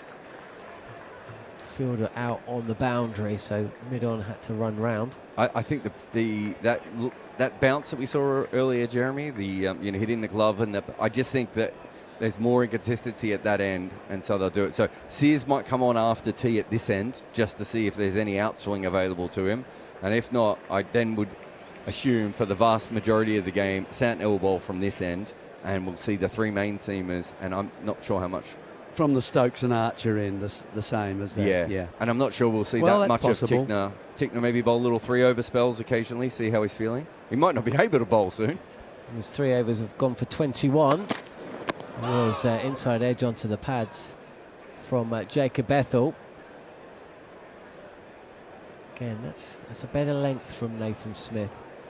I mean, I hope Ben Sears is okay. It's him with the big hat on out there, isn't it? Yes, it is. Mid on. Oh, that is the length. Yeah. The angle of attack that England, or rather Jacob Bethel, is concerned about, and you'd expect to see a little bit more from New Zealand. Yeah, Smith can bowl a little bit fuller, but he's still getting a little bit off the surface. And that's why Bethel is batting out of his crease for the LBW, trying to take it out of play. Yeah, if he'd been back a bit, then may have missed the inside edge. This time, just running it to gully is Jacob Bethel. That's exactly why Blundell's going up now to the stumps. Also because they've done this right at the end to make sure this is the last over before tea, haven't they? So it's a combination of both things, I think. Well, yeah, they don't want Tickner to bowl another one. Well, They're just trying to bring Bethel back into the crease as well. No, I don't doubt that, but I do think it's very well timed on both accounts. I think you're right. He started because he was batting deep in his crease a couple of overs ago. Certainly was against O'Rourke. But now batting out of his crease, so just taking a new guard. There's Jacob Bethel.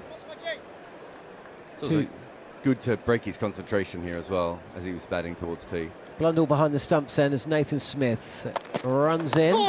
And this is pushed out to cover. There's a shy at the stumps at the striker's end, but Duckett is the one who called that single and he gets home comfortably.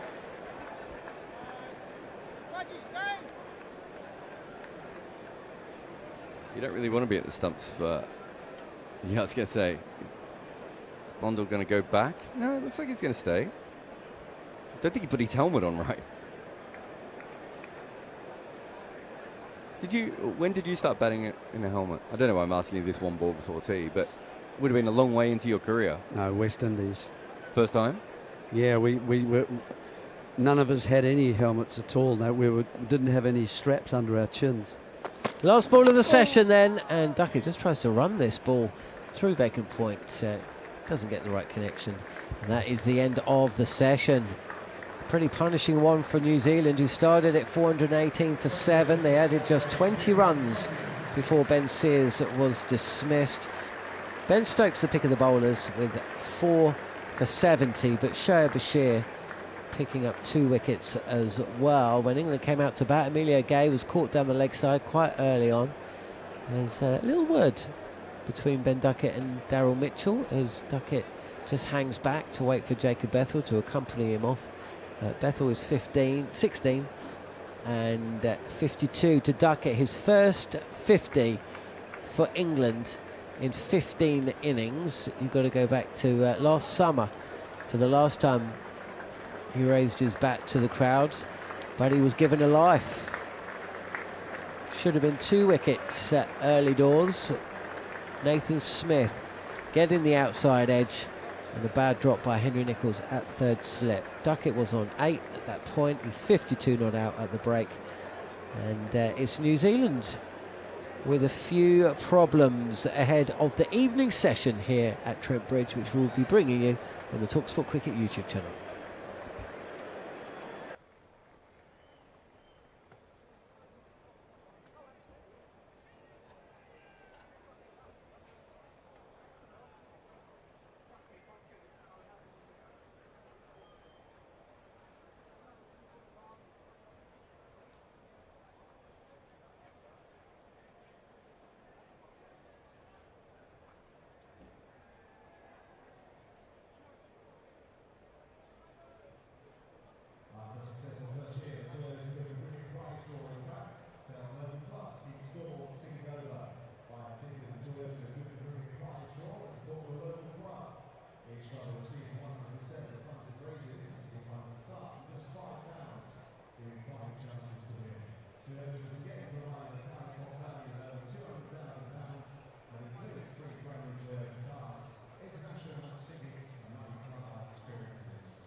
Welcome back to a sweltering Trent Bridge in Nottingham. We're about to start the final session of an intriguing day 2 of the deciding test match between England and New Zealand, and we're going to have some left arm spin. Mitchell Santner's coming into the attack for his first over.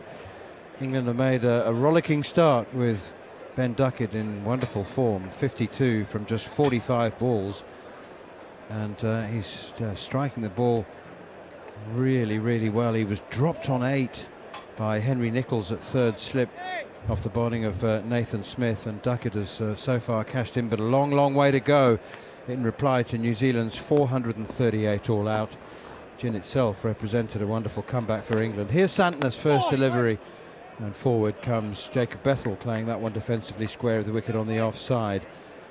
The crowd, which is about 95% capacity, have largely yet to take their seats, retake their seats after the interval. Sweltering heat, overpitched from Santner, driven by Bethell up towards Nathan Smith at mid-off, shown himself to be a very fine fielder with a run out already in this series. Has a shy at the stumps, but Bethell had completed the single at the non-striker's end. Duckett 52, Jacob Bethell has 17 from 36 balls, batting well within himself, you would think, as England move on to 74.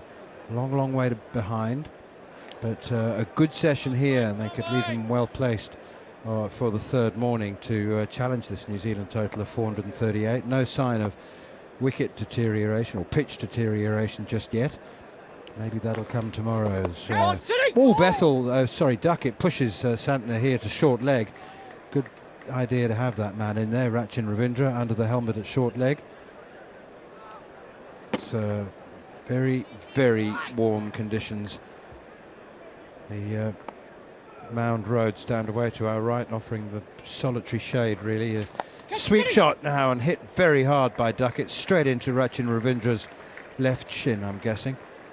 But, he seems... Oh, did he get a hand to it? Along Jarrod Kimber and Jeremy Coney are alongside me. Did he...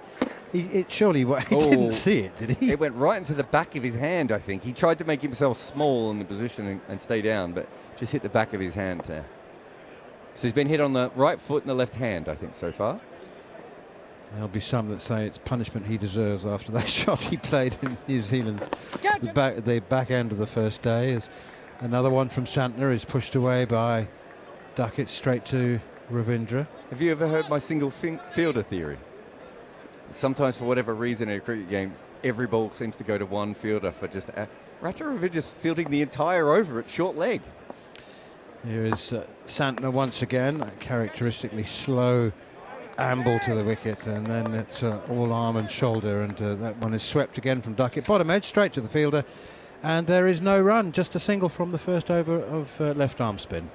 He likes to bowl over the wicket to the left-handers, Jeremy, but I think in modern cricket, with the angle and DRS and everything else, I think I'd rather almost have two players out on the leg side, bowl around the wicket at off stump and spin it back in. But it's not. I don't think it's Santner's preferred way of bowling to a lefty. No, he normally comes over like that rather than round. It will bring the stumps more into play if he goes round, and he can land it sort of off stump and then turn it back slightly or just outside. At the moment, of course, you would need an extra man across, I think, on the leg side if you did that. But at least only one run from this end. That's quite an important start for New Zealand. Here is Sears, by the look of it. He bowled a few during the afternoon interval. Right arm round the wicket from the pavilion end. First delivery is full and wide, and driven sweetly by Jacob Bethell. He had to reach for it. It was quite wide, and well, he's one of those pitchers. He's going to trust his hands and eyes, and happy to drive away from the body, and that's fielded on the cover boundary. They go through for a couple. You like this just before the break. We were trying to work out how tall he was, because we thought he should have bowled after Will O'Rourke came off. So I asked Google, and I don't know if you've seen it, but they've changed it so it's no longer you get Google results. What you just get is the AI bot. And it told us he was 6'8", one of the fastest bowlers in the world. Edged, falls short of second slip. It's good fielding actually from Tom Blundell, diving away to his right. and he just parried it, but it definitely fell short. It definitely wasn't a catch. 6'8". Well, he's clearly tall, but I don't think he's Will O'Rourke tall. No, he's my height. I stood beside him at breakfast today. 6'3". Yeah, 6'3.5". You spent a lot of time with Ben Sears at breakfast, haven't you? You've got a bit of a Two relationship. mornings for in him. a No, row. he just passed me, and he was having eggs, and I was as well. What about a breakfast chat show He for doesn't. talkSPORT? No, he doesn't. No, he just took his eggs away with him. Did he recognise you? Does he know Yeah, you? he said, "Good morning, good morning." Now we've got Well, imitations. it is early in the morning, so I mean, nobody likes to speak too clearly in Or to me. the morning session. That one is defended by Duckett. No run. 52 to Ben Duckett. Jacob Bethel has 20 now. England 77 for 1. Emilio Gay, the man out, caught down the leg side for a duck. If I remember correctly, yesterday he stared suspiciously at the buffet. You're saying that today he was a bit more, he knew what he wanted? He did check with the chef how recent are these eggs have been cooked. What? Is that what he asked? He did. Even Manners wouldn't ask that. What? They were fried, pre-fried. No, they were. His Sears played whipped away behind square on the leg side, down towards the long leg, fielded in the deep there by big Will O'Rourke. He just didn't want them to be just sitting there for a long time. If they're poached, I kind of get that, because after a while, the yolk starts to harden up a little bit. If it's fried, I think, because even a cold fried egg can keep a runny yolk if that's what you're looking for. You know me, Jeremy, I am the world's leading expert on eggs. You are. You've got lots of Especially eggs in your eating place. them. Jerry can do 6 in a go, 6 No in one problem. sitting. No problem. I like eggs. This is a cooking show, by the way, everybody. Ben Sears. Seared tuna. Clipped away through the offside, and it's sweet timing. Goodness me, that's a lovely shot from Jacob Bethel. It was over pitched, wide of the off stump, and Jacob Bethel just leant into it, caressed away through the offside, through extra cover for 4. Lovely, lovely piece of timing. The last, possibly the only time I've had breakfast with the New Zealand team was a slightly run-down Holiday Inn in Bulawayo many years ago, 2015, very beginning of Kane Williamson's captaincy, and he helped himself to a bowl of fruit without paying a great deal of attention to it. Here is Ben Sears once again up to the crease around the wicket, and defended by Jacob Bethel, guiding that one up towards mid-off. And it was in the days when Kane Williamson looked particularly unkempt, and I think it was in Zimbabwe, and he hadn't bothered much to trim his beard, and he was pushing this fruit around a bowl without being very tempted by it. And after a couple of minutes, he looked up and to nobody in particular said, "Is this tinned?" And it was, bizarrely enough. And Zimbabwe, formerly known as the Garden of Africa, great exporter of the finest fresh fruit, and there was tinned fruit. And Kane Williamson was very unimpressed. I can't believe I have another story, but I once based an entire article on Corey Anderson having breakfast in front of me because I couldn't see the buffet because Corey Anderson is so big, and I was like, geez, batters have changed sizes even during my the first 10 years of my career. Got a pair of shoulders on him, hasn't he? Here's Mitchell Santner, low full toss, clipped away out towards mid-wicket, should be 4, is 4. Mitchell Santner immediately squats down, and this is something I've never understood. I think it's because I'm a bit of a germaphobe, but he rubs his hands in the dust in the bowler's end and in order to dry them, but I've always found every time I've got any dirt or dust on sweaty hands, they just turn muddy and even harder to grip the ball, I would imagine. I don't know how you, with the amount your hands sweat, I don't know how you'd even be able to bowl. You'd just be slipping out, you'd be bowling flippers. That's why I was every a delivery. wicketkeeper. Driven out towards extra cover, and it's 4. Will O'Rourke, you've got a feel for the big man. He looked like a pine tree had just been felled, and he fell ever so slowly towards the ball, and it slid away past him. I mean, it's hard enough getting down for anybody, but somebody who's 6'8". There's a lovely shot, deserved 4. Santner's bowled a full toss and a half volley now. Yeah, terrible 8 balls because they brought on their 4-seamer and he struggled in his first over, and now Santner, who's supposed to be their banker of being a defensive bowler, has bowled 2 balls that can be hit for 4. It's still good batting by Duckett. He moved out of his crease for both of those to make them worse deliveries, but is that just causing a problem? Is it the drone? Could be. There's a little mini drone that I've tried hard to ignore and mostly failed. Here's Santner again. Forward comes Ben Duckett, pushing that one straight back to the bowler. It's very small and it apparently is silent. But if it gets in your eye line, it would be a little annoying. It would look the size of a dragonfly. It's that far away from the batters. Here's Santner again, and he's another dragged this one across Duckett. It's also a little bit too short. He tries to cut bottom edge, chops it down into the ground, and there is no run. Duckett is 61 not out. Jacob Bethell 24. England going along very nicely. New Zealand went along very nicely. There was absolutely nothing wrong with their scoring rate at all. It slowed down in the first session this morning, in which we had just 57 runs. Here is Santner again. It's once more short and wide and cut away, chopped away by Duckett to the sweeper on the cover boundary. All the way out there is Devon Conway by himself. It was That was a bizarre shot, wasn't it? yeah. I think he might be trying to hit it too hard. It's very rare you see someone play a cut shot off a spinner that goes that far in the air. So I think he had something in his mind. But I think Santner is also just, he's bowling sort of quite floaty at the moment. That's pushed away out on the onside, and there's no run. I mean, with his T20 bowling skills, he has great command and control of pace and huge variation in pace as well, but it just looks like he's bowling teasers at the moment. Yeah, it is a bit floaty, and he's just coming back, of course, from shoulder problems.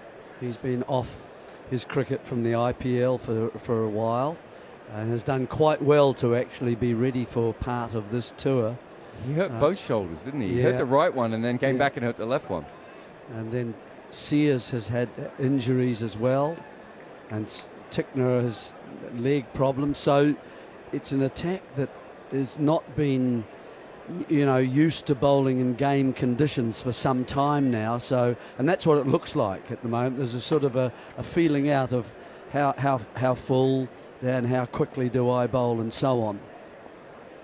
It is Ben Sears up to the crease now, and it's driven. It was not our volley, driven on the up by Duckett for a single to the sweeper on the cover boundary. That's Will Young who's on the field.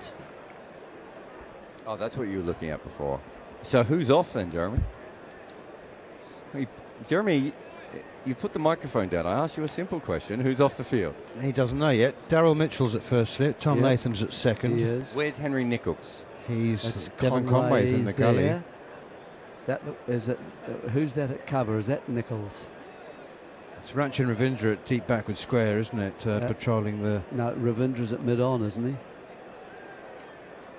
Here is Ben Sears, and Jacob Bethell clips this one nicely off his pads out towards deep mid-wicket. It's Ravindra there on deep square leg, and he picks up and has a powerful throw at the bowler's end, and Ben Sears was showing no interest whatsoever in fielding that throw as it came in. It had to be backed up. It's lazy, isn't it? That's in your follow through. He's got to be backed by the stumps. You can't expect someone who's fielding the ball 3/4 of the way to the boundary, even though it's a shortish boundary on that side, to actually hit the stumps. So, and that was Santner who fielded the ball and threw it in, and there was no one there at the stumps at all. It might be Blair Tickner who's off the field. That would be a concern if he was off the field for any other reason than a refreshment break. That's clipped away off his pads by Bethell. Leg by, actually, confirmed by umpire Nitin Menon. It is Santner, because I'm assuming that's Smith at mid-off, and everyone else I've accounted for. Where's Blair Tickner? He's in the stables. Oh, right. You said Santner, not Tickner. Oh, sorry. Tickner, Okay, so it's Tickner who's off. Yeah, because that's Smith. Yeah, that's Smith at mid-off. He was the only one I hadn't counted yet. It's not a good sign. Well, some people have staggered back into their seats in the sunshine, way to our left, as Ben Duckett now check drive behind square on the offside. Literally offered the bat to the ball and then stopped it and allowed it to deflect, slide off the face to backward point. Will Young down there, sweeping on the cover boundary. Just on the crowd, man. It doesn't seem as many people have been heat affected as they were yesterday. Oh, really? I've been downstairs. It looks a lot. Is it bad? It wasn't as bad up here. We're directly yesterday- outside our commentary box. It's like a casualty ward. Oh no, but today there's only about 15 or so. Yesterday there was about 50 out there. Here is Sears down the leg side, 4 runs. Bethel, little clip off his thigh pad. Nice glance. Well done. Just helping it on its way. Just to paint the picture for those of you who can't see, you can see us in the commentary box, but directly outside our commentary box, it's 100 up, by the way, for England. 100 up. So just outside the communal area, which the 4 commentary boxes share, there's a public access area, and there's a security code which you need to enter in order to get into the commentary boxes. But when we leave the commentary area, you see lots of mostly older folk sheltering from the heat, as it's over pitched from Sears this time, and Bethel drives it square of the wicket on the offside. But if you go down to the ground floor and turn left about 10 or 15 metres, there's a Mr. Whippy van which is doing record business, and it's been clamped. There's a traffic clamp on it, and I couldn't help myself, and I asked. So they're just thinking it's worth paying the fine for how much money they're making. Well, I asked the man serving Mr. Whippy. So I got in the queue, and I did have a go at little tub. It's terrible stuff. I don't think there's anything real in it. Anyway, it was cold. I said to him, "Is this your van?" He said, "Yes." I said, "You know you've been clamped." He said, "Yeah, I know. It doesn't matter. It doesn't bother me. I'm not going anywhere." But how did he get the Mr. Whippy into the stadium? And maybe he hasn't got a permit, so some busybody traffic warden has put a wheel clamp on him. Amazing. Forward comes Jacob Bethel to the next one from Mitchell Santner. It's defended straight back to the bowler. Santner needs to find a rhythm and really get into his work and bowl to his field and just hold an end down. If he's not, there's no prodigious turn, is there? I mean, there was a little bit of turn for Shoaib Bashir, but Santner's not turning it at all. Thick outside edge now. Bethel on the back foot, looking to punch it square on the offside, I'm guessing, and it's a thick outside edge. It wasn't too far away from Daryl Mitchell. It slipped, the solitary slip. But if England do disrupt Santner, and he's not doing himself any favours by bowling short and half volleys, but if they get on top of him and he doesn't establish some control, it's going to be hard for New Zealand for the rest of this session. 2.5 hour session, of course. 103 for 1 with a short ball now from Santner. That's not good. He gets away with it. It'll only be a single up towards mid-on. Nice fielding from Nathan Smith. Pulled past Tom Latham at mid-wicket. How much did your bowl of sugar extracts and flavourings, preservatives, yeah, X numbers, E numbers, £4.95. It's outrageous. It was the smallest How much one. is Manders getting paid? Because I've never seen him spend that much on anything before. Here is Santner again, short and wide, chopped away behind square on the offside, and it's running away for 4. It was in the air for a while, but in complete control of it. Actually, it was a delightful shot from Ben Duckett. He has just tried to overhit the ball, and I think that might be the reason that Mitchell Santner is bowling quite floaty at the moment. He's aware that, England. What was that phrase that Matt Henry used at Lord's? He said, "We know that England do enjoy a flow of runs." It's a way of saying that they like to get on top of the bowlers. It's a 100 partnership between these two as well. Duckett 68, Jacob Bethel 34. Here is Santner once again, and that turned. That definitely turned into Duckett. Started a little too wide, so it hasn't turned off the straight. It's turned from the footmarks outside his off stump, but chopped away for a single. 75 kilometres. He really slowed that down. So he hasn't bowled much quicker than that, really, has he? I mean, He got up to about 84 earlier. He can bowl quicker, but whether his shoulder has it. Well, there you go. It's his bowling shoulder that he hurt first, wasn't it? And then his right shoulder. That's pushed away defensively by Bethel out to extra cover. And there's no run as Devon Conway trots in to do the fielding. 69 to duck it now. Bethel 34. England replying to New Zealand's 438. 109 for 1. You spent £5 on an ice cream. wasn't I've seen going you to. not pay that much money for a whole wardrobe of clothes before. Well, in Mumbai, dead right. I won a bet once. I said, I bet you I could buy a whole wardrobe for cheaper than I can get my clothes laundered in this hotel. And a couple of people did bet me, and I won. Won the bet. Went to Fashion Street in Mumbai. You've been there. Yeah, excellent value. Did you get a discount on this ice cream? Did you flash your badge? No, being as that I was standing in the queue, I didn't want to just like get to the front and then say, "Do you know you've been clamped?" Now that makes sense. So, I mean, it was worth it. Was it worth £5 for the story? I didn't even finish it because it had melted and I wasn't going to drink it. Here is Ben Sears. Forward comes Jacob Bethel, pushing that one out towards the mid-off. Again, it's gone straight to the fielder. It was very ordinary, very modest. I wouldn't recommend it. Jeremy's been, he came in yesterday with twin ice cream. That was real ice cream. I'm not sure. A bit waxy, was it? And I'm not blaming Mr. Whippy or his ice cream for the fact that it melted, because it is 37 degrees. And there's very little breeze to offset the heat, and that's driven by Duckett again, not timed, out towards extra cover. And there's no run. I wonder, Jeremy, I was going to say, how much do New Zealand want to win this Test match? And I put it in the context of the World Test Championship, the fact that New Zealand have won it, the fact that for them, context means, a Test win is, and I'm talking about a single Test win at the Oval, is a good result, given the conditions. I mean, for England, they have to win it, and they're not interested in the World Test Championship. Steered away behind square on the offside.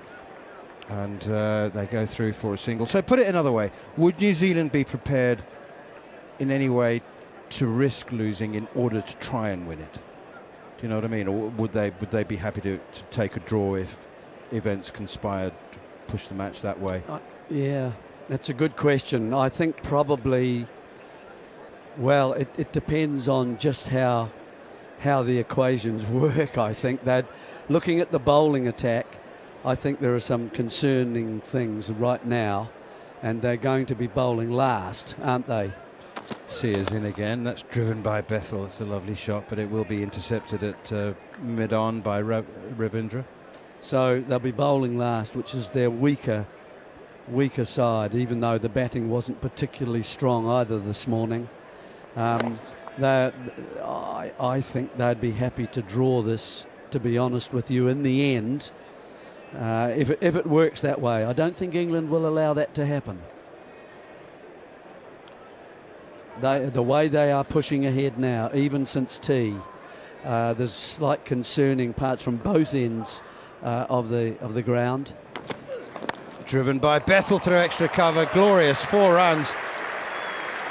Wide mid-off really, more than extra cover, but just slightly over pitch from Ben Sears. And well, all I would say is that pitch looks supremely flat, and it did when Conway and Latham were batting. Yeah, it does look like that first day a little bit, but it makes such a change, of course, from what we've seen this morning, and that sort of highlights the length that some of the New Zealanders. That's a full half volley, but it's good. It's good placement. There's a mid off there. There's a short cover and a normal cover. Sears again. Bethel this time chips it up towards mid-off, and it's Rachin Ravindra who comes trotting in to do the fielding. They go through for a single. New Zealand don't seem to be able to prevent the stream of runs that have just continued on from prior to the tea break. 6 runs from that over from Sears as well, so he's at the moment got none for 23. And Santner bowling at the other end is going to come and have a bowl. Zena's chatting to him. We've already seen Will O'Rourke warming up again, which is a terrible sign because he's going to need a break. But as we said earlier, he has to bowl probably 2 spells in this session. Can we say loosening up rather than warming up, please? Okay. Stretching. So, what about England? How much of a risk are they prepared to take? I mean, at what point tomorrow, if things go well this session, do they go full Bazball and try to score at 6 and over? Yeah, I think once you get over 350 with wickets in hand, I think we'll probably see them make a decision. Maybe attack the second new ball or just after the second new ball. I mean, at the moment, everyone who's bowled except for O'Rourke has gone for runs, so they don't really need to do anything, do they? They're doing fine already. Yeah, I mean, they're nearly on 6s, aren't they? Not far His off. partnership has run a ball, isn't it? Mitchell Santner continues. He's from our commentary end. And it's whipped away off the back foot by Jacob Bethel out towards deep mid-wickets. Will Young out there doing the fielding, and they've gone through for a single. And there's been no signs of overt attacking or aggressive batting. I mean, they're just batting. Yeah, it's not risky at all, is it? That's just handling the delivery and playing slightly, I mean, with just normal cricket strokes. Here's Santner again, ball, sweep shot from Duckett, and that's going to run away for 4. Oh, he's hit that so well. Loves the sweep shot, of course. Not that many in the England top order are natural prolific sweepers, but Duckett loves the shot, and there's a man there on 45 degrees. He's hit it past him to his right, and it's run away for 4. Are either of you perturbed at all that Mr. Whippy's been clamped? Less than you. I think if it's on a scale, I think distracted me. I don't want to speak for Jeremy, but I think both of us are less interested in the clamp. We understand that it's confusing. We might chat about it later. Is Mr. Whippy in Australia and New Zealand? Mr. Whippy's everywhere, isn't he? Yes. I thought so. Here's Santner, turn again, not that great pace, slow turn, played away by Duckett. That was 88 kilometres an hour, that ball, and did spin. It spun slowly. I mentioned his T20 skills and the variation in pace. It's hard. You can't see. It's not discernible with the action, is it? He's got. A lot of players say because he's got a staccato style, like he sort of slows down as he comes in. It causes some issues with pattern. Here he is again, and that's quicker, and it's edge, and it's going to run away for 4 between keeper Tom Blundell and Daryl Mitchell at slip. Fine piece of bowling. Quicker, I didn't get the speed, but it was clearly looked quicker, and the result is that Duckett is beaten for pace, and he's nicked it between keeper and slip. Let's see how wide he's standing. He says playing a little bit wide. He should really get a hand to that. That's not a bad height to go to a right. He's a right-hander, and that really, to me, has surprised first slip. That's At 2. what point are you going to actually force yourself to have a chat to Daryl Mitchell about his stance at slip? Because it's been distressing you for a while, far more than Mr. Whippy being clamped. That's another reverse sweep this time from Ben Duckett, and he will get a single. But I mean, stop stalking Ben Sears at breakfast and go over and say to Daryl, look, can we have a talk about here? Your slipping? Well, normally you'd have your. But he's immobile. He's inflexible. Yeah, it's too wide apart. The legs are too wide apart. He's got to have. You feel this way? He's got pardon? Have you actually had a chat with him about it? No. Here comes Santner, and it's clipped away by Bethel to short leg, fielded by Ravindra. I think inadvertently. I think it just hit him. But that's exactly what you've been saying for 3 years. I'll go back. You said Daryl Mitchell, and he couldn't move. He couldn't, because he was rigid, and he couldn't get to it. That's why he couldn't turn it into a chance. Yeah, you don't want to get really wider than your shoulders, and you've got to be on the balls of your feet, just like a dancer or like a boxer, so that you can push off one foot or the other in either direction, and you've got a chance of diving for that and getting at least a hand to it. He can't. He's because he also tends to put his hands on his knees, which that means that he he pushes his weight through the heels, and you can't move from then. Yeah, I don't think people understand that slip footing is very much a balletic art, right? You know, that even if it's only half a foot movement, sometimes it really makes a big difference. And a lot of people get wider and wider with their stance, but that means he's brilliantly poised for the ball coming straight to him. But they don't all come straight to you. Oh, but he catches them. Oh, I mean, he doesn't drop them if they go straight to him. I mean, it's weird because he sweats almost as much as you do, but he's got massive hands. And he is a good catcher, but there's stuff that needs to happen before you get to take the catch. He doesn't get to enough catches that he should be getting to. I think that's the issue that I would have with him. And look, I've talked to the England team a lot about, fielders having their hands on their knees, and they believe that it helps their backs, which eventually helps their batting and everything else. Like, I understand all these different things, but I think for me and Jeremy that the issue that we have is that too many times the ball seems to go through the slip scored because there is a problem with the actual stance of the player, or they don't have their weight coming forward.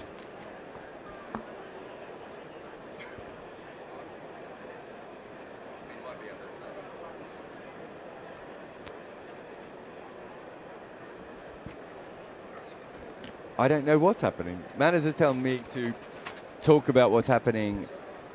Is it an impromptu drink spray? Oh, I didn't see that.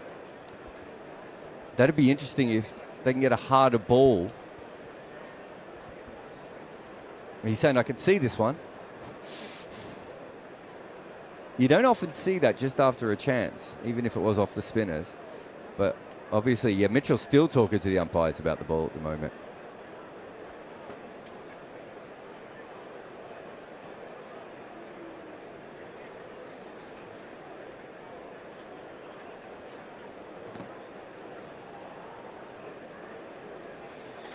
$125 for one then, England going at just shy of 6 and over. They've been going at nearly 7 and over for the last 10. 37 overs remaining in the day. We won't get those, of course, but let's say we get 30. I mean, England could be pushing 300. And they will if New Zealand continue bowling as inconsistently as they have and keep dropping chances or just not going for them altogether. Tom Latham's called upon William O'Rourke, whose 5 overs resulted in the wicket of Emilio Gay, and he only went for 14 runs as well. 2 maidens in that, but boy oh boy, they need something. Mitchell Santner possibly in the last over, showing that he's located his length. Clear edge from the bat of Ben Duckett, going down to the boundary. And for the second time in this series, Daryl Mitchell not able to lay a finger on a chance that went between keeper and himself at first slip. So it is O'Rourke who is in. Oh, that's nearly pulled back down onto the track, and that's bounced over the stumps. Another moment going the way of England. Wow. I mean, this is close to the stumps. Ben Duckett is nowhere near in a position to hit this through the leg side. It's just bounced. It probably would have hit the stumps about 3/4 of the way up. It was a drag down from Will O'Rourke, but to be done for a lack of pace, it's actually nipped away, to be fair. Around the wicket, it's nipped away, and it's hit the toe of Ben Duckett's bat as he's trying to pull it. And it's just missed off stump. Another bit of lady luck for England. 2 slips in place as O'Rourke is in, and this time Duckett gets behind the line of the ball and pushes us out to cover. Will Young still on the field, so we think, oh, who's that down there? It's Santa, isn't it? No, down there, just down there at fine leg. It's Ben Sears. So Blair Tickner, we believe, is still off the field. He bowled 3 erratic overs before the tea break, and we haven't seen him since. And if he is carrying an injury, that may be one of the reasons why his lengths and lines are so awry. It's not the most consistent of bowlers, but it was quite poor as O'Rourke steaming in, and Duckett on the drive, but no great timing on this occasion. It's pushed up to mid-off. It's funny how things change, isn't it? It was I was listening to Nasser, or it might have been Athers on Sky Sports Cricket, and they were saying, well, it reminded them a little bit of that test match in Australia, where Ben Stokes and Will Jacks just went at 2 or 3 and over for an entire session in the heat of the day. Was it a pink ball test? Yeah, I think it was, yeah. And afterwards, Pat Cummins came out and said that's exactly what we needed. And so O'Rourke is in, and this is clipped into the leg side, and there will be one, and that's all it'll be. There's nothing, it was a little worse than having to bowl in these kind of conditions, but when you're also running around the outfield as well, that just compounds the problem, and I suppose England just didn't have to do that. 57 runs in the morning session. Kept a lid on the scoring. Yeah, as a fielder, you're standing still, and you're not having to sort of worry about where you're next, changing a strike, so you move into the next place. And then from that, the sort of mentally, you're using a lot more energy when the ball's going around the park. For example, you've got Jacob Bethel on strike. They'd have a field set for Jacob Bethel, different field set for Ben Duckett, because Ben Duckett's flaring it everywhere and scoring at 6 and over. So as a fielder, you're mentally getting dotted around the field because you can't put 2 or 3 dots together. Here's O'Rourke, short ball, and it's pulled fine, and the ball will beat the fielder at long leg. 4 more runs.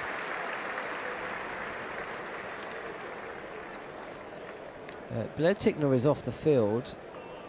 Potential concussion. He was, of course, hit on the side of the head, wasn't he? Yeah. And he has been feeling nauseous. Now, if he's got concussion, can he be subbed? Yeah, he can be subbed. Yeah, he could so be New subbed. Zealand might actually bring in another bowler. I would suggest bringing in another batter. you might have to bat for your life here and bat for the game. It might only be bowling once here. I'm not sure they can. No, they can't. But they can bring in another bowler. O'Rourke is in. This is driven straight to extra cover where it's fielded. They've got Zach Folkes. They've got Kyle Jamieson. Jamieson, that would be something, wouldn't it? I mean, is he still in the country? I'd suggest I'd not see Jarrod's just messaging. There's a chance he could get subbed out. It would have to be Zach Concussion Folkes, sub. wouldn't it? It would have. I imagine it would have to be Zach Folkes. Now, we've had this situation in county cricket where the umpire concussion. It's not actually concussion. Maybe slightly different. But we've had this situation in county cricket where the umpires essentially said that's not a like-for-like replacement. And Zach Folkes coming in for Blair Tickner. They're very different types of bowler. Yeah, I think that was the injury protocols were quite vague. I think they're a little bit different in international cricket, especially from a concussion point of view. I think it is as simple as a seamer for a seamer, spinner for a spinner, batter for a batter. I don't think they'd be able to bring an all-rounder in, but I would imagine they'd be able to bring in an out-and-out seamer. So Zach Folkes would cover the base that he would be able to replace Blair Tickner. For now, it's Santner. And this is slog swept by Ben Duckett. There's not width there. It was actually quite straight. He's so aggressive against Sabinas. He loves to play the sweep and the reverse. And this was actually over-pitched, wasn't it? And nobody out at mid-wicket. So as long as he got it past that short mid-wicket fielder, he was only going to be going to one place. And that was a boundary. And down again he goes. This time he pulls squarer. And he'll come back for a second, fielded on the boundary. Problems mounting for New Zealand. Yeah, good from Duckett. That one he had to wait a little bit longer because Santner held it back, and not only did he held it back, he just drifted it a little bit wider. So yeah, it'll be interesting to see what happens. I think they've got, from a substitute point of view, they've probably got another 5 overs to make a decision. If England keep going at Santner and Santner bowls, so he bowls another, he's got 4 balls left to this over. He bowls another 2 overs after this, 3 overs from Will O'Rourke, which would be 4 overs in a spell. Then I think they'd have to make a decision and go, can we get Blair Tickner back on the field? Is he available to bowl? If he's not available to bowl, we need to substitute him. We need to get him out of the game and get somebody else on, because we need somebody who can give us an option here in Tom Latham. I'm just interested there Zach Folks is actually on the field, and the cameras are panning on him. So I wonder if that decision's already been made. Yeah, maybe. We'll bring you. We'll bring you the latest on that as Ben Duckett just reaches out and pushes this out to cover. Keeping an eye on Crick Info as well, see if they're saying anything.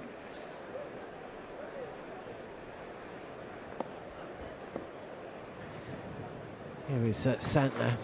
Oh, it's looked like a full toss on the pads, which has just helped square the wicket by Duckett, who is 86 from 74. It's 87 now. Dropped on 8.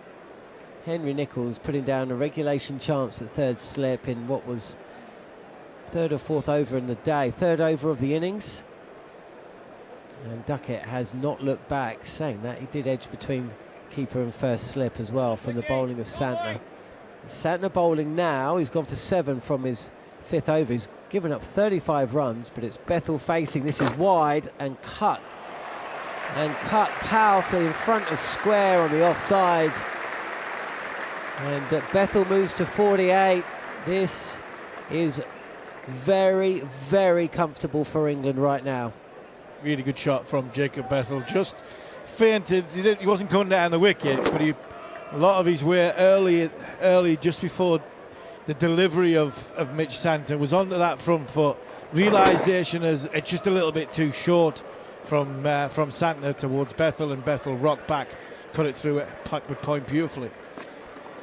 This time on the back foot, and just tries to play this through mid-wicket. Actually goes a touch straighter, and it's fielded at mid-on.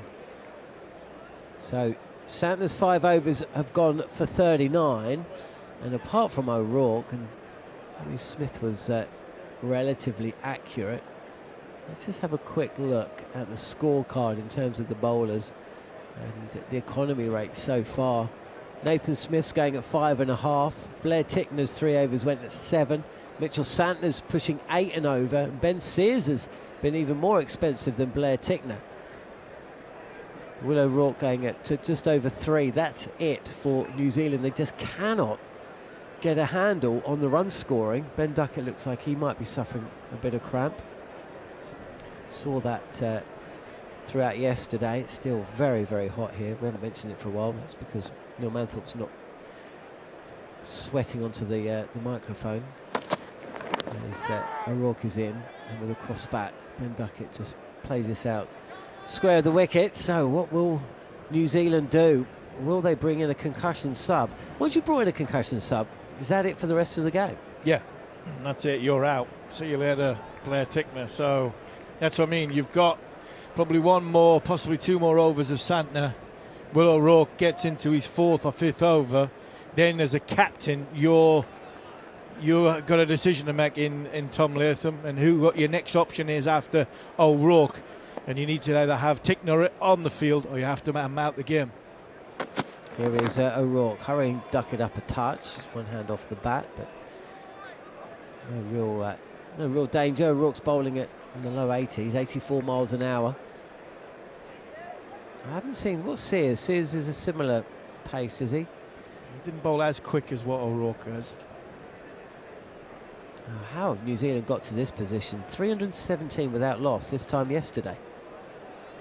I wonder if England are even favourites to win this from here.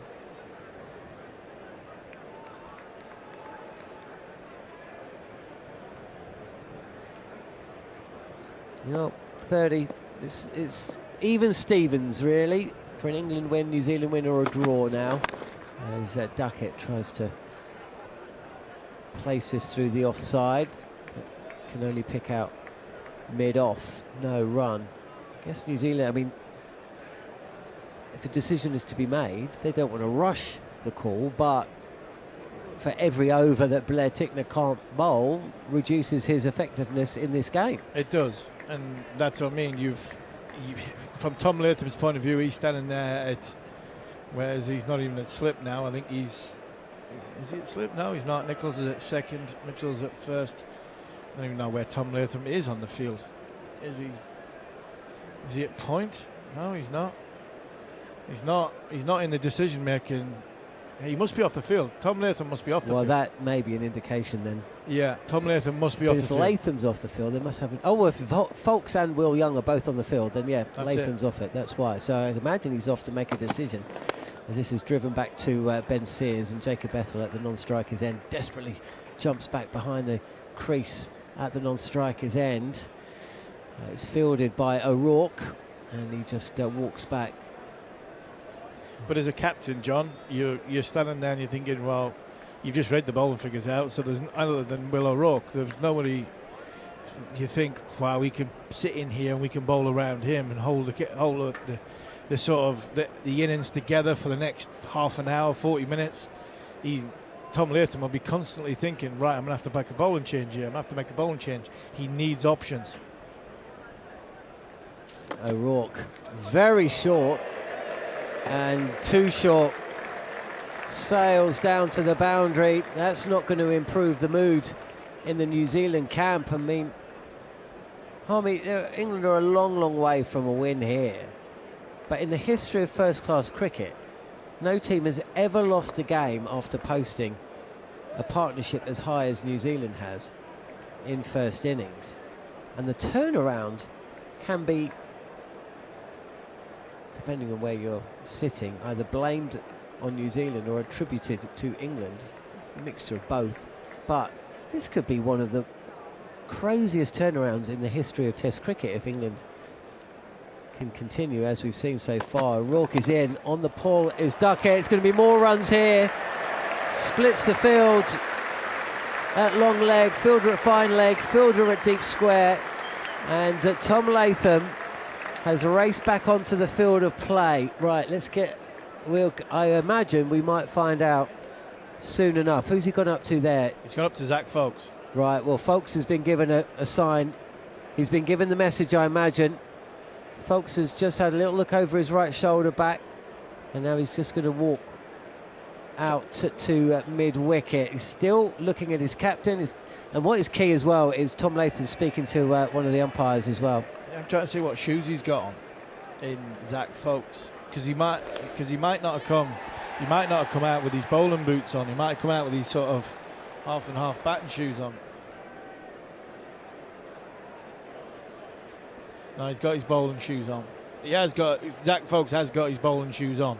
He's got his full spikes on. That must be an indication. Then surely that tells us that he's in the game. He's going to play.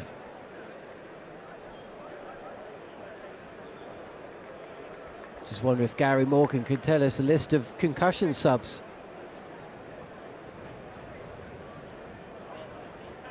Not many concussion subs from a bowling point of view I can think of. I can think of a few batting ones. Steve Smith famously, obviously the same bowler. Famous, yeah. But not many bowling ones.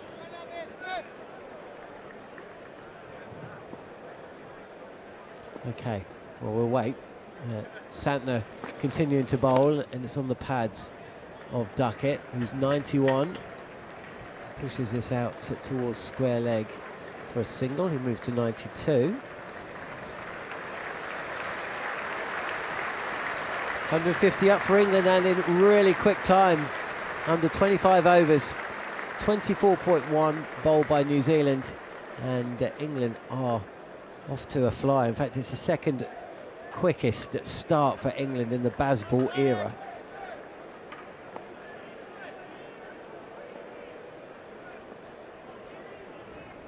Santner again. This is a little bit too leg side, and it's very comfortable right now for England. 151 for 1 with Duckett 92 and Bethel 49. This is the highest score in first innings for Jacob Bethel, and Ben Duckett's gone past 50 for the first time in 15 innings. Duckett has had a life along the way, or two lives really, one drop and one miss. Down. This is again very straight from Santner, and that's 50 for Jacob Bethel. He raises the bat, and the crowds, who certainly enjoyed their cricket more today than they did on day one, and they've stuck around as well a little bit longer despite the oppressive heat. The conditions have been quite something else. They've enjoyed the last 20. Well, they've enjoyed the whole day, actually. Yeah, they have. It's very good from Jacob Bethel. It would be doing him a disservice to say that he's been helped out by the New Zealand bowlers. He's been fantastic. The tempo of his innings has been brilliant. Santner again, and there'll be runs here as well. We've just been told that Fox is only on as a fielder. So possibly New Zealand hoping Tickner comes back at some point. That seems slightly strange. Well, at the minute they don't necessarily need him. They've got two bowlers in the start and or the middle of their spells. Santner again, this time playing back. Now Santner was getting some turn into the left-handers, but he's bowling a lot straighter at the moment. Slip in place. Who's that at slip? Is that still Mitchell? No, it's Nichols, I think. Forward and pushing back to Santner. It is Nichols. So I'm not sure that's got anything to do with the missed opportunity. But we have got drinks here in the evening session at Trent Bridge. A day that has been completely dominated by England, and it needed to be to get back into this game. 361 for 4 New Zealand overnight. They crawled their way to 438.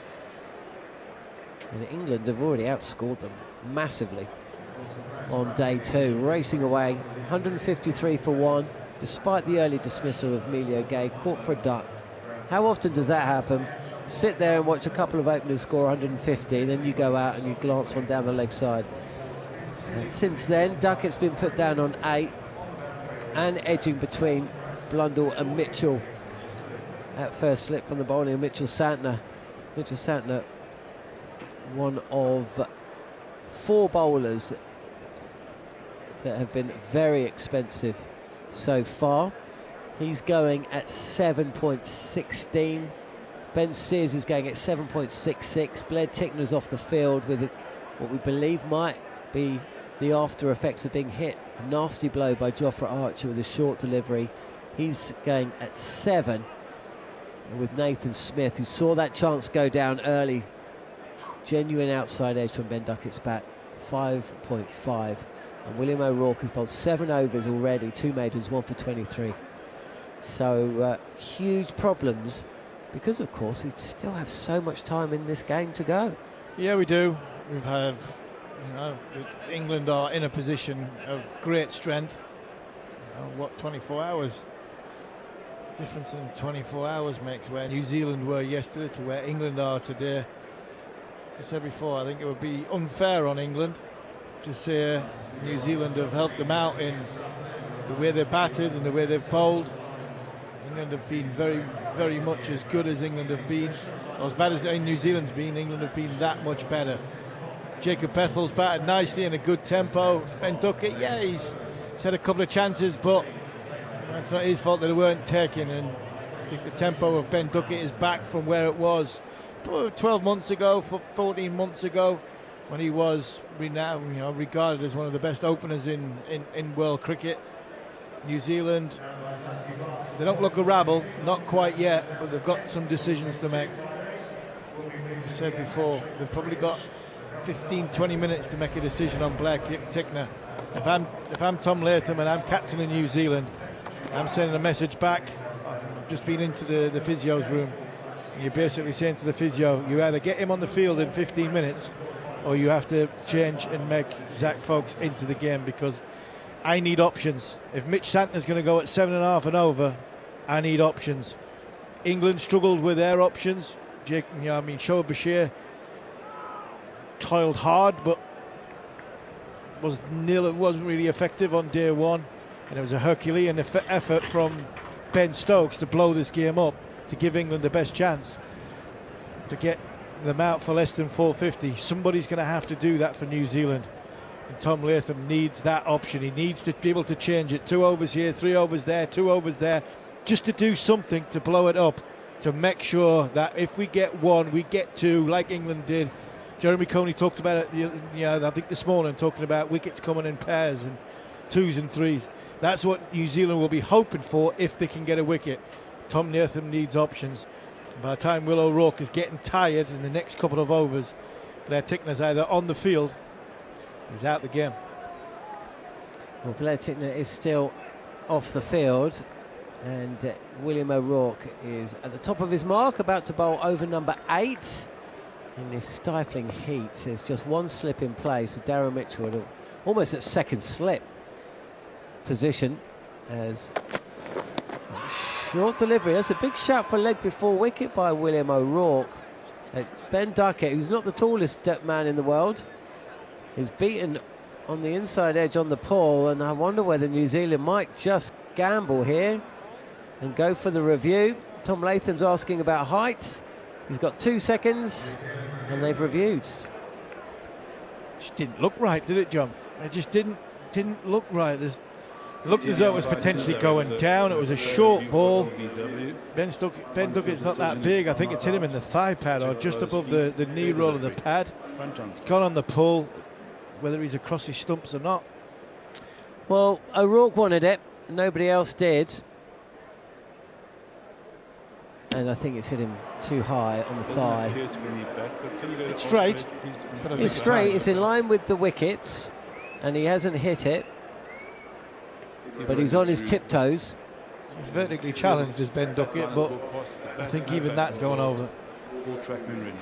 Well, we're going to find out, looking up at the screen. Hit him in line and missing. Sailing over middle, stump. One of the problems with O'Rourke is that he's not looking at the wicket, is he? His head's down when he's bowling. So do we have a review like that in? Was it the last James Test match? Rowe. Is it Jameson? James Rowe. Something similar, wasn't it? Yeah, and that was a bit of a surprising one. It was, wasn't it? Because it didn't look out, and even when it got to the point where you're just about to watch the projection, it didn't look out, and then you saw the projection, still didn't look out, but the ball was crashing into middle. So yeah, that was a bit of an odd one. O'Rourke is in, and this is tucked away for a single. Duckett moves to 94. He's been out in the 90s a few times, hasn't he, Duckett? Yeah. I'm sure Gary will tell us how many times. Quite a few times, I think.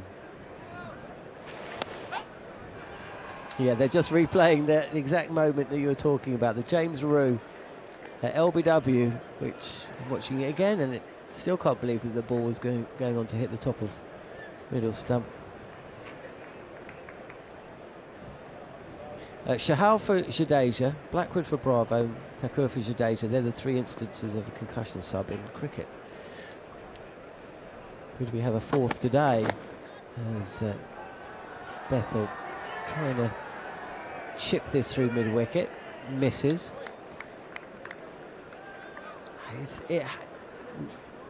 All the spectators that are here supporting England want to see England win. That's an obvious statement, but missing out on Jameson and Henry.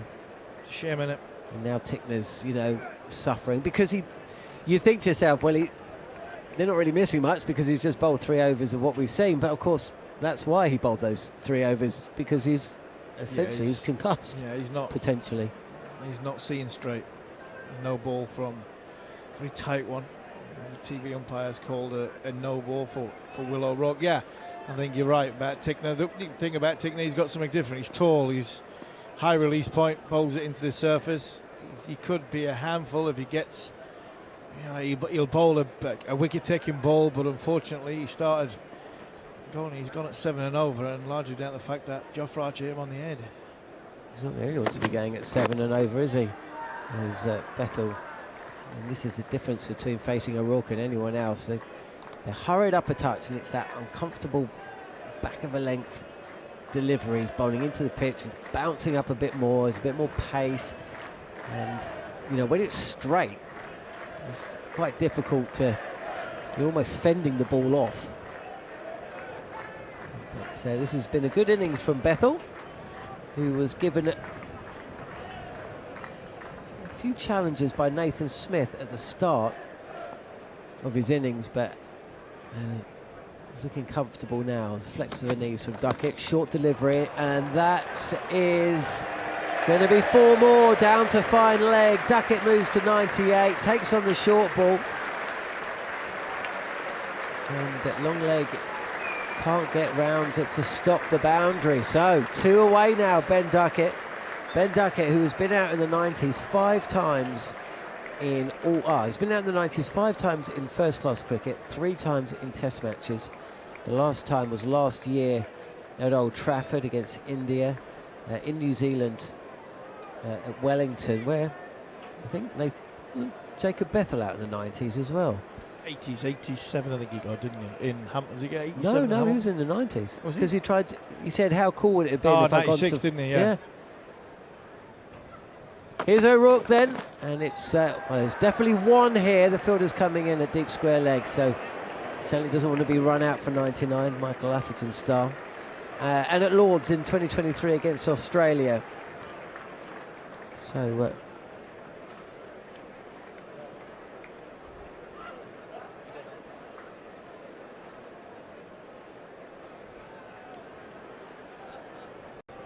Bethel's 51, Duckett 99, and the score 161 for 1. I suppose, when will that decision have to be made about Zach Foulkes and Blair Tickner, because Santner will be bowling at our end, but O'Rourke's probably got 1 more, maybe 2.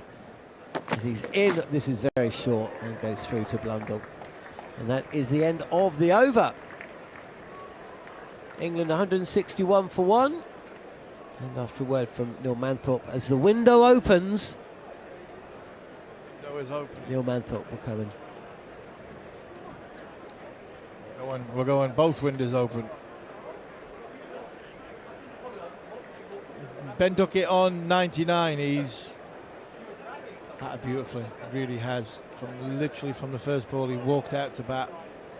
The areas that he scores so frequently in the way he plays, square the wicket on both sides. Spinner came on, slog sweep, conventional sweep, and he had a couple of reverse sweeps. Defensively, he's been solid. Nicked one early and dropped by Nichols. Tough chance for Mitchell, but all in all, it's an innings that Ben Duckett has played many times for England over the course, but he hasn't done it over the course of the last 12 months. Mitchell Santner bowling to Ben Duckett, and he pushes it away through square leg and sets off with a single that brings him his 700.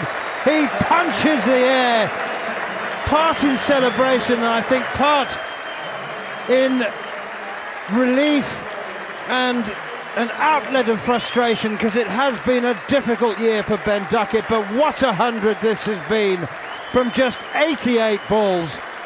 Replying to New Zealand's 438, he has led a resounding response for England, who are now 162 for 1 on the back of Ben Duckett's magnificent 700. Given a couple of lives early on, but my goodness me, he's cashed in and he's played some wonderful cricket shots. Very good, Ben Duckett, very good.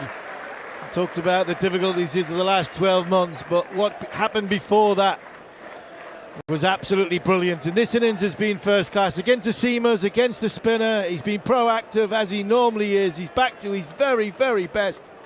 And again there, just a little nudge into the leg side. Very difficult for the opposition to stop from scoring. Great way to bring up 3 figures.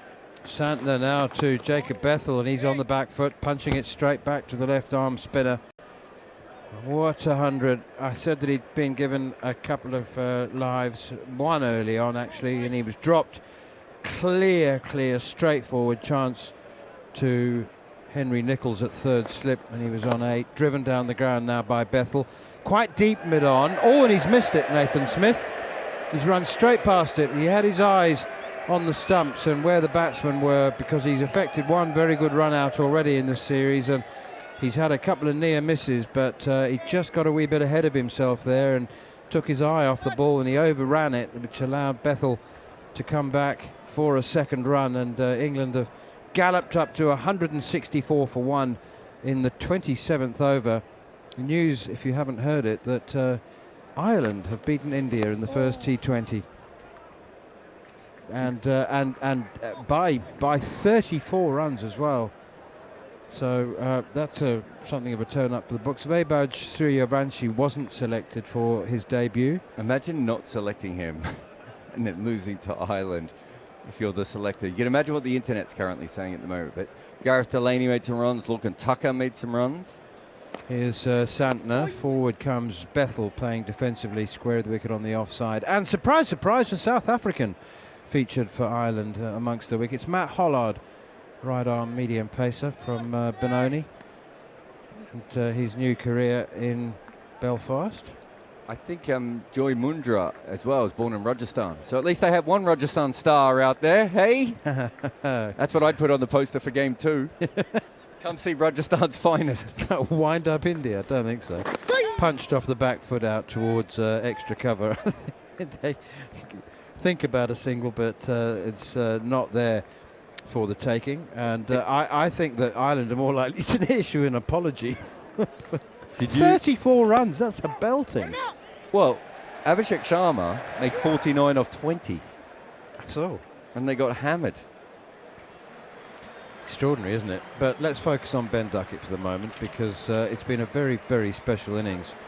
88 balls, and yet, you know, has he been dancing down the wicket and carving the ball over it? No.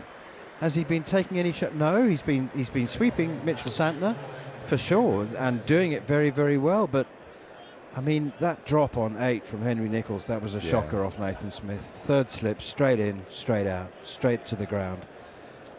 I think they realised, even when they were bowling this, much more like a one-day pitch than a test pitch, and all they really need to do is, you know, capitalise. There's such a small margin for error. I mean, really, outside of Will O'Rourke, no one looks like they're suited to bowling on this pitch from New Zealand. Well, it's whipped away now as Nathan Smith comes back into the attack. Duckett finding the substitute fielder is down at long leg, and he's number 4.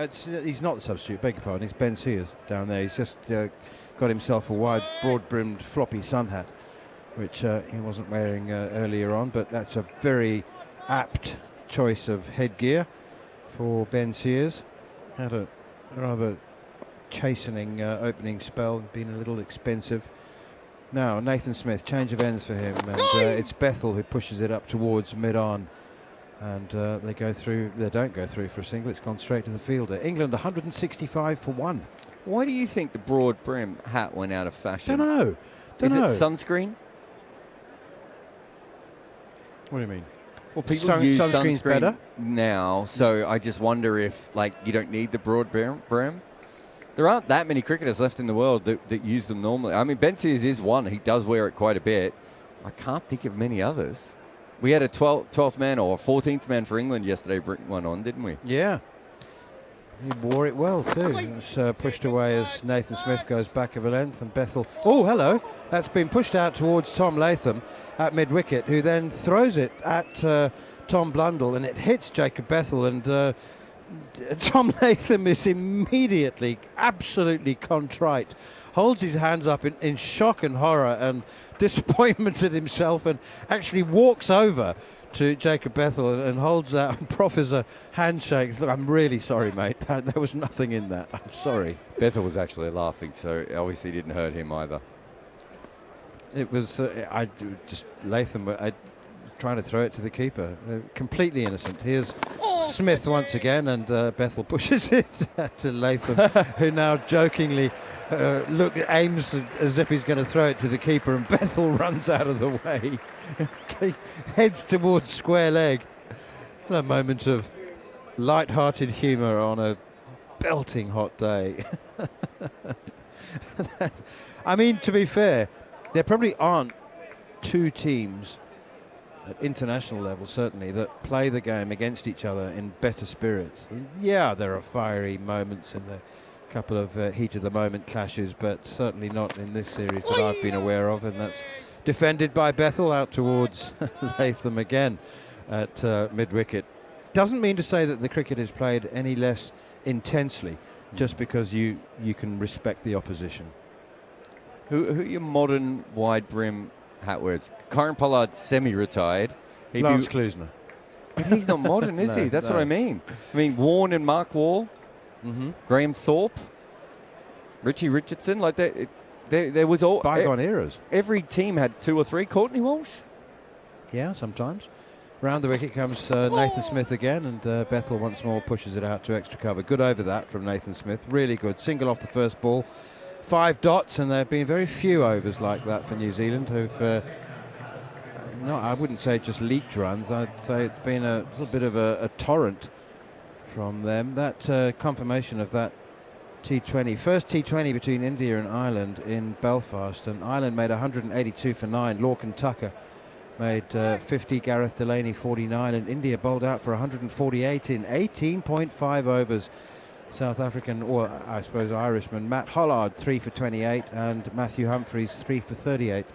There's just been an announcement that Blair Tickner has been subbed out of the game, and Zach Folkes will be coming in. So that's a concussion substitute.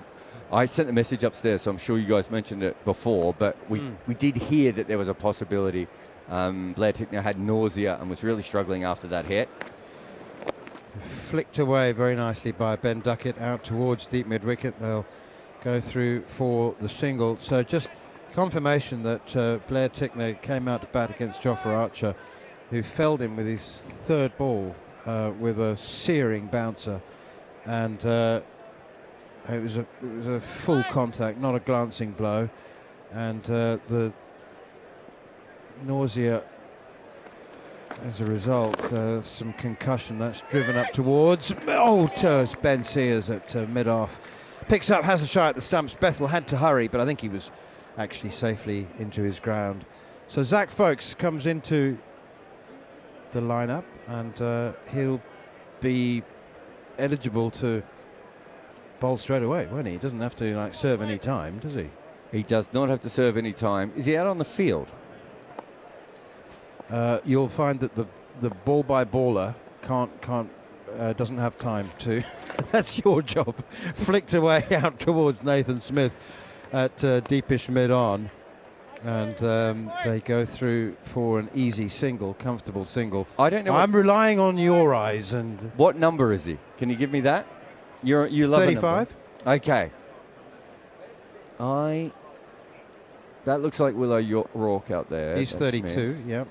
Here's Santner again, left arm spin, and that's driven down the ground again by Bethel. Scurries through for a single again to Nathan Smith, and he's going to get 5 because Smith has had a shy at the striker's end, and poor old Tom Blundell could never have got to the stumps in time.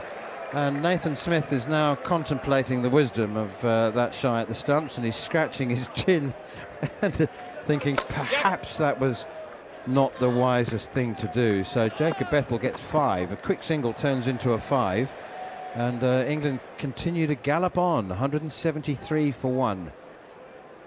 Zach Folkes, who had a very good one-day series against England in October last year.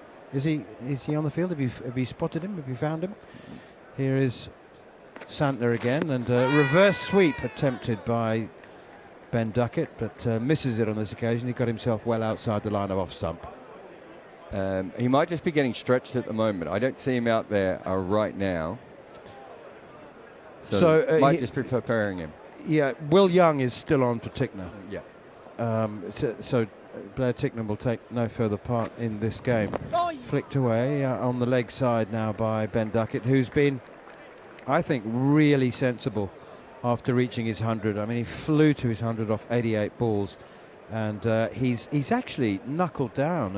And rather than thinking of kicking on, he's done the opposite. He's got his 7th Test 100, and he's played quite conservatively since then. I'm not saying that he's not hitting bad balls of 4. Maybe he's received less bad balls, but he's certainly I reckon he got to his 100 in 5th gear, and I think he's in 4th now, maybe even 3rd.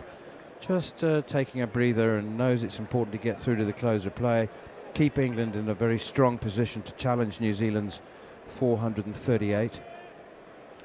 Matt Fisher, Harmy and I were talking earlier, well, much earlier this morning, about the fact that Matt Fisher has been retained by England. You've got to have injury replacements or concussion replacements on hand And England preferred to keep Matt Fisher rather than Ollie Robinson in case they need a spare fast bowler. Flicked away now by Duckett again behind square on the leg side. That could be something to do with Sussex's financial constraints and having a smaller squad than Yorkshire, but it was and Robinson is of course Sussex's captain, so he's been released to play in the Blast game, which kicks off. They start at 6:30, don't they?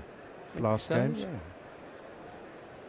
So Rian Ahmed also and Jordan Cox also released from the England squad to go and play in the Vitality Blast this evening. Gee, England are well placed. Long way to go. Long way to go. Still a long way behind. 175 for one. 250 behind as Bethel plays defensively up towards mid-on, and there's no run. When I was with Scotland, I'm pretty sure Ollie Hares got injured and maybe broke a toe or had a foot injury, and Kyle Kutzer was sick at the same time. And so Scotland went into a game, and the only substitute that they had available was Adrian Neil, who was a 6'11" fast bowler. So everyone was hoping that no one got hit in the head from Scotland, because the only person left fit in the squad to go out there was certainly not someone you wanted to be batting. That was a no ball, so England are now 262 behind still. And that's a good delivery, keeper standing up as Nathan Smith bowls back of length, and it seems to bounce a bit more than Bethel was expecting. Lovely take from Blundell, who whips the bails off, but I think Bethel's back foot was rocked in his crease, unless it was in the air. I think he took a step, Bethel. I think Blundell waited, saw the step and took the bails off. Now, you have to get the timing perfect on this. You can hear they're definitely having a look. I do think, I saw Bethel do it, and as he did, Blundell took the bails off. So it's an umpire's review. It's not, hasn't been, yeah. No. Looks fine to me. He's absolutely fine, isn't he? It was a delayed bail removal. He took his foot up after. He got the timing wrong. He would have been out. He was too quick. He saw it happening, and he just didn't do it at the right time. That's really dozy from Bethel. On a flat pitch, you do not want to go out that way. Very lucky to get away with that. You don't want to go out anyway on a flat pitch when you're in. More so batting. Yeah, no, absolutely. I know what you mean. Bethel 59, but so Blundell saw him raising the leg, but took the bails off too early actually, and defended out towards extra cover. Now I was right in that I've just said he's taking the bails off too early, having said that it was delayed bail removal, but he didn't take them off in the action of taking the ball. But he could see that Bethel was just possibly losing his balance and was going to raise the back leg, which he did, but Blundell's delay wasn't delayed enough. No, I just looked back on it. The delay was more because it was higher. I think we thought he held the ball in his gloves, but it wasn't. If he just looked a little bit more, he would have realised to hold it back. Nathan Smith again, keeper standing up still. Bethel drives down the ground. I think it'll be intercepted, but it will do by tumbling Will O'Rourke. This time the felled pine tree does manage to intercept the ball. He got the timing just right there, and they scurried through for a single nonetheless. Duckett 105, century number 7, Jacob Bethel 60. The man out, poor old Emilio Gay. What's he feeling now? He's gone for naught. Caught down the leg side by a bouncing delivery from Will O'Rourke. I think Zach Folkes is now on the field. Okay. He's is that him at deep backward square? I think he's ready to take part in the test match. Injury sub, short, wide cut, steered really rather than cut, down towards the third boundary as a excellent piece of fielding work from Will Young, who's still on the field. No, that's him. That's him. That's Zach Folkes. Yeah, he is. Yeah, number 35. That was easy. I was looking the other side of the ground. Yeah, well, he's on. He's ready to take part in the test match. I wonder whether Tom Latham will feel inclined to get him involved, well, almost as soon as possible, really. Just get him on, get him bowling. Oh, then I wonder whether Zach Folkes made my pre-tour research notes, working out how many test matches Zach Folkes has played. He's not on my original list. I don't think he was in the original squad, was he? Here's Smith once again, played away defensively by Jacob Bethel. Straight back to the bowler. He's toiling hard, is Nathan Smith. Fine all-round cricketer and in excellent form. He's played 5 Test matches, so this will be his 6th. 15 wickets, an average of 30, which is entirely respectable. More than, I think that's not just respectable, that's very, very presentable indeed. 30 overs gone. England are absolutely galloping. Scoring at 5 and over. They've had a period of an hour where Jacob Bethel and Ben Duckett were galloping along at over 6 and over, but 180 for 1. I'm right in thinking that Ben Duckett has just sort of not pulled the ladder up, but do you know what I mean? He's batting a little bit within himself since he got to his 100. Yeah, I can see what you mean. I mean, it's easy, isn't it? I think he's maybe just worked that out. So there is an element to that that he's just like, I can just stay in forever. Ben Sears into the attack from our commentary end, the Redcliffe Road end, and it's driven up towards Santner at mid-off, and there's no chance of a run there. He made his debut last year against Zimbabwe in Bulawayo, and took 9 wickets in that match. Zach Folks, he's loosening up. He's doing some stretching exercises, so maybe that's just letting Tom Latham know that he is ready, and that he's prepared. He'll be less tired than the others. He dived for that ball like someone who hadn't been playing for the last couple of days. Exactly right. There's no weariness in him. That's clipped away behind square on the leg side again by Ben Duckett. It's not in any way meant to be a negative criticism. Quite the opposite, actually. I'm full of praise for Ben Duckett. I mean, he's 100 off 88 balls. You might just get a little carried away, but he's scored only in singles since he's got to his 100. And he's now 109 from 97 balls. Jacob Bethel 60 off 82. So actually, he scored 8 singles from 9 balls, so he's still going at almost a run a ball. It's just that it's just in singles. Bethel now pushes this one past mid-wicket, where Tom Latham runs past it and allows it to go up to Will O'Rourke fielding at mid-on. How do you think Carl Jameson's feeling now about missing this Test match? Probably just fine, but it was a pre-tour plan, wasn't it? He was only ever going to play the first 2. He just ran on drinks for Blundell, didn't he? So nice to see they're keeping him busy. It's not a bad test to miss if you're a bowler. There's no doubt about that. England 181 for 1 as Ben Sears is in once again. That's over pitched and driven through the offside by Jacob Bethel. He won't get 4 for it. New Zealand have got a man sweeping on the cover boundary, Rachin Ravindra, and it will be 2 though. We're talking a lot about Ben Duckett. I haven't maybe spoken enough about Jacob Bethel, who was really in need of runs before this Test match, wasn't he? I mean, I write off Lords as in any form of judgment for batsmen. I mean, well done to Emilio Gay. Do you remember how good his 59 was and for England, and how important it was as well in the second innings in extremely challenging conditions. But yeah, good to see Bethel and playing as well as he is as well. He hasn't been scratching for the runs on this pitch. That's down the leg side. That was a poor delivery from Ben Sears. Short and a long way down the leg side. Actually very well gathered by Tom Blundell. Large bumblebee is trapped between the 2 layers of commentary glass. I think it's on the outside. No, it's in between. It's stuck. We ought to let it free. It's on the outside. It's not. It's in the middle. It's stuck. How did it get in there then? It wasn't there a minute ago. Well, I think Scott's going to. What an idiot! The poor. This is. You don't talk about bumblebees like that. Forward comes Bethel, and there we go. He's out. It flew in there. Survival of the fittest. Darwinian bumblebees. Exactly.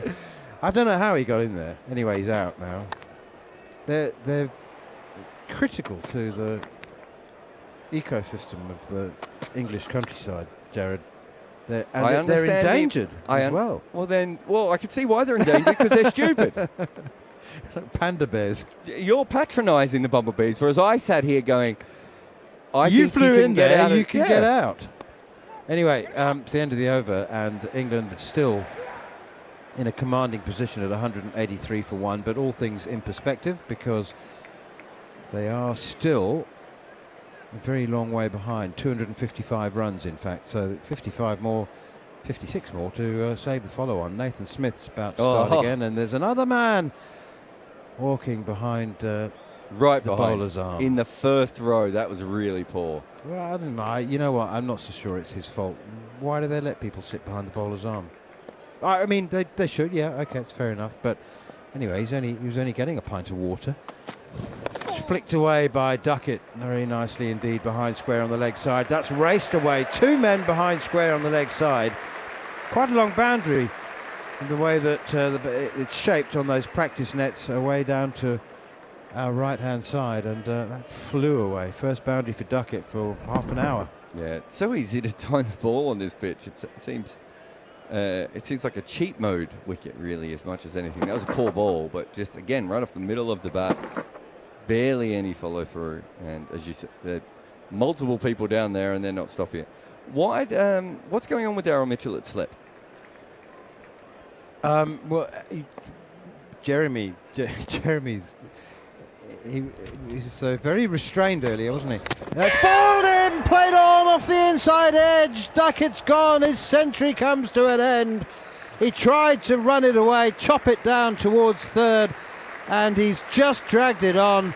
It's an unforced error, really. I'm always inclined to give credit to bowlers who persevere in such testing, trying conditions, and the mere fact that he is persisting, and he has been resilient in the heat, and he's bowling his 9th over. So just for perseverance, he deserves some success. Ben Duckett is distressed and upset with himself, because it seemed to me that he had set his stall out to bat for the rest of the day, but in front of his home crowd he did have the presence of mind to turn and acknowledge the applause from all around the ground as he makes his way off. Yeah, coming around the wicket, he played that shot where he tries to chop it down to backward point that he plays, a lot of the time. And unfortunately, in this case, just the inside part of the bat back onto the stumps. We weren't expecting that at all. Joe Root is now racing out. What I haven't seen is whether it did anything, Manners, if the Nathan Smith played any part in that dismissal, or if it was just a mistake by Ben Duckett. Well, I tried to imply that the major part that Nathan Smith played was just bowling the ball. Well, from our end, that's what we saw, but I just want to see if it kept a little bit low, or there was any seam movement or movement at all. I can't imagine, but Ben Duckett did seem to, as he was walking off, did seem to say to Joe Root, it's very flat out there. How would you have known that? There was a conversation where I thought he was sort of moving his hand as if to say there's nothing. There's nothing happening. Yeah, I could be wrong, but it was a longer conversation than you would expect. What else would he be telling you? I don't know. Maybe it's hot out there, buddy. Would Root have said, is there any reverse, or is there... Well, that's what I want to see. That's my last question is whether that reverse. It's not the length you would normally get reverse off, but... Well, Joe Root had a productive test match, over 100 runs, 120 runs at the Oval. But he will feel that he missed out. Innings of 48 and 77 on a good scoring pitch. Here's Nathan Smith to Joe Root. First delivery, and he pushes it out towards Tom Latham, fielding in a catching position at short mid-wicket. It must have been that. Here we go. Is there any... there's a little bit of movement, wasn't it? Did it nip back a bit? Not sure. I thought it went away. But between those two things, one of them definitely happened.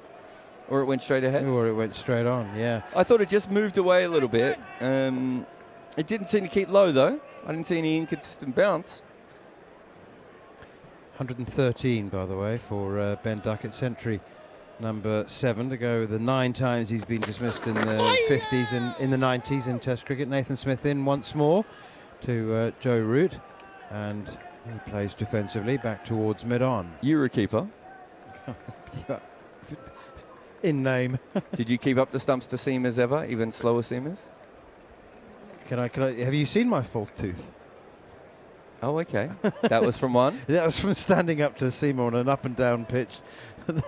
One that just actually didn't, it bounced less, and it's actually hit my wrists and deflected into my mouth. So I did used to stand up. I mean, I wasn't uncomfortable doing it, it just wasn't very good at it. Here's Smith once again, and anyway, Blundell is very, very, very good at it. Yep. Daryl Mitchell, if you were a keeper and you turned around and you saw a player on that angle, he's on the wrong angle again. And he was to Santner when he missed that catch before. It was one thing we didn't talk about. He's too wide. And he's too wide, but also his feet are too wide. Yeah, but we discussed his feet being too wide. But look at where he is. I've spent a lot of time at first slip with a keeper up at the stumps to seam bowling. It's a you need to be there for the thin edge, not the thick edge. That's clipped away up towards mid-on, straight to the fielder. Yeah, exactly. The point you make is you need to be at second, and he's not at second either. He's halfway between. Well, the angles look, but the angles have looked peculiar to me throughout the series with the New Zealand slip cord, and they've been far too narrow when they're standing in orthodox first, second, and third positions, I think. But anyway, Daryl Mitchell's, he's the regular, he's the established first slip, isn't he? But it's time for me to leave. I think it might be time for Jarrod to leave as well. So we've done we've got an hour's play remaining, and very, very fine, highly entertaining and important innings in equal measure from Ben Duckett. Century number 7. Here's Steve Harmison for a quick word, and then it'll be Jon Norman. Yeah, brilliant from Ben Duckett. Fantastic century as Sears comes in. Round the wicket to Bethel. Just forward defence into cover point, no run. Henry Nicholls is the fielder. Brilliant partnership between Root and Duckett and Bethel. Propelled England into a fantastic position. 187 for 2. One ball into the 33rd over. Blair Tickner had gone off. Concussion, out of the game.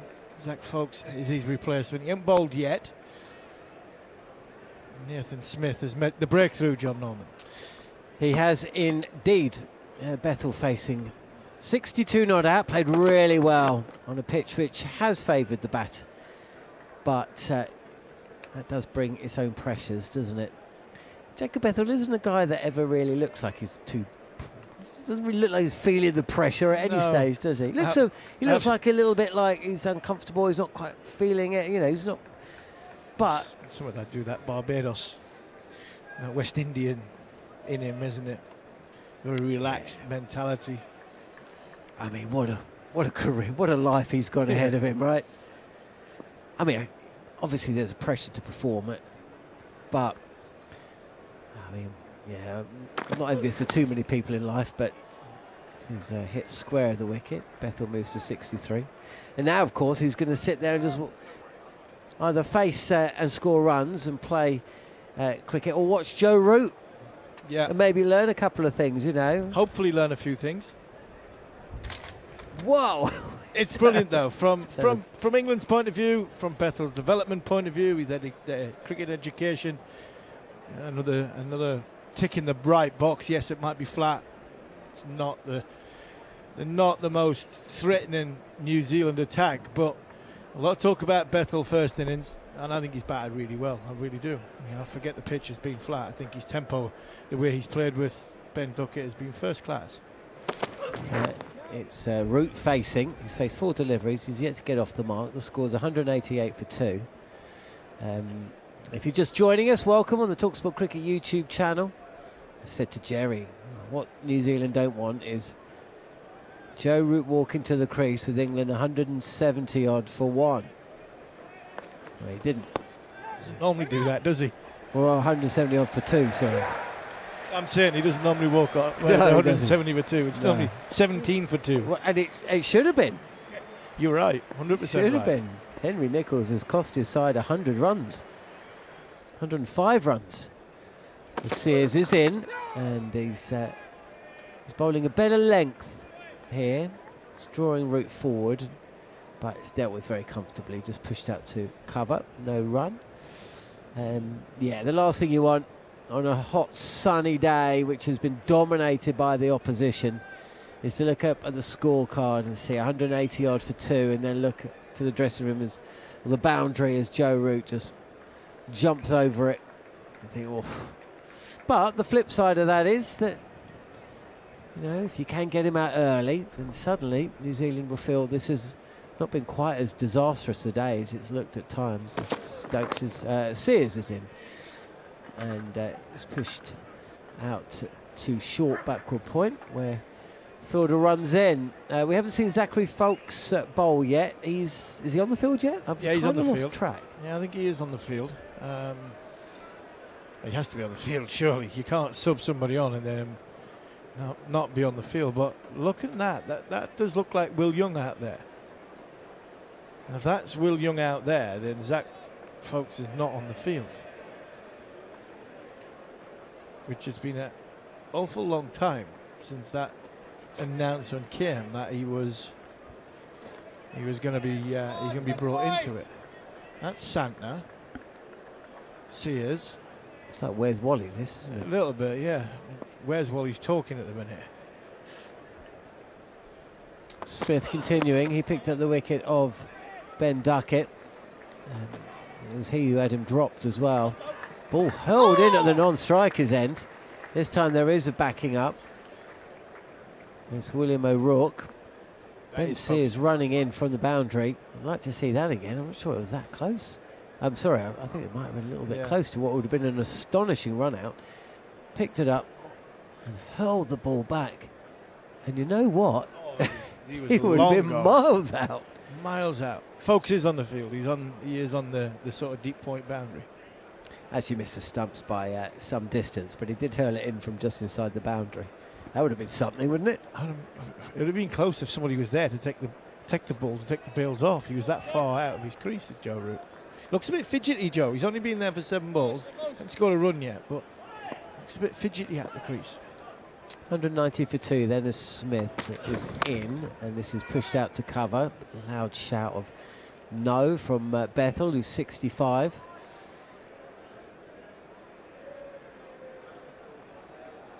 And yeah, we wait and see. Zach Folkes, who he had a decent introduction to Test cricket, but it was away at Zimbabwe. He picked up 9 wickets. Hasn't taken a huge amount of wickets since. Was a little bit expensive in Ireland, and was part of a remarkable match in Christchurch where West Indies batted out the entirety of the last day or so.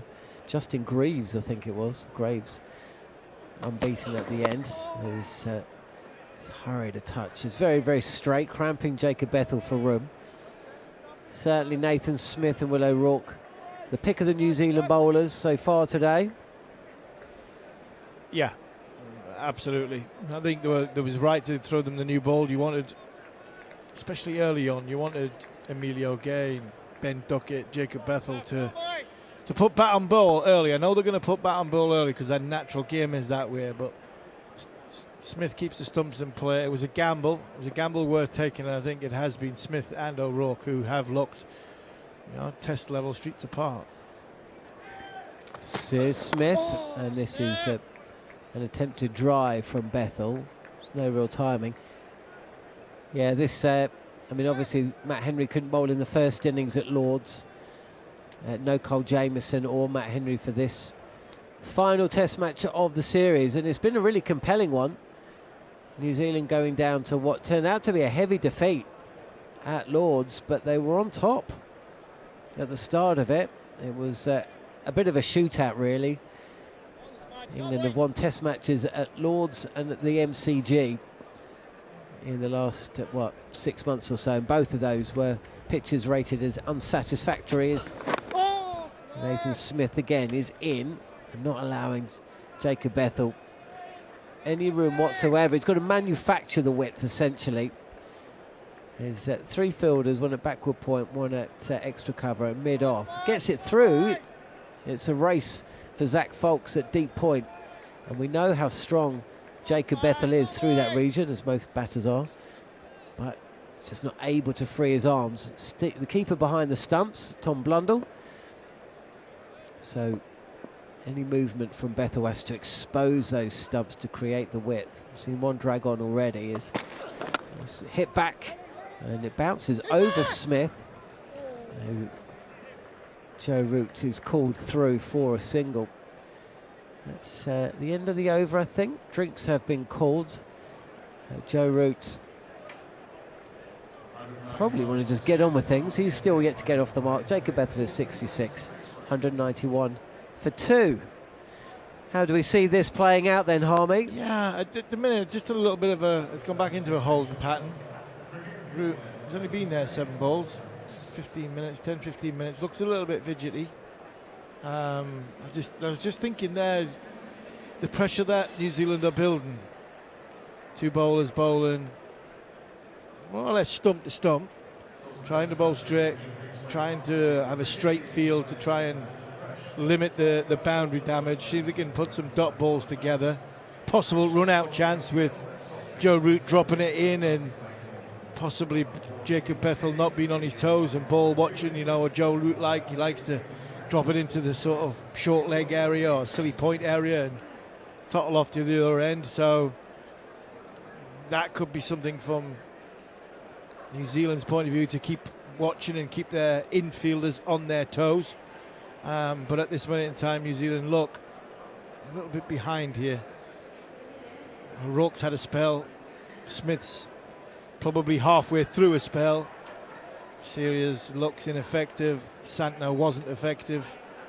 So Latham really only has one more trump card up his sleeve, and that's a substitute of Zach Foakes. But brilliant innings from Ben Duckett, exactly what he needed, and a very, very good innings so far from Jacob Bethel, one that his career needed. I think his career needed. His career's on a ridiculous upward trajectory. You've just talked about how sort of, you know, the sort of envious people will be of Jacob Bethel and the, you know, where he is in his career. And I just think he needed a big score first innings. A lot of talk about his second innings scores over his first innings scores. And I think his tempo, I think his balance at the crease, I think his shot selection and execution so far in this 66 not out of 95 balls has been very, very good. Very, very switched on. And he looks as though he's as compact as he's been throughout his career, batting at number 3 for England. Yeah, perfectly summarised there, Harmy. You know, one of the things I've enjoyed watching is the antics in the slip cordon. Harry Brook and Joe Root and gang, Jacob Bethel, they've been mucking around throughout, right? I mean, obviously not now because they're batting. I'm just trying to think, you know, do you think Nasser Hussain would ever have allowed something like that when he was captain? But he did. He didn't here. He wasn't. It wasn't allowed here. It happened, not by his choice. I mean, Rob Key's debut, my debut, didn't have Marcus Trescothick. Keysy was playing instead of Trescothick. I played instead of Simon Jones. And in the build-up, Duncan Fletcher asked who could field first slip, of which Andrew Flintoff said Rob Key's a good slip fielder. Not in earshot of Rob Key. Keysy was so reluctant to rock any boats. Just said, yes, I'll do first slip. Being a good team man who's only ever fielded short-legger before in his life. And he took a good catch. He got Wasim Jaffa early on. Good catch low down. And then, you know, by about 20 past 12, Nasser Hussain realised that Rob Key wasn't a slip fielder.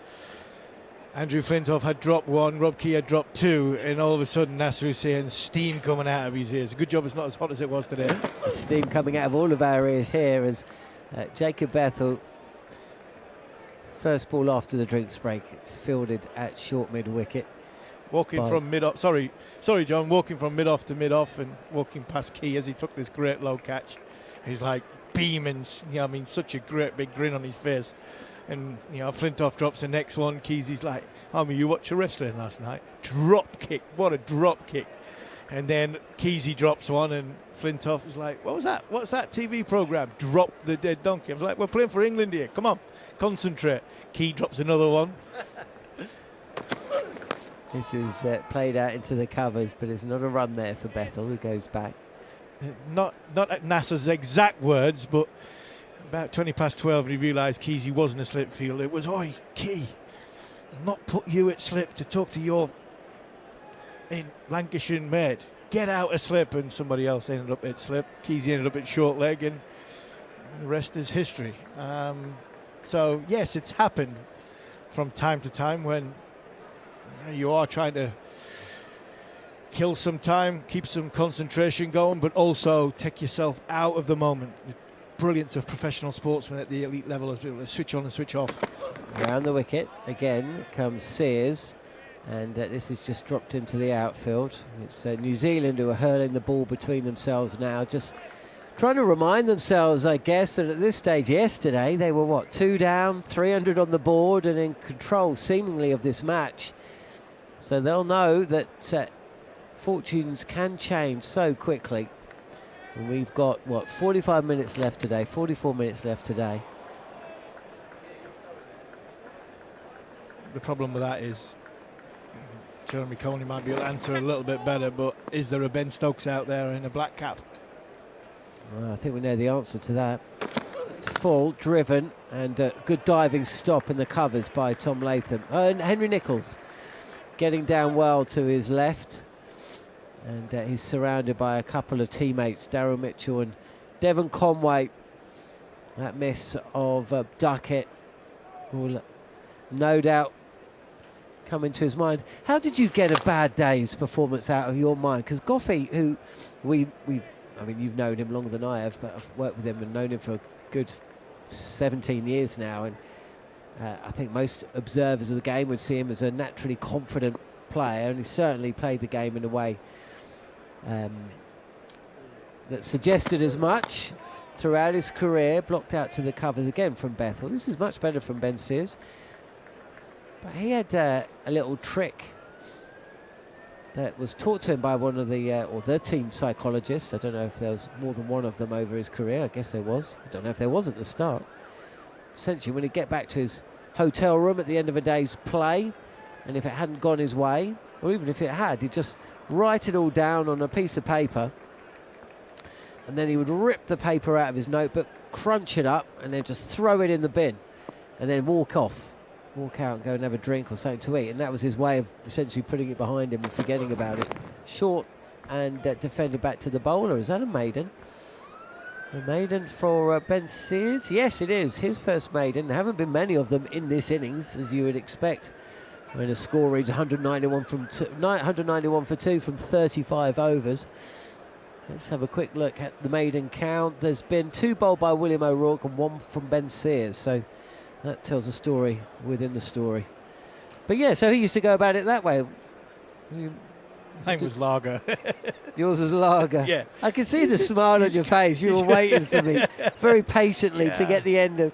Yeah, I mean, once the day is gone, that's where I think one of my strengths was being able to put disappointment and, a good day and a bad day in the same box, really. There's nothing you can do about what comes next, what's just happened. You've got to concentrate on what comes next, and if you're having a bad day, you've got to try and wrestle the process back. Over the wicket comes Nathan Smith to Joe Root, who just guides the ball down through vacant second slip and to his 8th delivery, gets off the mark with 4. I'm talking about sort of limiting the damage, and that's what you have to do when you have a bad day. You come out the next morning, like Ben Stokes will have come out this morning, not thinking about what's just happened yesterday. Yes, the scoreboard tells a different story, but while you've got the ball and you've got a chance and you've got the crowd behind you, you can make a difference. It's when you can't make that difference, and that day's gone, or that innings is gone, and then the pressure comes onto your next innings. But while you've got a chance, and while you've still got a chance in the game and the ball's in your hand, you're in control of what comes next. Rashid Ravindra just takes a step closer to Daryl Mitchell at first slip. We Blundell up behind the stumps, and I don't know if this hits Root. He just steps down the track and just has a little prod. 195 for 2. Yeah, that's the modern way, though. It never seemed to be the way 20 years ago, but you do meet a lot of sports stars, or you hear them speak, and they're very, on a level. Win or lose, so they've realised over a period of time that it really does not help you in any shape or form to allow yourself to get too high, and therefore not get too down. Targeting the stumps again is Smith. This is a bit better from New Zealand, defended by Root, no run. Yeah, and I think that the challenge of the process of what you come the next day is just trying to keep it as simple as possible. Can you then string as a fast bowler? Can you get yourself back in a position where you become that effective bowler that your team needs you to be? I was different to Hoggard. Simon Jones was different to me. Flintoff was different to me. You had a job to do. I always said, you still look to take wickets even if you're expensive. There's Smith and driving his Root, but can't beat cover. And I think if he had done, I'm not sure mid-off would have got round to prevent another boundary. Root stays on 4. Bethel's on Root's number 66 and score 195 for 2. So England trail now by 243 runs, which on most other pitches would seem miles away, but they're scoring so quickly. We've seen over the last 2 days that it's a fast scoring outfield and chances really are at a premium. And both sides, unfortunately for them, have put moments down as this is defended out to mid-off. What would you say the highest you've ever been? What was the moment? I mean, if you look back at your career. Probably during the Caribbean, coming through the Caribbean into 2004. I mean, I could bowl my eyes closed in 2004. I think that what did I get? 68 test wickets that year. I think went past Surrey and Botham in the most calendar wickets in a year. I think that was probably that one leading into 2005. But 2004, I could literally bowl my eyes closed and it would go exactly where I wanted to do with pace. Smith bowling with his eyes open. That's a brilliant take by Blundell. Doesn't go too far past the outside edge. He'll take that one-handed. Snipped away, I think. Matt Pryor was talking about wicket keeping behind the stumps, and he said at first it did go away a little bit, missed the bat by quite a distance, and that is an incredible take. He's almost taken that in his fingertips, Blundell. And Nathan Smith's bowling at 83 miles an hour. I think we're seeing just the little indentations possibly taking a little bit more of an effect. Maybe he's opening up, maybe he's hitting the end of the area and making a little so it sort of deviates away, deviates in. Just wonder if we're starting to see resemblance of this pitch breaking up a touch. I think that's what the TV cameras are saying, because yeah, there was a great big puff of dust when that ball hit the pitch. It might show it again. Keep an eye on that as Sears comes in. This is very wide. Nichols has saved 3 runs. That was powerfully hit, but where's that gone? The throw, I think it's in his hand. That's terrific. Henry Nichols has dived to his left and he's got a hand to a powerfully hit delivery from Bethel, which was right into the boundary. It's deflected to Santner, who's picked the ball up, shaped to throw it at the striker's end, and he's completely bamboozled Blundell behind the stumps, who suddenly indicated, I can't see it. I can't see it. It's not there. Where is it?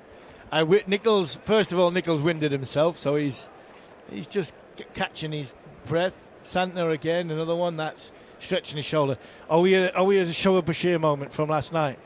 Oh, I thought that a bit earlier, actually. There's a good bit of fielding on the boundary, but it wasn't to be. No, we're not. It's on the pads and tucked away for a single. Root moves to 5. 196 for 2. Just, for the last 4 or 5 overs, it's just felt like we're watching, no ball called. A normal game of cricket. 35 runs from the last 10 overs. So now that Duckett's departed the scene, the run scoring rate has just dropped. Of course, Harry Brooks next man in, so he'll no doubt accelerate again. We've yet to see Zach Folks bowl, and he's now in the side permanently. Blair Tickner, I do feel a little bit bad. We were commentating on his 3 overs, as this is tucked away for a single.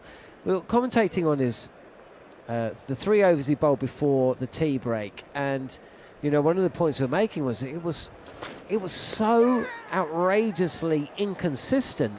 We couldn't, between us, think of a bowler that had ever bowled in Test cricket that had bowled as short and then as wide and then as full and then as down the leg side as Blair had. But at 78 miles an hour. At 78 miles an hour, and then of course it turns out that he's been suffering concussion. So, you know, thoughts with him and hope he's okay. On the pads, and this is clipped away. It's a wicket ball from Sears, but Joe Root doesn't miss this. Tucks in, takes the boundary, and that's 200 up for England. 203 for 2. Beauty. An absolute beautiful cricket shot from Joe Root. It's on middling leg, but it's that full. Unless the former England captain falls over, this is going exactly where he wanted it to go. Just roll of the wrists. 2 men in front of square on the leg side. He's managed to just wait that little split second longer, get it behind square. He had a little look before it. And he has another little look now. He's batting out of his crease, and this is wide. And Root takes a single out to the fielder on the deep backward point boundary. Root into double figures. He's 10. Bethel is 67. And England are 204 for 2. So, yeah, so that was the highest moment for you. What about the lowest then? Probably coming back from Australia, 6-7.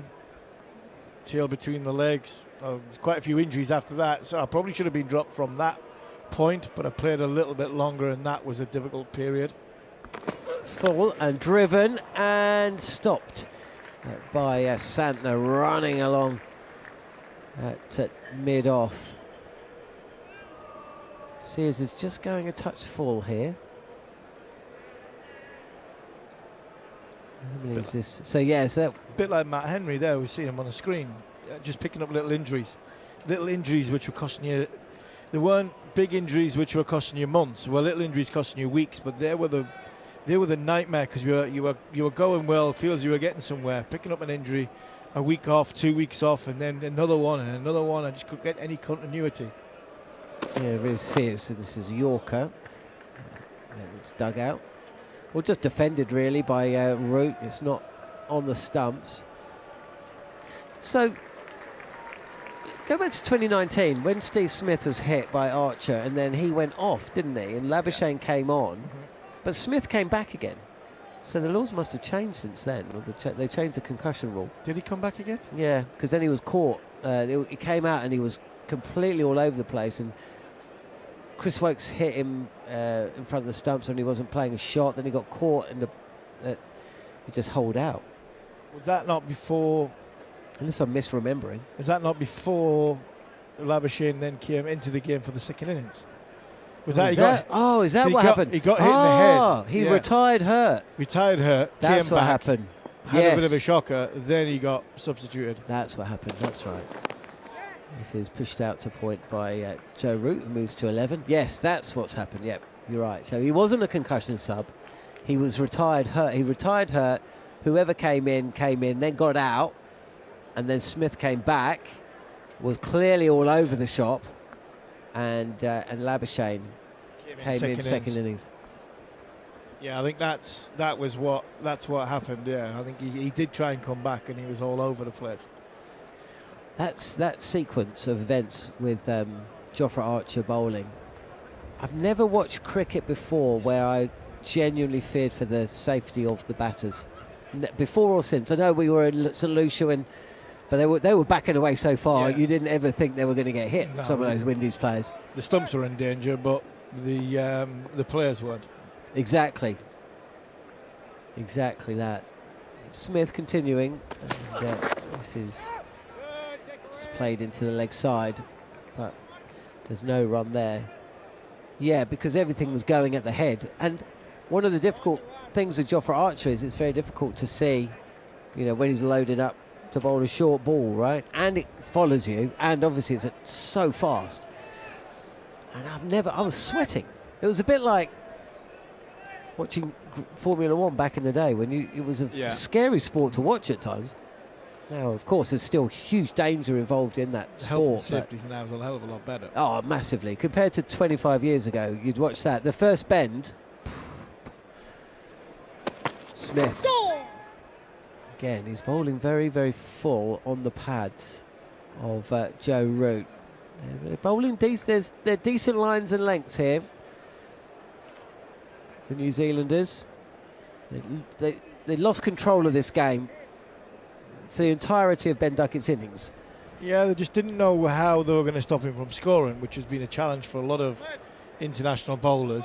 Obviously not in the last 12 months, but for 2 or 3 years before that, and settling in on a line and length against Duckett is always a challenge. And New Zealand just didn't quite get it right. Continuing over the wicket, and again he's targeting the stumps is Smith in the way that we saw from Matt Henry, but he's not there's similarities between Nathan Smith and Matt Henry, but not enough similarities if you're a New Zealand cricket fan. No, he doesn't get the ball to stand up as much as what Matt Henry does. He's a skiddy trajectory, and Henry's a skiddy trajectory as well, but Henry has this ability on a good length just to make the ball stand up that little bit more, which goes from the splice of the bat to the sort of, the top corner on the edge of the bat. Here is Smith. It's a little bit of a leading edge there from Root, who's coming forward. It's fielded at mid-off. No run. What have we got? 29 minutes until Stumps. I imagine we see Zach Foulkes bowl at some point. I think so. I mean, at the moment, we've got 20.2 overs left. So what are we going to get? We're not going to get that in. Obviously, we're going to get maybe another 5 overs, 6 overs, 5 overs. Well, Nathan Smith, this is his 6th over in the spell. Yeah. He's picked up 1 wicket, gone for just 18. And Santner's got to come back home.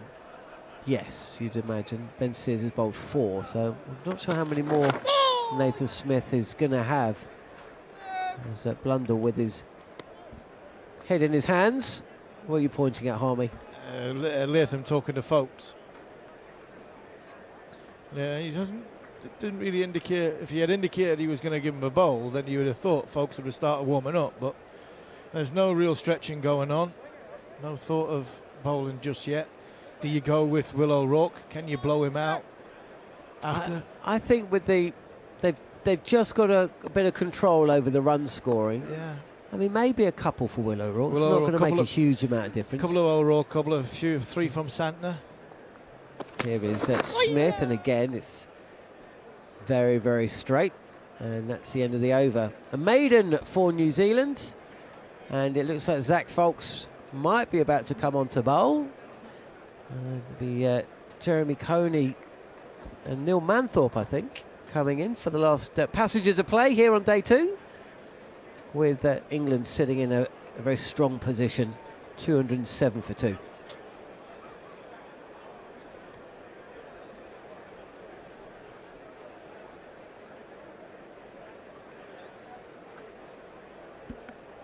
Thank you very much indeed, Jon Norman and Steve Harmison. So 28 minutes to go. It's been quite slow going. It's felt slow going for England in the last 45 minutes to an hour or so. Right, Zach Foulkes is going to have a bowl. He's running away from us from the Ratcliffe Road end. Keeper standing up. That's left alone outside the off stump by Jacob Bethell. Nice take from Tom Blundell, as it pretty much always is. So concussion substitute Zach Foulkes in for his 6th Test match. Made his debut against Zimbabwe in Bulawayo last year. I think that was August time. Took 9 wickets in the game and made a very impressive presentable start to his Test career, averaging 30 per wicket, and here he is in place of Blair Tickner. Second delivery right up full and straight, attacking the stumps. Bethell defends it out to Devon Conway at extra cover, and there's no run. It was slightly confusing when New Zealand left for this tour of Ireland and the UK, because there were some players who were in the squad for the Ireland Test match, but not for the England. And I think Zach Fuchs wasn't initially in the squad for the England series. And there's a quicker delivery outside the off stump, which he tries to chop away, and plays and misses Jacob Bethel outside the off stump. Again, nicely taken by Tom Blundell. England remain 207 for 2. So in the olden days, we might have said that they're playing for stumps, for shut up shop. But it's not the case. It really hasn't been the case for many years now for pretty much every team. It's just been better bowling from New Zealand, I think. Fuchs in again, and it's defended once more by Bethel to cover. It's also, there are less gaps in the field because New Zealand have got no slips in for Zach Fuchs. It's pretty much a run-saving field with trying to build pressure. They actually do have a slip. Daryl Mitchell, he's or where's he going? He's fielding at second slip, and Tom Blundell standing up. That's a genuine second slip, that outside the off stump again, left alone, and nicely taken by Tom Blundell. So that's peculiar. I mean, a thickish edge, you can't expect Tom Blundell to grab that standing up, and it'll fly away to his left with Daryl Mitchell standing at second slip. We've got a gully as well, an extra cover, a mid-off, a mid-on, a man patrolling the square leg boundary. We've also got a cover sweeper, so very much run-saving the order of the day here as Fuchs is in once again, and chopped away out towards extra cover, and very nicely fielded by Captain Tom Latham. A little bit of width, bit of slightly too short, allowing Bethel to play the forcing shot, but couldn't get it past the field. 207 for 2. If New Zealand's plan, Jeremy Coney, is to bowl dry and to make England work a little bit harder for their runs, we have to say they've been successful for the 45 minutes. For the last about another 45 minutes to an hour, things have settled down a little bit more for the New Zealand bowlers. The England players, of course, and that tended to coincide a little bit with the dismissal of Ben Duckett. Since then, they've been able to get away with a few deliveries and started to regain a measure of control. It's not huge control because they're not taking wickets, and in the meantime, Joe Root is managing to get himself in and comfortable. Will O'Rourke for his 9th over, running in from the pavilion end down the leg side, and Joe Root steps inside it, allows it under his left armpit into the gloves of Tom Blundell, who's really excelled with the gloves. I don't know, Jeremy, whether you've seen him have a better tour. I mean, it's been you know, it's been exaggerated by the fact that he's been standing up so much, but he's been outstanding, and for a, if I may call him a veteran, he's played over 50 Test matches. I was unaware that he was just quite such a highly skilled glove man.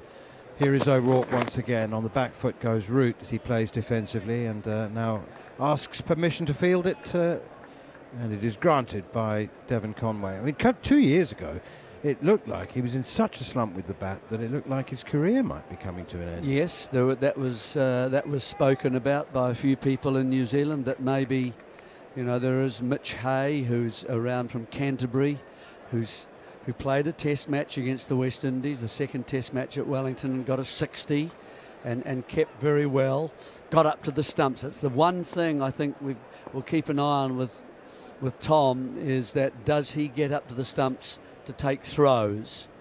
Here's O'Rourke again down the leg side, and nicely taken by Blundell, using his feet very well. When a run out is on, quite often you'll find wicket keepers today will stay back and allow guys to throw at the stumps and try and hit them directly to create a run out. But Hay was up there, had run up, and he affected a run out, and it was quite nice to see that. And since then, it's brought everybody's attention to Tom as well. Are you doing it? And so we'll just have to wait and see if he's actually really trained his mind and his body to get up and try and take those catches. Turned away by Root as O'Rourke angles one in towards the body, and he can take a single down towards long leg. Fielded down there. Yeah, and the returns over the top of the stumps to try and effect a run out. So that's something. But you're right, as far as anything about taking the ball and being in a balanced way so that he's in the right place, so his eyes are in line with the ball.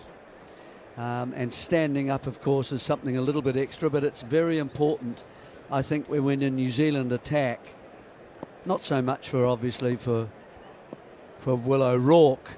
He's always going to be back then.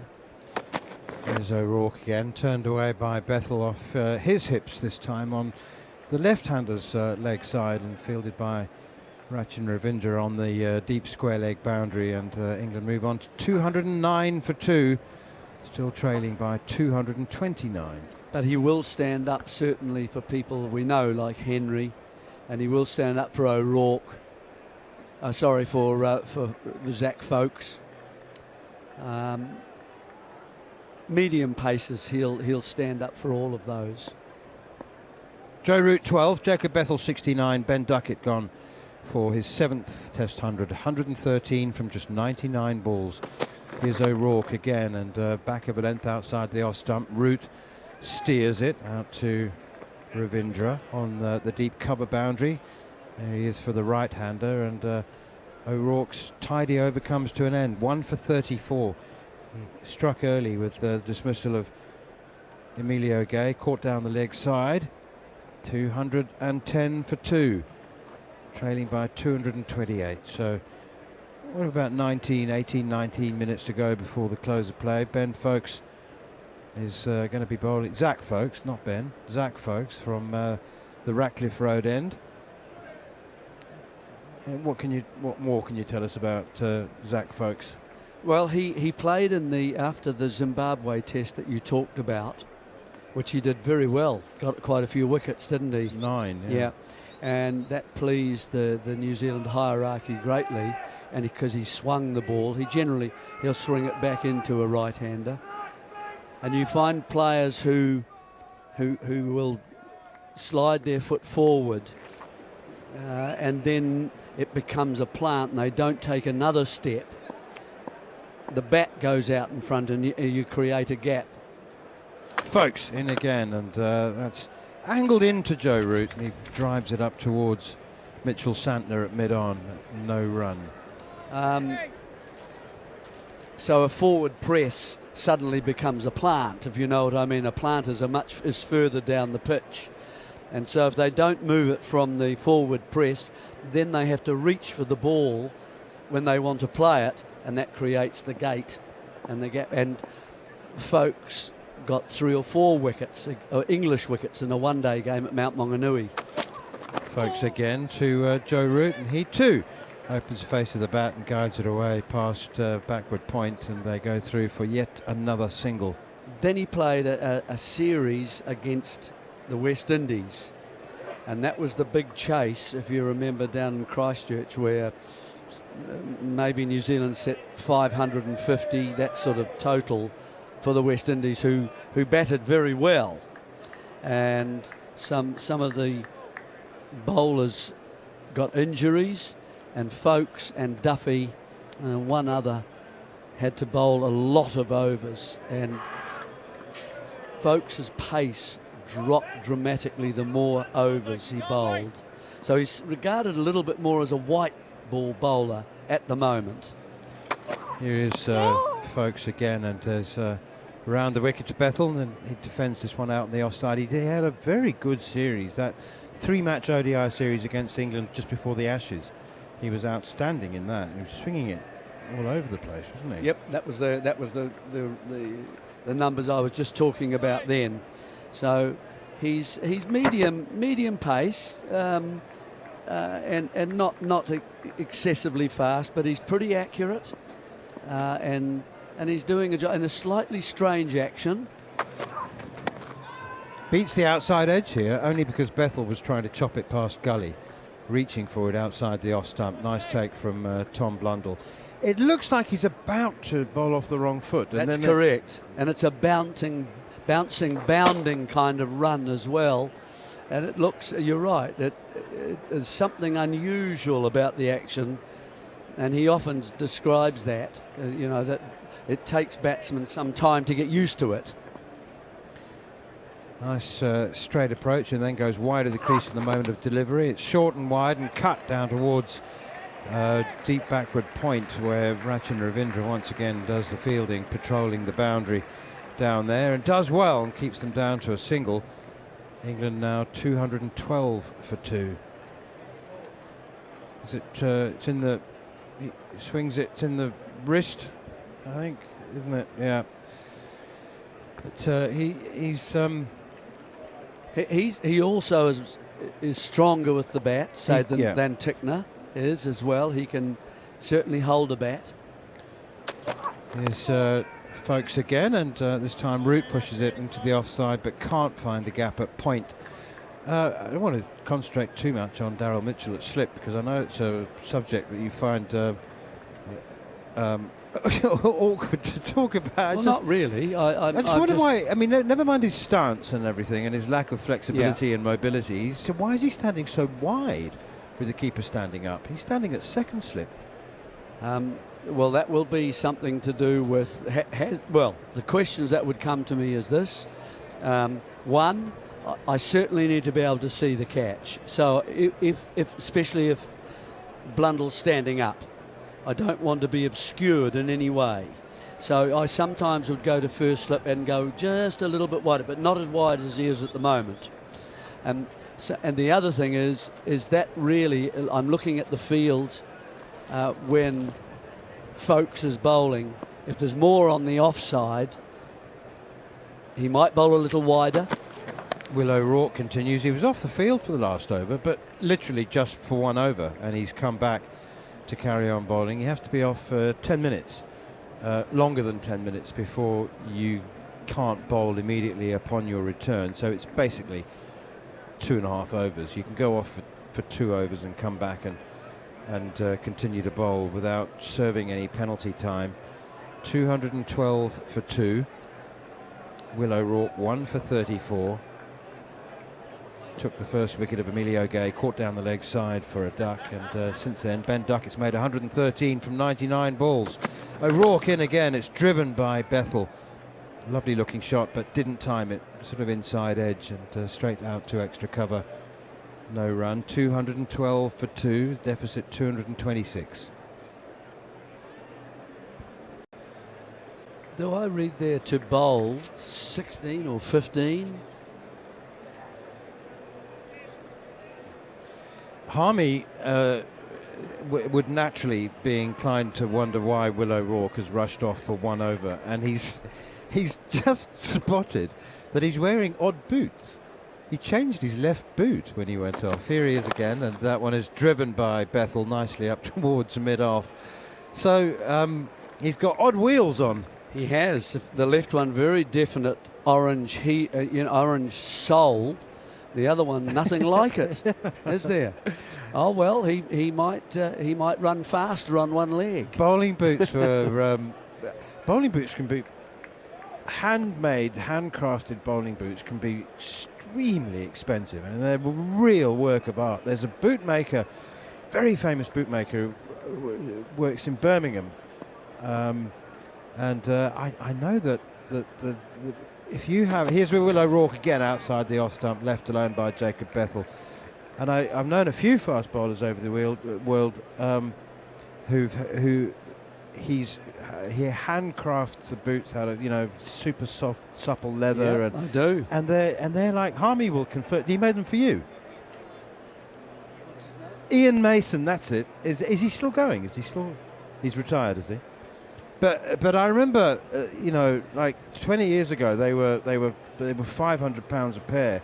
These days, they're over £1,000 a pair. Andy Harmy's telling us, Shoaib Akhtar, Andy Caddick. But here's O'Rourke once again outside the off stump and left alone. I suppose you probably bought yours off the shelf, did you? I did. I certainly did. But not Ewan Chatfield. Ewan Chatfield and Richard Hadley had theirs specially made, both very different. Richard Hadley's was actually a boot that had a heel on it as well, and a very heavy. You put them on and you thought, how on earth can you run in those?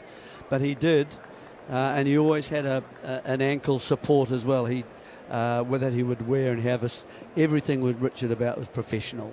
Everyone would want to go. Pushed away defensively out towards extra cover by Bethel, and there's no run. Over to his bag, his coffin that he kept, and everything was very neat and in the right place, labelled.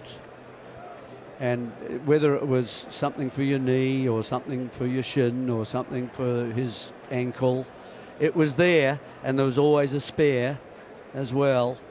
And but both of them had that made here in Nottingham, just exactly what you're describing that Harmy and other bowlers have used. They had a guy here in Nottingham that they always got their boots from. There's an old story which I was fascinated by, because I wonder whether it was urban legend, that Harold Larwood's first bowling boots were actually mining boots with nails hammered through. So you'd hammer them through the sole, so you got some spikes. That one is guided away by Joe Root, fielded at backward point by Devon Conway, and Darryl Mitchell picks up the rebound. And so you'd hammer, 6 nails through the sole, and then cut the nails off to the desired. They were mining boots. Obviously that he graduated, but that was where fast bowling boots originally were created, and they were. I was reminded of it because you said they were heavy. Yeah. You said Richard Hadley's were heavy. Here's Ben Folkes, Zach Folkes once again, and this one is driven sweetly through the offside by Joe Root. Lovely shot. Terrific timing actually, because he really was a push rather than a full-blooded drive, and he's got 4 through extra cover. That's the first boundary for some time for England. Lovely, lovely shot. And of course the reason that they used mining boots was not because they were heavy. That's not the good part. It was the support around the ankle, because they were ankle boots, and its fast bowlers needed the support rather than the heaviness. They've come a long way since then, pushed away defensively by Root out towards mid-wicket. But yeah, I mean, it's entirely conceivable, considering that Ian Mason reckons it took him about 30 hours a pair to make. Right. Absolutely individually gift wrapped, the whole thing, really. To accommodate every bunion and all that. And he would note it all down, I'm sure. So they were. Folkes into Root, opens the face of the bat, steers it to gully Conway Fields. 216 for 2. Well, if you think about it, how important are a fast bowler's feet? How important is it? You never really saw fast bowlers walking round, say, a ground that you hadn't been to before and in bare feet. Very rare. I remember glass. Alan Donald had his boots made eventually by Ian Mason, and here's Folkes once again turned away by Root through square leg down towards deep backward square. They run the first hard, they won't come back for the second. I'm again looking at Harmy for confirmation of this, but Alan Donald once made the mistake of cutting a hole in the front in the boot, and Ian did not like that at all. Apparently Alan Donald got a message saying, don't you dare do that, don't come back to me for more boots if you're going to do that. Right. But he'd lost his big toenail, yeah, and so obviously he didn't want anything touching it, so he's cut this hole in the boot, and the craftsman was unimpressed. Bethel now steers it away to backward point, and there's no run. I mean, on the one hand you might say, well, I've just paid you £1,000, I can do what I like with them, but no, if I was Ian Mason, I would probably also not want people cutting for my reputation, thank you. Evening everyone, Blast resumes here at Canterbury. Absolute score.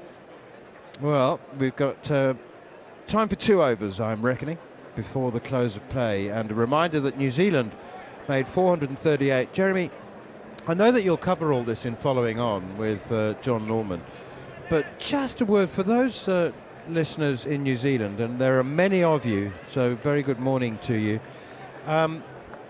I said earlier that England's comeback after an opening partnership of 317, they took 72 overs to take the first wicket, and then they took the last 8 in 30. And here is Will O'Rourke continuing from the far end, the Pavilion end, the Stuart Broad end. A little did we know that Henry Nicholls is 36 when he replaced Tom Latham, would be the third highest score. And it was, I said earlier that I thought it was one of the more extraordinary comebacks that I've seen in Test cricket, first innings comebacks. And I just wondered how much responsibility you would place on New Zealand. Did they make, we know they made mistakes yesterday evening, shortly before the close of play. Terrible mistakes, pushed away out towards extra cover. But Ben Stokes, in this morning's session, bowled 8 overs, 3 maidens, 3 for 13. I mean, truly one of the great comeback modern spells, I think. Well, it was. Of course, New Zealand had a night watchman this morning in O'Rourke, and Mitchell went out to face his first ball because Nicholls was dismissed on the last ball last night in the first ball of an over. O'Rourke in again. Root goes back and across, takes a single to backward point. Mitchell just couldn't get away, could he? He couldn't find a rhythm or anything to really.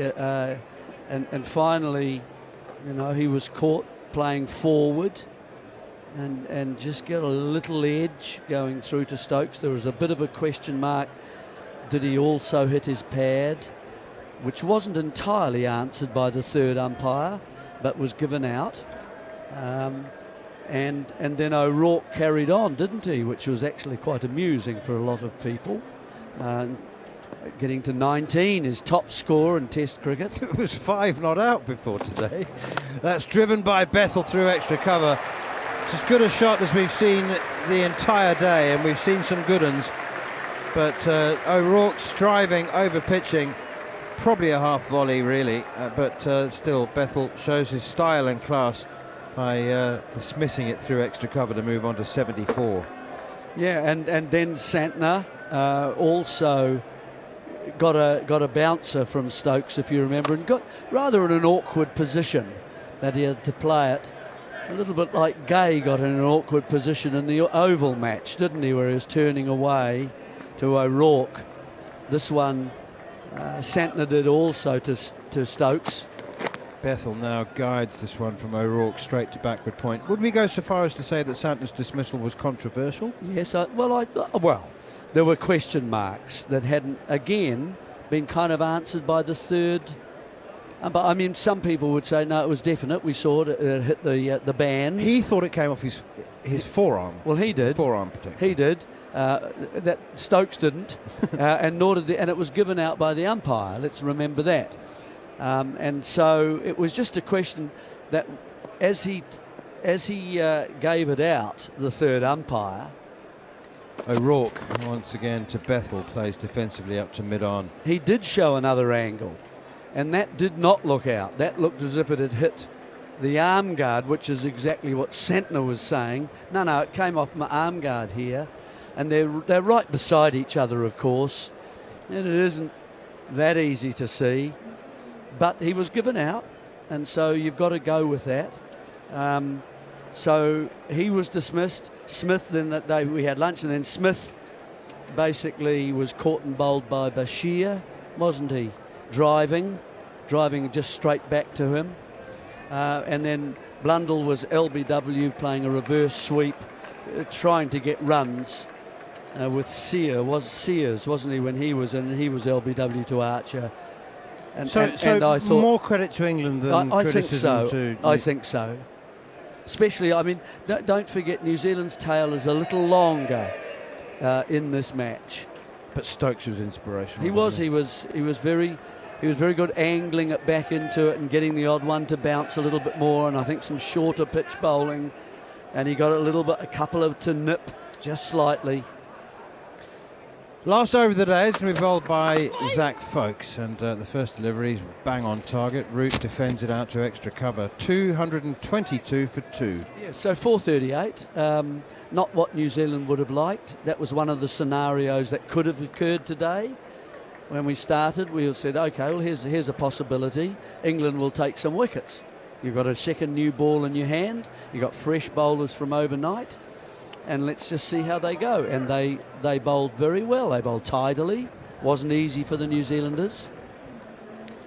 Here is Folkes once again, and he's pushed away again by Joe Root for a single. There's a man sweeping on the cover boundary. I mean, look, you know, New Zealand have to remember that what happened to them can happen to England. And right at this stage, England haven't saved the follow-on yet. So, you know. No. Today hasn't gone according to the way New Zealand would have liked it to have gone, but that's why we love Test cricket. Tomorrow could be their day. At the moment, it's about around 220. That kind of differential and deficit, isn't it? At the moment, for England. England look comfortable here right at the moment. Folkes in again, short and wide. Cut shot attempted from Bethel, loses his balance a wee bit, and Blundell standing up takes the ball cleanly and then holds his right hand with the ball in it right next to the stumps, as if to say, Bethel, you balanced? You all right? You going to raise that foot again? There's been a lovely spirit between that. You were on air where you were when Tom Latham threw the ball and almost hit. Well, it did hit Bethel, I think, when he was fielding at short mid wicket. Here is Folkes once again. That one swung, I think. Maybe I'm imagining it. Looked like it swung back into Jacob Bethel, but and Latham was almost apoplectic with apology and like ran in and I'm so sorry, I didn't mean to do that, and held his hand out and a reconciliatory handshake, and Bethel was all smiles, and you know, but as I was saying earlier, no two teams in international cricket play each other in better spirit than New Zealand and England. It doesn't mean to say it's not played with the same intensity at all. They go at each other on the field, but their respect is mutual. 223 for 2 now. Yeah, I think that's a good comment to make. They look as if nothing is underhand or in any way acrimonious. There's apologies immediately if something happens, and they can then get on. They can then get on with the game. They still play competitively. Folkes in again, bowls. Forward comes Bethel again to defend the final ball of an intriguing day in which England have fought their way back in truly resilient and impressive fashion. Ben Stokes bowled an 8-over spell, 3 maidens, 3 for 13 to haul his team back into contention. And when most of us felt that a total of around 500 was not inevitable but likely, for them to be bowled out for 438, I think we all agreed that anything under 500 would be a good result for England, but 438 was an outstanding result, and even that sounds a little bit silly because any total over 400 comes with its own scoreboard pressures, but on a very good batting wicket, it was a tremendous fight back, and now they've done so with the bat as well, reaching 223 for 2, 113 for Ben Duckett, and Jacob Bethel will resume on the third morning on 74 not out alongside Joe Root on 21. We'll take a short break and then a summation of the entire day, and all of its proceedings will be, as usual, presented by Jon Norman on the Following On podcast.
Hello and welcome to Following On. I'm Jon Norman alongside Steve Harmison and Jeremy Coney, looking back at day 2 of the third test match between England and New Zealand. A day that has been completely dominated by England. 223 for 2 at Stumps. So they still trail by a sizable margin, 215, but boy oh boy, they would have taken this at the start of the day. Once again, Ben Stokes, who writes his scripts, has shown just why England need him in the ranks. An 8-over spell which yielded 3 wickets and really dragged England back into this contest. It was quite brilliant, and in the end it was almost like a sorry looking New Zealand side who walked off with 400 runs, 438. Sears last man out for a duck. 4 wickets to Stokes, 2 apiece for Bashir and Archer, and Joe Root and Atkinson with 1 apiece. Atkinson, I thought, bowled better than that. Steve Harmison alongside me. It was always going to be this way, wasn't it? After sitting out at the Oval and watching England lose, a disjointed team. Because, of course, you can't replace Ben Stokes with 1 person. You had to replace him with 3. Joe Root took the captaincy. I can't quite work out who took the bowling duties, but Jordan Cox came in as a batter. But of course, back in the side, not only did it mean that he could take the role of 2 players, it meant Shoaib Bashir could play as well, and him nipped out 2 as well. So it is ridiculous just how much value he brings to this England team. Yeah, it was. There was a lot of noise during the week. I said in commentary a little bit earlier, when you had, I don't use this lightly, I mean idiots having a go and saying, how can Ben Stokes go in and look at his teammates after what he's done? I mean, that was the most ridiculous thing that somebody could say for what Ben has done over the course of his career for this England dressing room. Yes, he made a mistake. We all know that, and he's put his hands up and he's apologised to it. Could have apologised a little bit more, but look, he did apologise. And what he's done is he's shown what a character, what a cricketer, and what it takes to put disappointment behind him. Because you know what, on that Monday night, on that Monday, going into Tuesday, Ben Stokes, and they would be talking about his retirement and whether he was going to be captain or not. Ben Stokes, as a person, would have been in a dark place. I know Brendan McCullum went over the top saying he was worried about him, but he would have been in a dark place. So to get him from that point to this point, in the disappointment of what happened on day 1, of basically being right behind the 8 ball with 317 for the first, it just shows the character of the person. These people don't come around too often. I was fortunate to play with a one in Andrew Flintoff. Jeremy played against the one in Sir Ian Botham. And you just said there about what it takes for an England team to take a field without one of these maverick characters.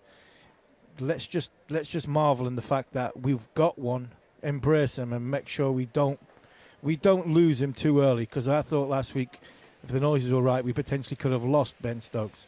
Now he's just shown this week what it means to play for England, what he is as a leader and a captain, and what the team think of him. And boy, are we a better team! Not only with him front of house as a captain, but also as a leader of an attack or a leader of a situation when things are going against you, when things aren't right, and it's hot and it's flat. To rock up and get 3 for 13 in a spell of 8 overs in nearly 40 degrees of heat, 120 odd test matches into a career.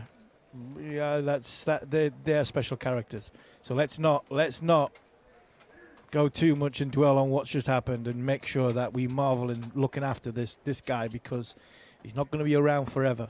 And that for me is so important, because the balance of the side gets all knocked, and also the belief in the side. I believed when Ben Stokes had the ball this morning.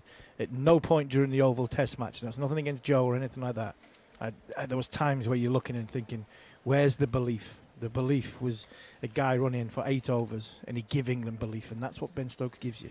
Yeah, and the mark of a good captain is one who gets the best out of his players, and he has in Ben Duckett a guy that is carved from the same stone in some regards, because I mean this was tailor-made for him, because England's success in the Bazball era has been based on scoring very quickly on flat pitches, and Ben Duckett today, despite the fact he has had poor form for the last year, scored very quickly on what is a flat pitch. Yeah, he did. But I think the challenge that Ben's had over the course of the last 12 months since the India series last year here, when he was probably regarded as one of the best opening batters in world cricket, to then go through a difficult time, which was, the Ashes, where I thought the Australians had his number. They found him out a little bit in areas where to bowl to him. Bowl that little bit fuller, make him hit you down the ground. And whether Ben's had a little bit of a change, or it was just we seen, didn't we? We seen a sample size of him in this series, where he got 30 and got run out. He looked as though when he got them 230s, I was thinking he's onto something special there, and it didn't happen for him. An element of bad luck. And I thought today he was magnificent. From the first ball he faced, he was on. You could see the execution of his shots. You could see that New Zealand didn't quite get their lines and lengths right and their angles right with their fielders, and that might have something to do with no Henry and no Jamieson, and being able to put pressure on from a four-man attack. And then you've seen that partnership develop well along with Jacob Bethel. So because of that, it's great to have Ben Duckett back as the mainstay, the leader, the one that sets the tone for the innings. And he played an absolute beautiful innings and well-deserved 100 on a ground which he's so familiar of. Jerry, New Zealand looked a little ragged, didn't they, when bowling? And they certainly did miss Jamieson and Henry. There's no two ways about that. But certainly when bowling to Ben Duckett, they seemed a little bit lost about where to bowl to him, and not just to get him out, but how to stop him scoring runs. No, absolutely right. I think all through the day, it's definitely England's day. They've turned this match around. There's still some work to be done. It's not entirely there already, although they've played very well today. They're still 215 behind.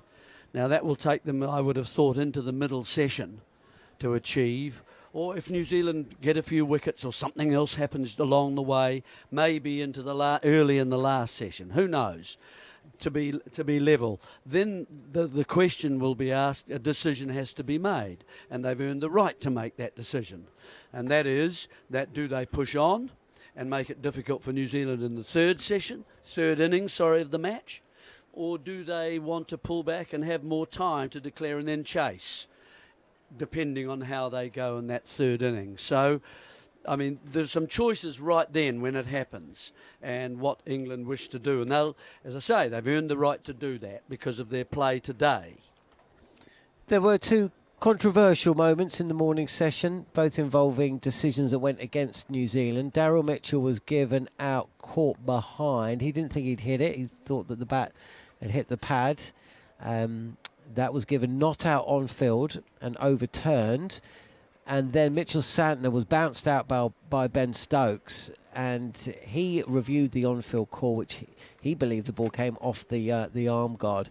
Jarrod Kimber has spent many years extolling the benefits of having third umpires who, essentially, that's their day job, right? Rather than it being their part-time job, it's their full-time one. Sure. Did we see today, again, indication that Jarrod has a point, because it took 36 seconds for Mr. Holdstock to make the decision in regard to Mitchell Santner, and he saw just one TV replay. Yes, he did.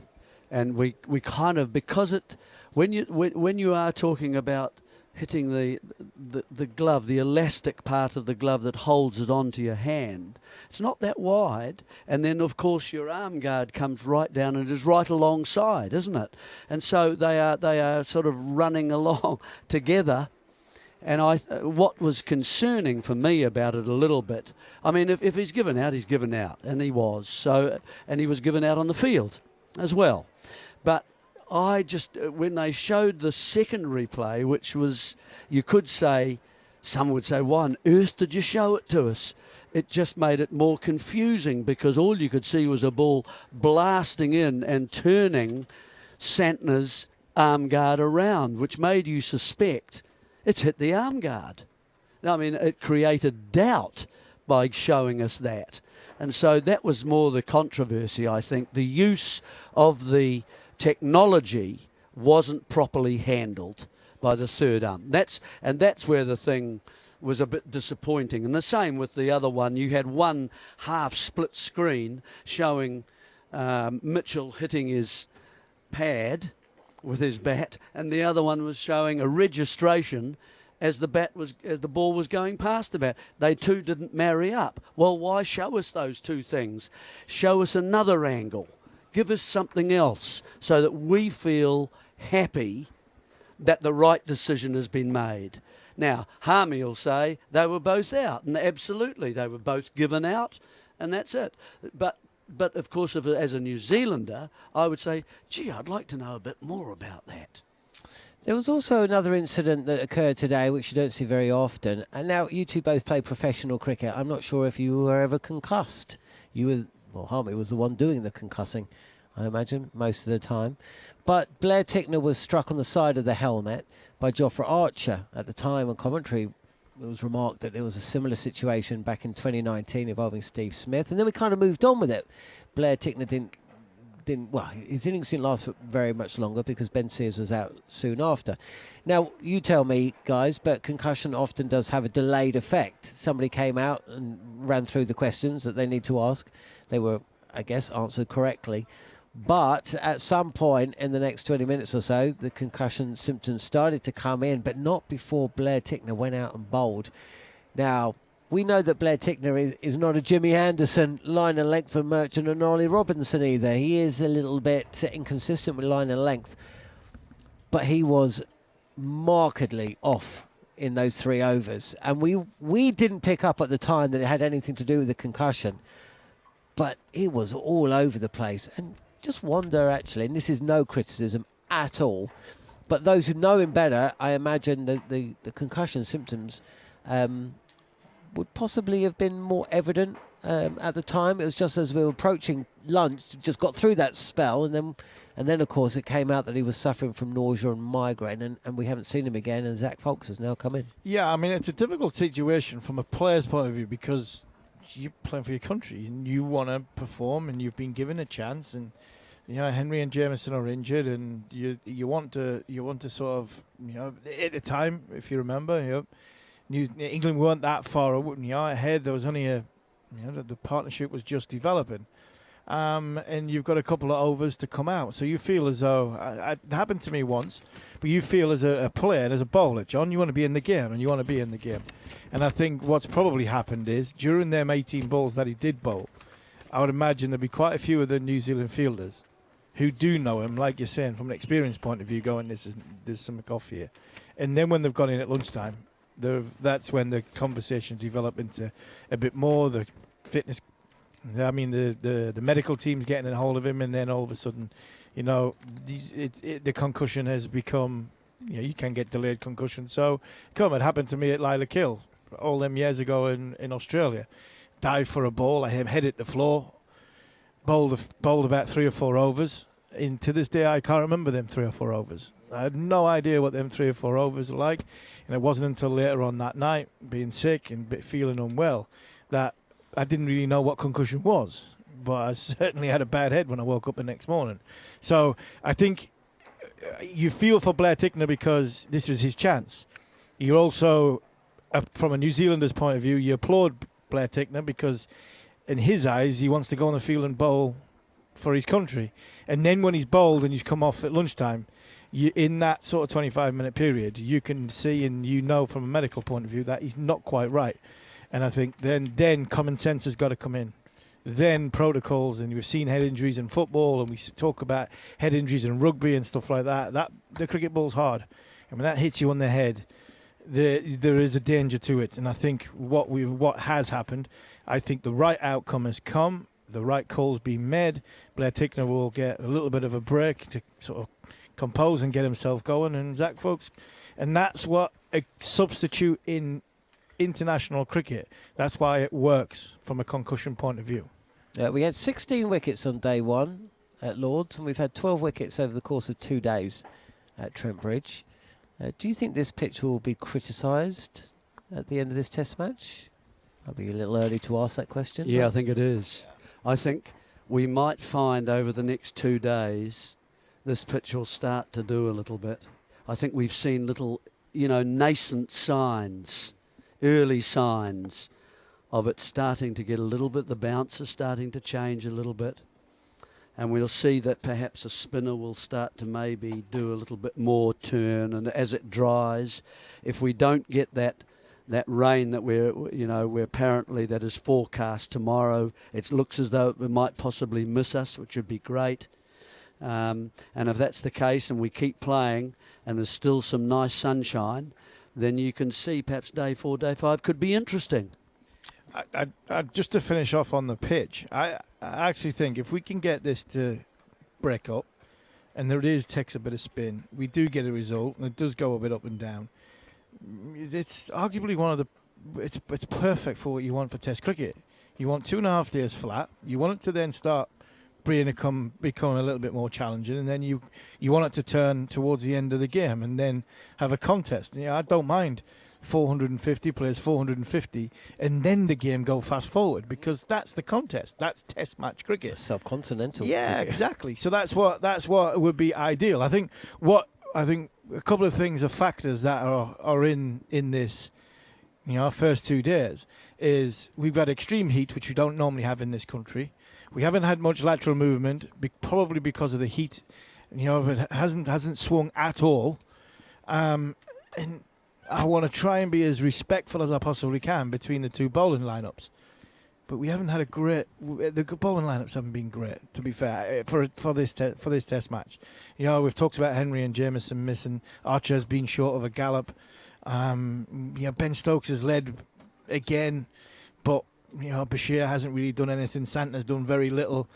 It's not the sort of second team bowling attack, but it's not a bowling attack that is going to really frighten like what Lord's did. Lord's pitch did a bit because the bowlers were absolutely brilliant on it. I'm not convinced here. Plus, we've had a couple of drop catches at key moments when this game could have gone a little bit quicker, and then they could have had a couple of wickets that followed after that. Duckett being dropped on 8 for one big example. So I think that's why we're at the state we're at in 223 players, 430. But if this can go a little bit up and down the end of day 3 into day 4 and take some spin in days 4 and day 5, if we get a result, then we probably had the perfect Test match cricket pitch. Santner today, we kind of gave him a bit of the big up after day 1 because Bashir hadn't taken a wicket. He'd been expensive, and I certainly put forward the notion that New Zealand possessed the better spinner across both sides, but Bashir picked up a couple today, and Santner was very expensive. He was. He's come, of course, from a shoulder injury in the IPL, and that's taken him a month, 5 weeks, and this is his first bowl really since getting over that injury. He couldn't find quite a line. He was also in a situation where Ben Duckett was going hard at him and accessing quite a wide range of area around this oval, so that didn't make it easy, I don't think, for him. He wasn't allowed to settle in any way, so he'll be better for that, and I think it's better that he gets a role now and perhaps is in a better nick for the second innings, if you know what I mean. And so, 8 overs for 55. So he's between 6 and 7 runs and over, which is unusual for someone like him. I think you've got to give credit to Ben Duckett. I think he was. There was also an edge that went between. Yeah, I think Ben Duckett didn't let Mitch Santner bowl. I think if you were a spin bowler and you let the spin bowler bowl, he can then start building confidence by getting closer and closer towards sort of off stump. The minute Santner went away from the stumps, I mean, both Jacob and Ben just were on him. The sweep shot, the hard sweep, the slog sweep. I thought Ben Duckett was absolutely brilliant in this innings, and he didn't let any seamer, any spin bowler bowl to him. I would like to have seen him at least try one or an over coming around the wicket to the left-handers, both left-handers, and at least if he did land one, it would straighten perhaps and bring an LBW or something like that. Bring an extra man over from the offside, and if you want to go inside out and hit me, okay, I'm happy with that. And so I just felt he didn't try that, and I'd like to see that sort of brought in perhaps. So battle day 3 for England, that would just be, it's pretty easy, right? Get as many as you can. Get as many as you can. The minute you go past sort of 400, full 50, get the bowlers to have the bowling boots on and run up and down the middle of the pitch and see if you can get it to break up. But that would be done in my idea. You can't get away with it now. Unfortunately, now umpires are a little bit more smarter to the fact that you're going to run up and down the pitch. But now, get as many as you can. I just remembered something else. Blair Tickner just walked straight down the pitch, didn't he? So he's had a bad day, hasn't he? Well, no, but that's why. He was completely out. He was completely... He shouldn't have been bowling. Shouldn't have been out there, should he? He was. And we hope he's all right, because that's the point, right? The big thing from this is we hope tomorrow morning he's here, he's fine, he's all good, and he can enjoy what the sunshine left is. But it's always a worry when somebody gets hit on the head. He's had 5 tests, 22 wickets. Some of those are against England. He's got ducket twice. Yeah, he got 5, I think 5 or so against the Irish just recently as well. But he's also had some good ODIs. So for him, he wants to be in the best possible condition and doing well here. Here's a good chance, as Hami was saying a moment ago. Here's a great chance for him. He hasn't had it easy either, He had his father's farm with the cyclone Gabriel in New Zealand that just wiped out his whole dad's farm and all his house. So he had to go and help him get that, and it's now up and running again, that whole place. He had his wife Sarah, who had leukemia. So it hasn't been easy for for Blair, and so he's worked damn hard to get back. And so I hope he's okay. Well, we totally echo that. We were out in New Zealand when that tragedy affected his parents' farm. That was January, wasn't it? January, February 2023. So obviously a lot of work has gone in there, and then of course he was over here in England when his partner got sick. Thankfully she has recovered, and let's hope that Blair Tickner wakes up with nothing more than a little bit of a sore head and can continue on. It's been a resurgence late in his career, playing for New Zealand in all formats, so hopefully that will continue. We're going to wrap things up here, though, at Trent Bridge at the end of what's been a very long day, so credit to the team for sticking through. Ben Stokes spells from Jeremy Coney and Steve Harmison, Neil Manthorp and Jarrod Kimber, and we'll be back for more tomorrow, day 3. Thanks for joining us on the Following On podcast, and we'll be back on the talkSPORT Cricket YouTube channel just before 11.